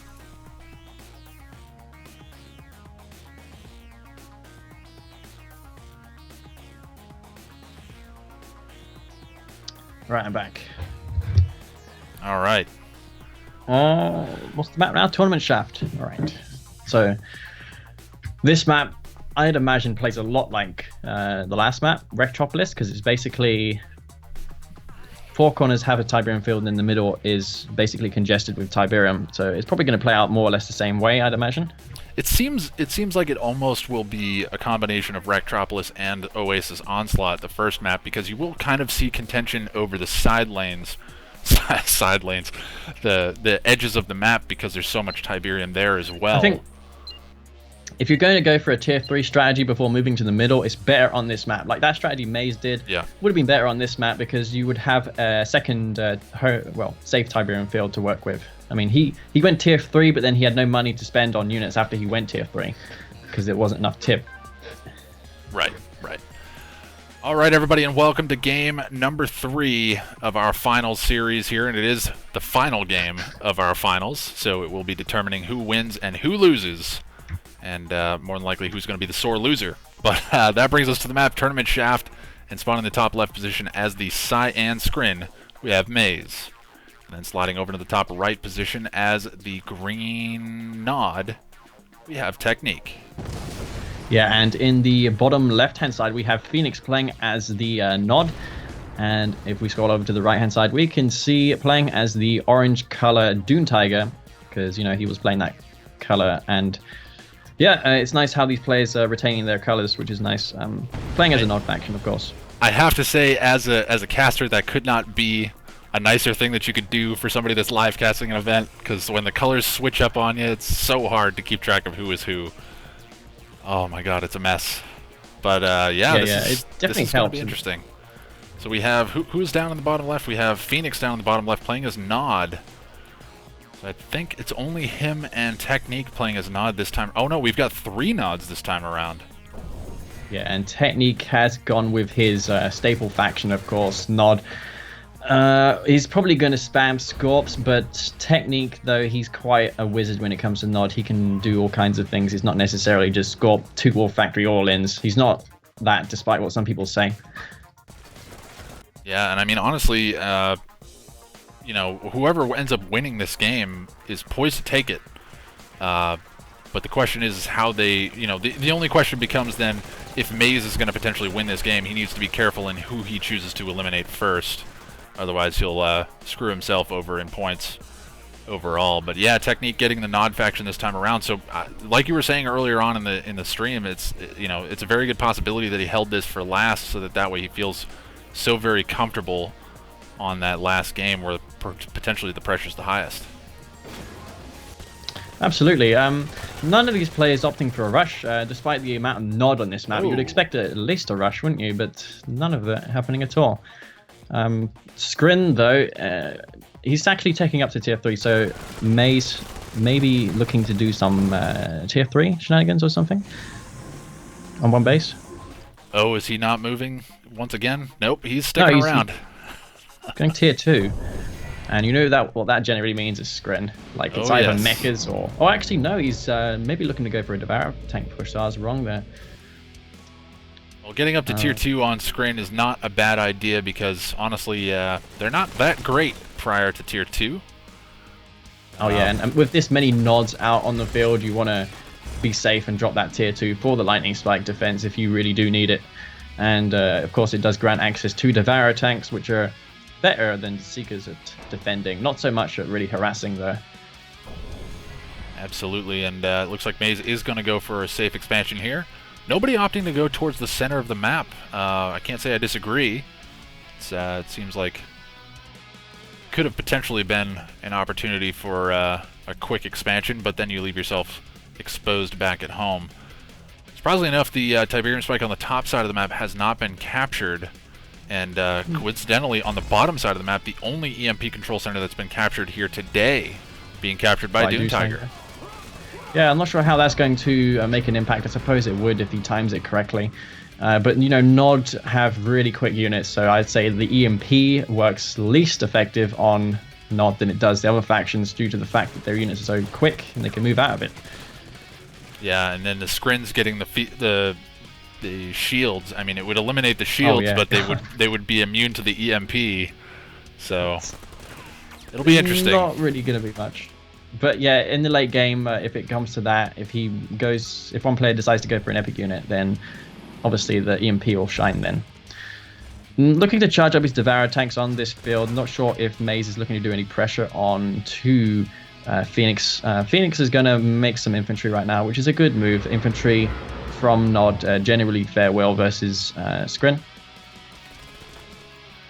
So infantry potentially on the cards. And let's see, we have a couple of assimilators coming out here from Maze. He's actually sent out 2. Not sure where the second one is headed. Oh, look, okay, it looks like he's going to go for some Tib spikes here. A bit risky. I mean, even a single Raider buggy could potentially kill that. Yeah, whereabouts is that again? We have from Maze coming from the top left. Actually, the third assimilator coming out as well. Yeah, that's a bit ballsy. I mean, he does have that building secured, but you know, again, that militant squad can evacuate and kill whatever comes. What is Technique doing? He's just massing up Scorpion tanks right now. No surprise, really, considering how that's his go-to strategy. Huge Buzzer Swarm support power being called in here by Maze, as he's going to catch out the majority of the infantry here from Technique down in the bottom left, I believe. Or no, yeah, Phoenix down in the bottom left. My mistake. Yeah, that's a really annoying placement for the Buzzer Hives also, but it looks like the infantry can shoot above. Beyond the Swarm support power being used, he doesn't have very much in the way of stopping these infantry. They can gunwalkers now. He can shield his buildings. What Phoenix should do is he should go to tier 3, get the Redemption support power so that these revivers awaken, and then he can throw down EMPs and disable those Buzzer Hives. And maybe even get some Spectres out as well, because that'll be a decent combo. And Phoenix actually losing an engineer there as well, just as he was about to jump into that Tiberium Spike, did lose it to the Buzzer Hive there. It was just barely in range. Let's see what's going on the top side of the map. Not a whole lot going on the top side of the map. It looks like Technique is moving around with a fair number of Scorpion tanks, but seems to be content with just waiting this one out. Yeah, Technique really patient, and Doom Tiger likewise, not really. Well, he hasn't got much in the way of eco. Well, yeah, he does. Never mind. He's going to the left-hand side right now. He hasn't got much in the way of tanks, I should say. Technique definitely has the ability to just steamroll into Doom Tiger's base, but he probably doesn't want to do that because he probably wants Doom Tiger to finish at least second. Yeah, I mean, it's risky because Doom Tiger and Technique are both sitting on the same number of points, so he knows for a fact that he has to do better than Doom Tiger in order to have any hope of winning. But whether or not he wants to eliminate him first is a good question. That's true. And is that a second MCV for Phoenix? Yes, it is. He's going for 2 MCVs, which is a very, very peculiar choice. Yeah, a very peculiar choice, because he's not Black Hand or Mock, which get the particle beam turrets, which is the main reason why you go for 2 MCVs. I can't tell you why he did that, honestly. Wonder if maybe it's just the intention is to stay alive for as long as possible and try to turtle up here. Yeah, I mean, he could just phase this MCV in and put it in the corner, like in case things go badly wrong for him. But I wouldn't play the game knowing that you're going to lose in the end. I'd probably try and win, of course. Yeah, I mean, the thing is though, is like if Phoenix is able to get himself into a guaranteed second place, he guarantees himself at least a minimum of a shot at the tiebreaker. Otherwise, he just wins outright. It looks like an engineer going to be going down here. Oh, it's going to be close. It's going to be close. Engineer on the top side of the map. It does go down for Technique, as we do see Maze rallying in here. It's looking like Maze is not going to want to commit into that number of Scorpion It's really tanks. awkward engaging with Scorpion tanks with this terrain, isn't it? Like, they just cannot find the line of sight for it. Yep. And Technique, he needs lasers, right? That's the only thing he needs right now to push. I'd imagine he's going for a tier 3. Actually, no, he's not. He's prioritizing eco. But yeah, when he gets tier lasers, he's just going to push through, and at this rate, he's going to kill everyone in this on this map. Dune Tiger is going to engage with quite a few tanks, but Technique obviously has him outnumbered. So that's not going to end too well for Technique. Technique, I wouldn't be surprised if he responds soon. Yeah, and there you go. Well, keep in mind, though, that Dune Tiger does have that EMP control center. I think it is probably off of cooldown now. Yes, it is. Oh, I yeah. just double-checked it, and that would be pretty devastating. Yeah, if he gets a direct hit on all those Scorpion tanks, then, of course, he will do fairly well to even the odds. What's happening on the left-hand side here? This Spike is still alive, taking a minor amount of damage from Phoenix. Phoenix... He's going to go for a Redeemer right now. All right, it's not a bad choice. Spectral Artillery out for Phoenix as well. We've seen that used to pretty great success here today, being very strong. The thing is with Phoenix is that he's continually losing forces. He's not really doing what Technique is, and that is stacking units forever and forever. Technique right now, he's just massing up an army, and he's going to push out when one player loses the game. EMP Control Center comes in and hits the Spectre Artillery here from Phoenix. An interesting target choice. I don't know that would have been targets of choice here for me, but he's going to be able to focus a majority of them down, I think, but they should be able to re-stealth. I'm surprised he went for Phoenix, considering that Phoenix is not doing too well, in my opinion. He hasn't got much in the way of any forces. He hasn't got his Redeemer out. His Redeemer is a long way off, actually, from finishing.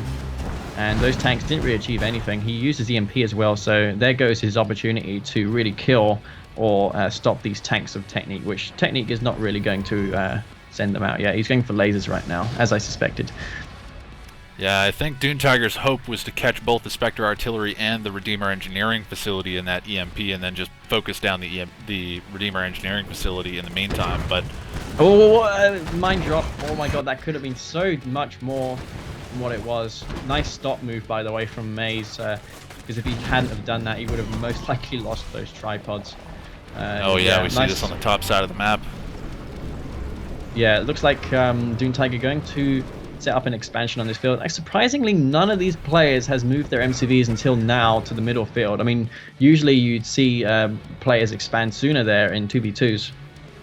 Yeah, I think it just shows you the tense nature of the game. It's like nobody wants to go into unfavorable trade situations and then be steamrolled by the guy to the right or left while they're fighting. So everybody playing a bit safe, and now we're going to see some huge armies fighting here, which is actually pretty exciting. We have a very large tier 1 army here from Dune Tiger about to face off against Technique here, who doesn't actually have laser capacitors yet. Oh, he's got it now. Just now finished. Actually, Technique is in a rough position here, because if Maze goes for Technique the moment he leaves his base, then Technique could be in all sorts of trouble. That's the real issue with Technique right now, is that he cannot really commit until he can deal with this army of Maze, because Maze knows that Technique is going to engage Dune Tiger momentarily. But yeah, it's quite interesting to see how Technique is playing this out. Yeah, Technique has an enormous army at this stage in the game, and it now is adding the Redeemer to the list. Oh my god, that is just, not that he needed it, but yeah, it's gonna be definitely useful. There's no stealth detection here for Maze, aside from a buzzer or two. So, I mean, he could just maybe stealth this Redeemer and maybe get some pressures off on these tripods. I don't think Maze would suspect that, honestly. A stealth Redeemer would not be a bad idea. It does need to be careful of being EMP'd, but yeah, like you said, I don't think he'd be expecting it, so... I mean, he could probably quickly take out Maze, but Maze, though, aside from this army, he's not really going to threaten Technique beyond that. Whereas Dune Tiger is establishing more economy up. He's going for a Redeemer, and he's getting shelled by Phoenix. So Phoenix looking to take the fight to Doom Tiger, which is going to benefit Technique more than anyone. Yeah, absolutely, and honestly, I think it kind of draws some focus here onto Phoenix, who doesn't really have much of a standing army, so it may actually bait Doom Tiger into wanting to fight this. Unfortunately, he's going to take a really bad rage gen here, as Doom Tiger is going to be forced to shoot up the majority of his own Scorpion tanks, and they're going to be sent into their death, more or less, as the obelisk drops come down here from Phoenix, and he takes a very nice trade there, despite not really having a standing army to speak of. Yeah, and man, I got some really bad lag right now. I'm not sure if it's these maps. It could be the R12 maps, actually. Huge fight on the top side of the map, as we do see Maze's forces being completely phased out here. He did get a stasis shield on the Redeemer as well, but he's going to be forced to fall back, but forced Technique backwards as well. What Technique should have done was he should have raged his the units so that they weren't able to phase, because if you try and phase a unit when they're under the effects of rage, it won't actually work. So yeah, I don't think he would have been able to rage gen, as I think he was locked up under a stasis shield. Oh right, yeah, well, that explains it. We've got some tough, rough fighting happening in the bottom of the map here between Doom Tiger and Phoenix. It looks like not really sure who they're going to win in that fight there, but Technique, he's just still massing up tons of Scorpion tanks, and yeah, Maze not really making an effort at securing more Tiberium right now. He's he's not interested in making a refinery at all. Yeah, this is funny. I mean, everybody has a fairly large army to work with here, but nobody wants to commit to an engagement that would determine, the status of one player at the very least. And Technique, it looks like he's going to now commit to going towards Doom Tiger, but is instead going to fall back now, and I'm not quite sure what he's doing. Yeah, me neither. It looks like, wow, why is he force spraying the ground, Technique? Not sure what he's doing that for, but honestly, I think he killed one of his own Spectre artillery in the process. But Spectres, Technique does this often. He goes for Spectres mixed in with his Scorpion tanks in Scorp v Scorp battles. Ooh, Tip Vane coming in. Or his EMP also. I'm not sure where's this going to come down. Oh man, huge hit from Technique. He's going to get the majority of the Scorpion tanks. The Redeemer, he also gets the Tip Vane in the mix as well. Tip Vane going to be dropped in response from Doom Tiger. Oh, just carnage. Just carnage. Yeah, the Redeemer, has it yet used its rage gen? I'm not sure if it has. Venoms, though, coming into the mix. There's no anti-air here to speak of, so what I would probably do as Technique is maybe focus down these power plants and, make it so that the coming threat of the SAM turrets are not effective. We did see a big mine drop come in from Technique, but unfortunately missed its mark on the Redeemer, so the Redeemer will sneak away here from Doom Tiger, but Doom Tiger has been more or less defeated here, as his entire army has been obliterated. Pretty much the only thing he's got left is the Redeemer. And, I mean, he could stealth it, but all these Venoms are there for the detection, so it's pretty much going to fall here. Yeah, Technique is onto it, and he's going to make short work of that. Meanwhile, we have Maze, who didn't take the opportunity to attack Technique. Technique left his Redeemer at home, which is wise, because he needs something at home in case that happens. Phoenix, in the meantime, has been left a lot of time to establish a base on this greenfield, and he is looking like a real contender now, because he's been left alone for a while. We got a heroic Scorpion tank, by the way. Yeah, heroic Scorpion tank from Technique, exactly, getting the final kill shot on that Redeemer, and that's going to be a scary threat. But honestly, it's kind of scary to think that Phoenix has been left to his own devices this whole time, and has a fairly large standing army of both Vertigo bombers as well as avatars on the ground here. So Phoenix, despite not having much to speak of early in the game, has massed up quite slowly but steadily. I think Technique, he should have gone for Doom Tiger a lot sooner, but he wasn't able to because Maze was trapping him in his base. The moment the Technique would have left his base to kill Doom Tiger, Maze would have just pounced on him, and yeah, I think Technique was aware of that. So I don't think it was a mistake of any of these players at all to not engage one another. Yeah, but Dune Tiger being left alive here by Technique, and Technique has a large number of these Venoms. Not quite sure what he's looking to do with them, but it looks like he's actually going to re-engage here. I mean, back down with the Scorpion tanks. This Venom force of Technique, he might be outgunned on the ground, but there's not really much in the way of anti-air for any of these players, and those Venoms could potentially deter a ground army attack from Phoenix or Mace. So that could be good for Technique. Yep, and without any supersonic airstrikes coming in, those Venoms can fly around pretty safely for the time being. Do need to be careful about, obviously, getting into the range of Maze, as he's more than likely got Shard upgrade at this stage in the game. No, he does not. No, that's surprising, because it looks like there's Vertigo bombers out on the field for Nash or Phoenix. So yeah, 7 Vertigos in the field. That's going to be pretty devastating. It only takes 4 Vertigos to destroy a tripod, but you know, after that, it does leave a husk. So you need forces to kill the husk. Yeah, pretty big Tib Vane detonation coming in from Phoenix to to hit the forces of Maze here. So it looks like Phoenix is going to try to come in and deal a killing blow to Maze, but we got Vertigo bombers flying over the top, just like you were talking about, and probably going to be looking to go tripod hunting. They're going to hit the infrastructure instead. Spray their damage. Not sure if that was worth it. They could have got the unshielded tripod, because it only takes 3 Vertigos to kill a unshielded tripod, by the way. Got shock troopers out as well, which are surprisingly upgraded, so he actually meant to build shock troopers. Sure okay, that was the best decision. An interesting set of choices here from Maze. But yeah, all these Venoms. What you can do to repair Venoms really quickly in this mass is you can force fire the ground, so they all stack up in front of the airfield, and then they all like stack up at the airfield, so you can basically repair infinite Venoms at the airfield if you force fire next to the airfield and stack them up that way. Oh, because right. if you do it this way, a lot of them are not really in the radius of the airfield, so you can see a lot of those Venoms are not actually receiving repairs.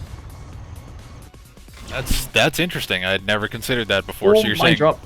Oh, yep, big mine drop coming in here from Phoenix, and unfortunately, May's going to walk over a good number of them. Gonna pay This for that fight's with the tripod. over before it really began. A Hexpod down to half HP as well, not really wanting to commit into this fight. Vertigo's flying over the top. That's a lot of Vertigo bombers.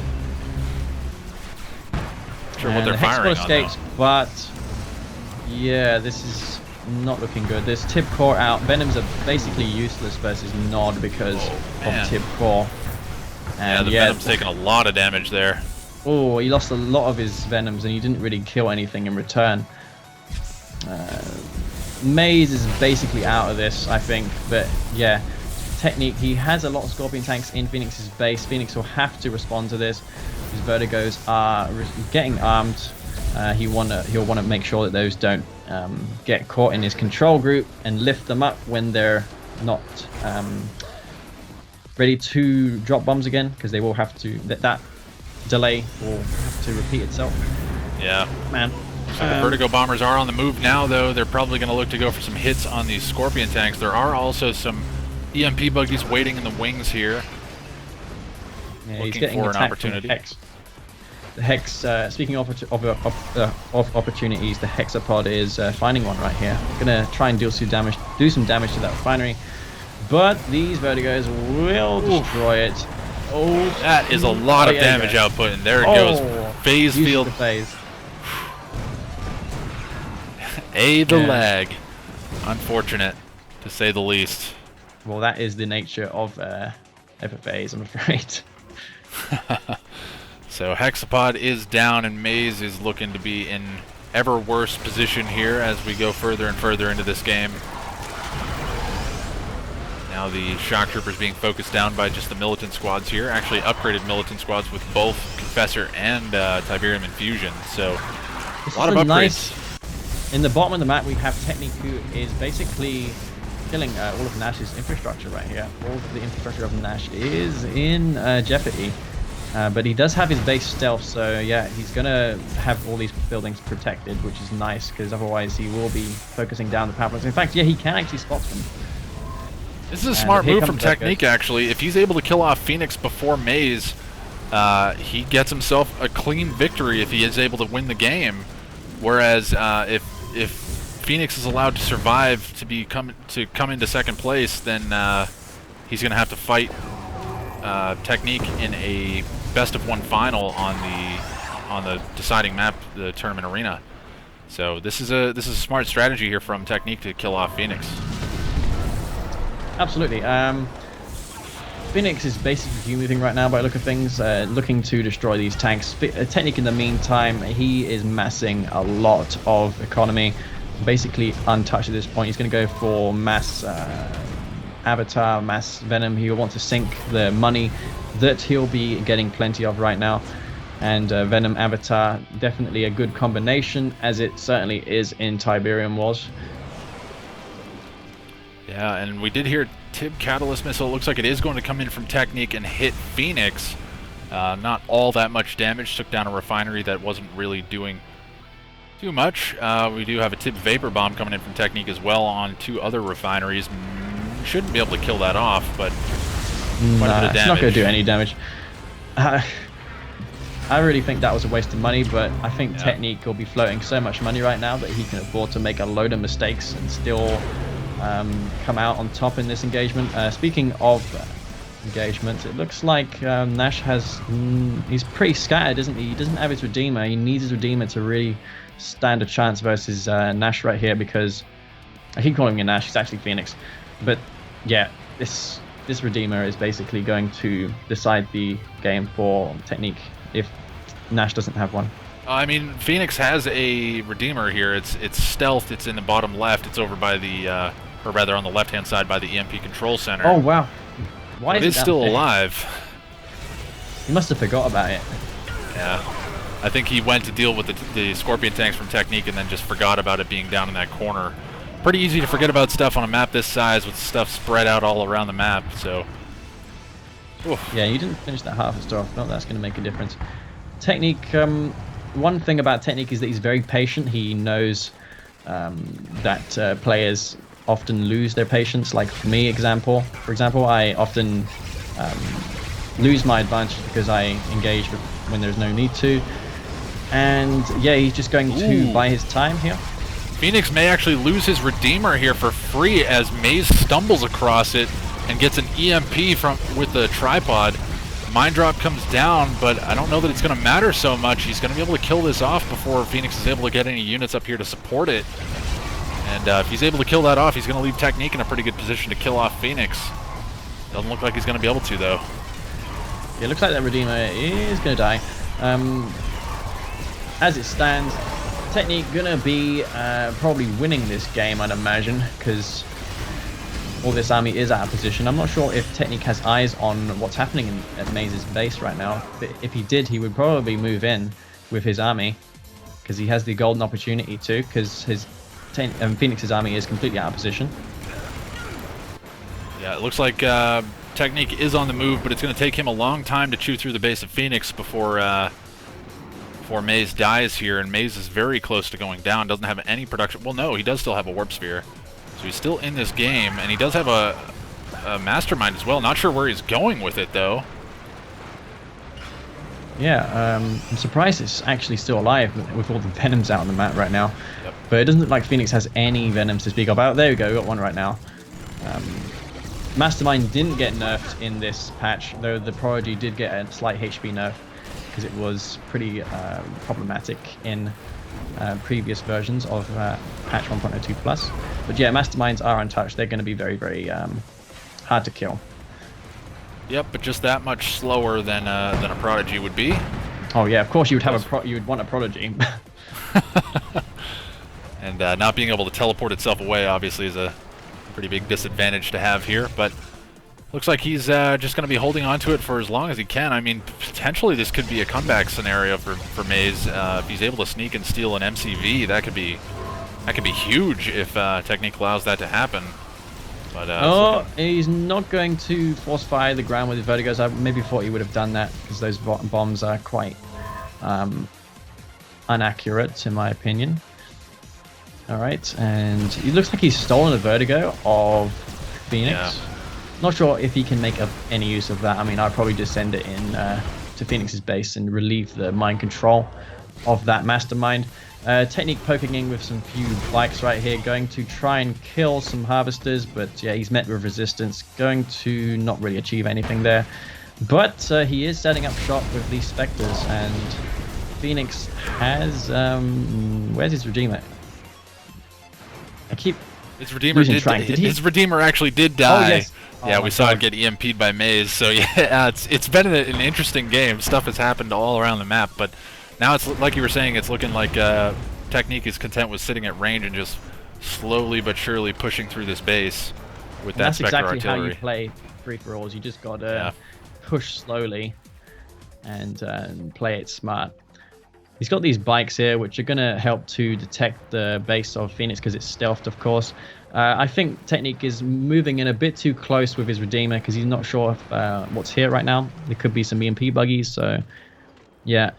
That's exactly what's down on the bottom side. I think, well, Phoenix doesn't actually see it because, yeah, so Phoenix can't actually see that Redeemer, though, because it is stealth, but he probably suspects that it's somewhere around.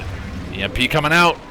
And that's going to be a big EMP on these avatars. That's going to be a lot of damage output going down. And Phoenix asking if you guys are actually teaming. Well, I mean, in FFAs it might appear so, but in generally it's not really like that. And yeah, those EMP buggies not really rushing forward, as you might imagine. They're going to get all destroyed. The Redeemer is going to push back. Of course, these infantry here are going to cause a problem. There's only 6 avatars for... well, there's actually a Redeemer out now. Okay, so Phoenix is basically going to be fine for the moment. Maze hasn't got anything, so when he says teaming, it's like, wow, Maze has a few Seekers. Yep, and Maze stealing away a veteran Scorpion tank there from Technique, just making sure to spread the love around with that Mastermind being a pain. Yeah, and look at Technique's base, man. It's like it's spreading across half the map. But I'm surprised he hasn't made an effort for the bottom field. He's definitely been allowed to do that throughout this game. It's funny you say that because I was just thinking the exact same thing. I'm shocked that he hasn't made a move for that bottom right corner and just looked to slowly but surely squeeze Phoenix out of the game. Yeah, and this EMP, where is his EMP? Okay, well, it's pretty fortified. Technique is not going to lose that. But I'm surprised the left-hand side one hasn't been captured by anyone. I mean, if I was Phoenix, I probably would have taken that a lot sooner ago. He probably would have been fine if he had taken that EMP spike. Yeah, I mean, honestly, it's exactly like you said. It would be definitely a good idea at this stage for Phoenix to grab that EMP control center. Wow, he actually teleports away the avatar as well. He captures an avatar, does a little bit of damage with it, and then teleports it away before it dies.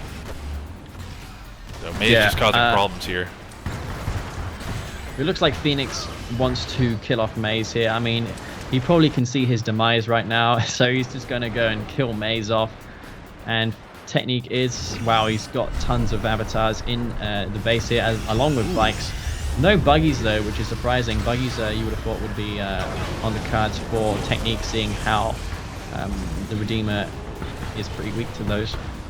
Pretty big rage gen though, and we did see a number of those avatars taking some damage from Phoenix rage gen, but he will be losing his Redeemer here shortly. That will go down, and the question will be, can Phoenix actually kill Maze before he dies? I don't think he's going to be able to. He didn't commit enough forces up here. I don't understand why Phoenix didn't just send his forces up to the top side of the map, kill Maze, secure himself a guaranteed opportunity at a tiebreaker at the very least, a win at best. And you know what? That game where he let Maze live might actually come back to haunt him, because he basically gave Maze 1 point that he shouldn't have. And yeah, I reckon that was a mistake. Yeah, this is not looking so good. Again, Maze, no real path to victory for him here. Even if he wins this game, I think Phoenix still comes through with enough points to, at the very least, force a tiebreaker for that. Well, considering final what Maze has right now, he's been very annoying. He's done a lot of damage with the forces he's had, and that Mastermind, I'm surprised it's been allowed to live this long. Yeah, absolutely.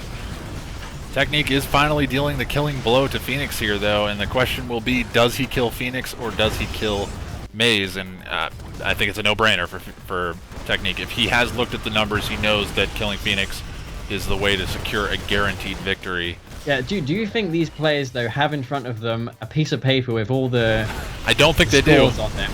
I mean, I don't think they do, make sense, though, wouldn't it? Oh, geez, Phoenix not all that happy with the way things have gone. He's going to throw in the towel. I'd like to say that he's called the GG, but not so much. But hey, it happens. And Maze still alive in this game, but again, well, I guess if he wins the game, he could potentially force a tiebreaker between him and Technique, but there's really no way that he's going to move. He's going to win. No. And is this a best of 2, or is it? What's the format? Who actually wins? What's the winning condition? I should say. No, this would be it. If Technique wins this game, which I think it would be a miracle if he didn't, the game's over. The series is over. Technique wins, and that's it. Otherwise, it would just be a best of 1 between Technique and well, actually, it would become a 3-way tie. Technique. With that said, I think that Technique I'm 99% certain here that Technique will win this game, and that's going to be GG. GG Gratz, I think. So Maze not doing the calculations on his end either, but he's going to roll the dice and hope it works out. And looks like he is going to throw in the towel. So Technique is going to come through victorious, and I will just run the numbers again just to be sure now that we have the final results. Let's see what we have here. So, okay. So final results. Technique in first place with 6 points. Phoenix just behind him with 5 points. Maze slightly behind him with 4 points. And then Dune Tiger falling down with 3 points in total. So Technique, despite losing the first game outright, getting 0 points, he comes through and wins the series by winning the following 2 games. I've seen that before. Like Inca Open immediately springs to mind, like deja vu. Well, it's just such an unusual circumstance in an FFA. I mean, in a 1v1, you can have a bad game and then spring back from it. The better player will generally win a best of series. But in an FFA like this, to be able to come through, to lose the first game, the first player out of the game, and then to come back in the second 2 games and dominate, that's impressive. It is, without a doubt, and I think Technique deserves all credit for that result. He did play well. He didn't make any silly mistakes. He played his cards correctly, and yeah, as a result, he did win. So well done to Technique. Yeah, and I mean, honestly, a great showing from pretty much everybody. You know, some unfortunate situations for some of the players as you know, in particular games, but aside from that, I mean, that's the nature of FFA, and that's what makes it fun, you know. And it's while I can feel the frustration from Phoenix, he's got to know that he's definitely put on a show here today. Had a dominating performance throughout all of his series prior to this, and I don't think anybody's taken anything away from him here today, except Technique taking away the win. So again, to run through our final 4, Technique in first place with 6 points, Phoenix coming in second place with 5 points, Maze in third place with 4 points, and Dune Tiger in that 4th place position with 3 points. And I mean, even in fourth place, Dune Tiger walking away with 3 points is pretty solid. You know, a lot of times those players get blown out, but Dune Tiger picked up a couple points. To reach a final in FFA tournament, I'd say is quite an achievement, because like literally anything can happen in FFAs, and I think you should be really proud to reach a final of this format, because it's just very difficult. And even the best players can lose in the opening rounds of these formats. Without a doubt. And I know I gave him a little bit of crap earlier by accident, but Dune Tiger definitely put on a show for us today, and had a dominating performance earlier on in his previous series. So anyways, I think that's pretty much all the analysis that's necessary. I think we've said all that can be said. A very interesting set of games. That last game, probably the most interesting, just because everybody seemed to want to mass up and not move. And then it was just like, who would throw the first rock? And that's exactly how I remember FFAs, like, you know, in Tib Gardens 3. Everyone would just sit around and mass up an army and then eventually move out, and whoever. Well, it's not exactly the same because on that map it's whoever had the more planetary assault carriers, but we didn't see any of those today. Yeah. No, we did not, and I think it's a testament to the level of play here, that these guys are constantly keeping up the pressure and not letting one another breathe. So not being able to build up that massive pack army. No, not to be. Although it probably was the best strategy. Yeah. To many. And it's certainly cool to see. I mean, I won't lie. Seeing that Skrin invasion force coming along is it's definitely a sight to behold. But anyways, that's going to be it for us here today, folks. I hope you guys all enjoyed. I know I certainly did. I think we're going on like what, 5-6 hours now.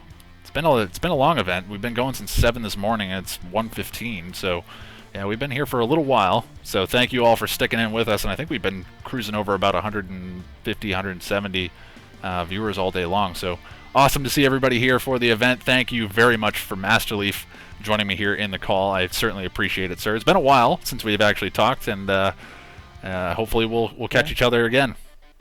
Yeah, I enjoyed it. I mean, had nothing else better to do, so yeah, I thought why not.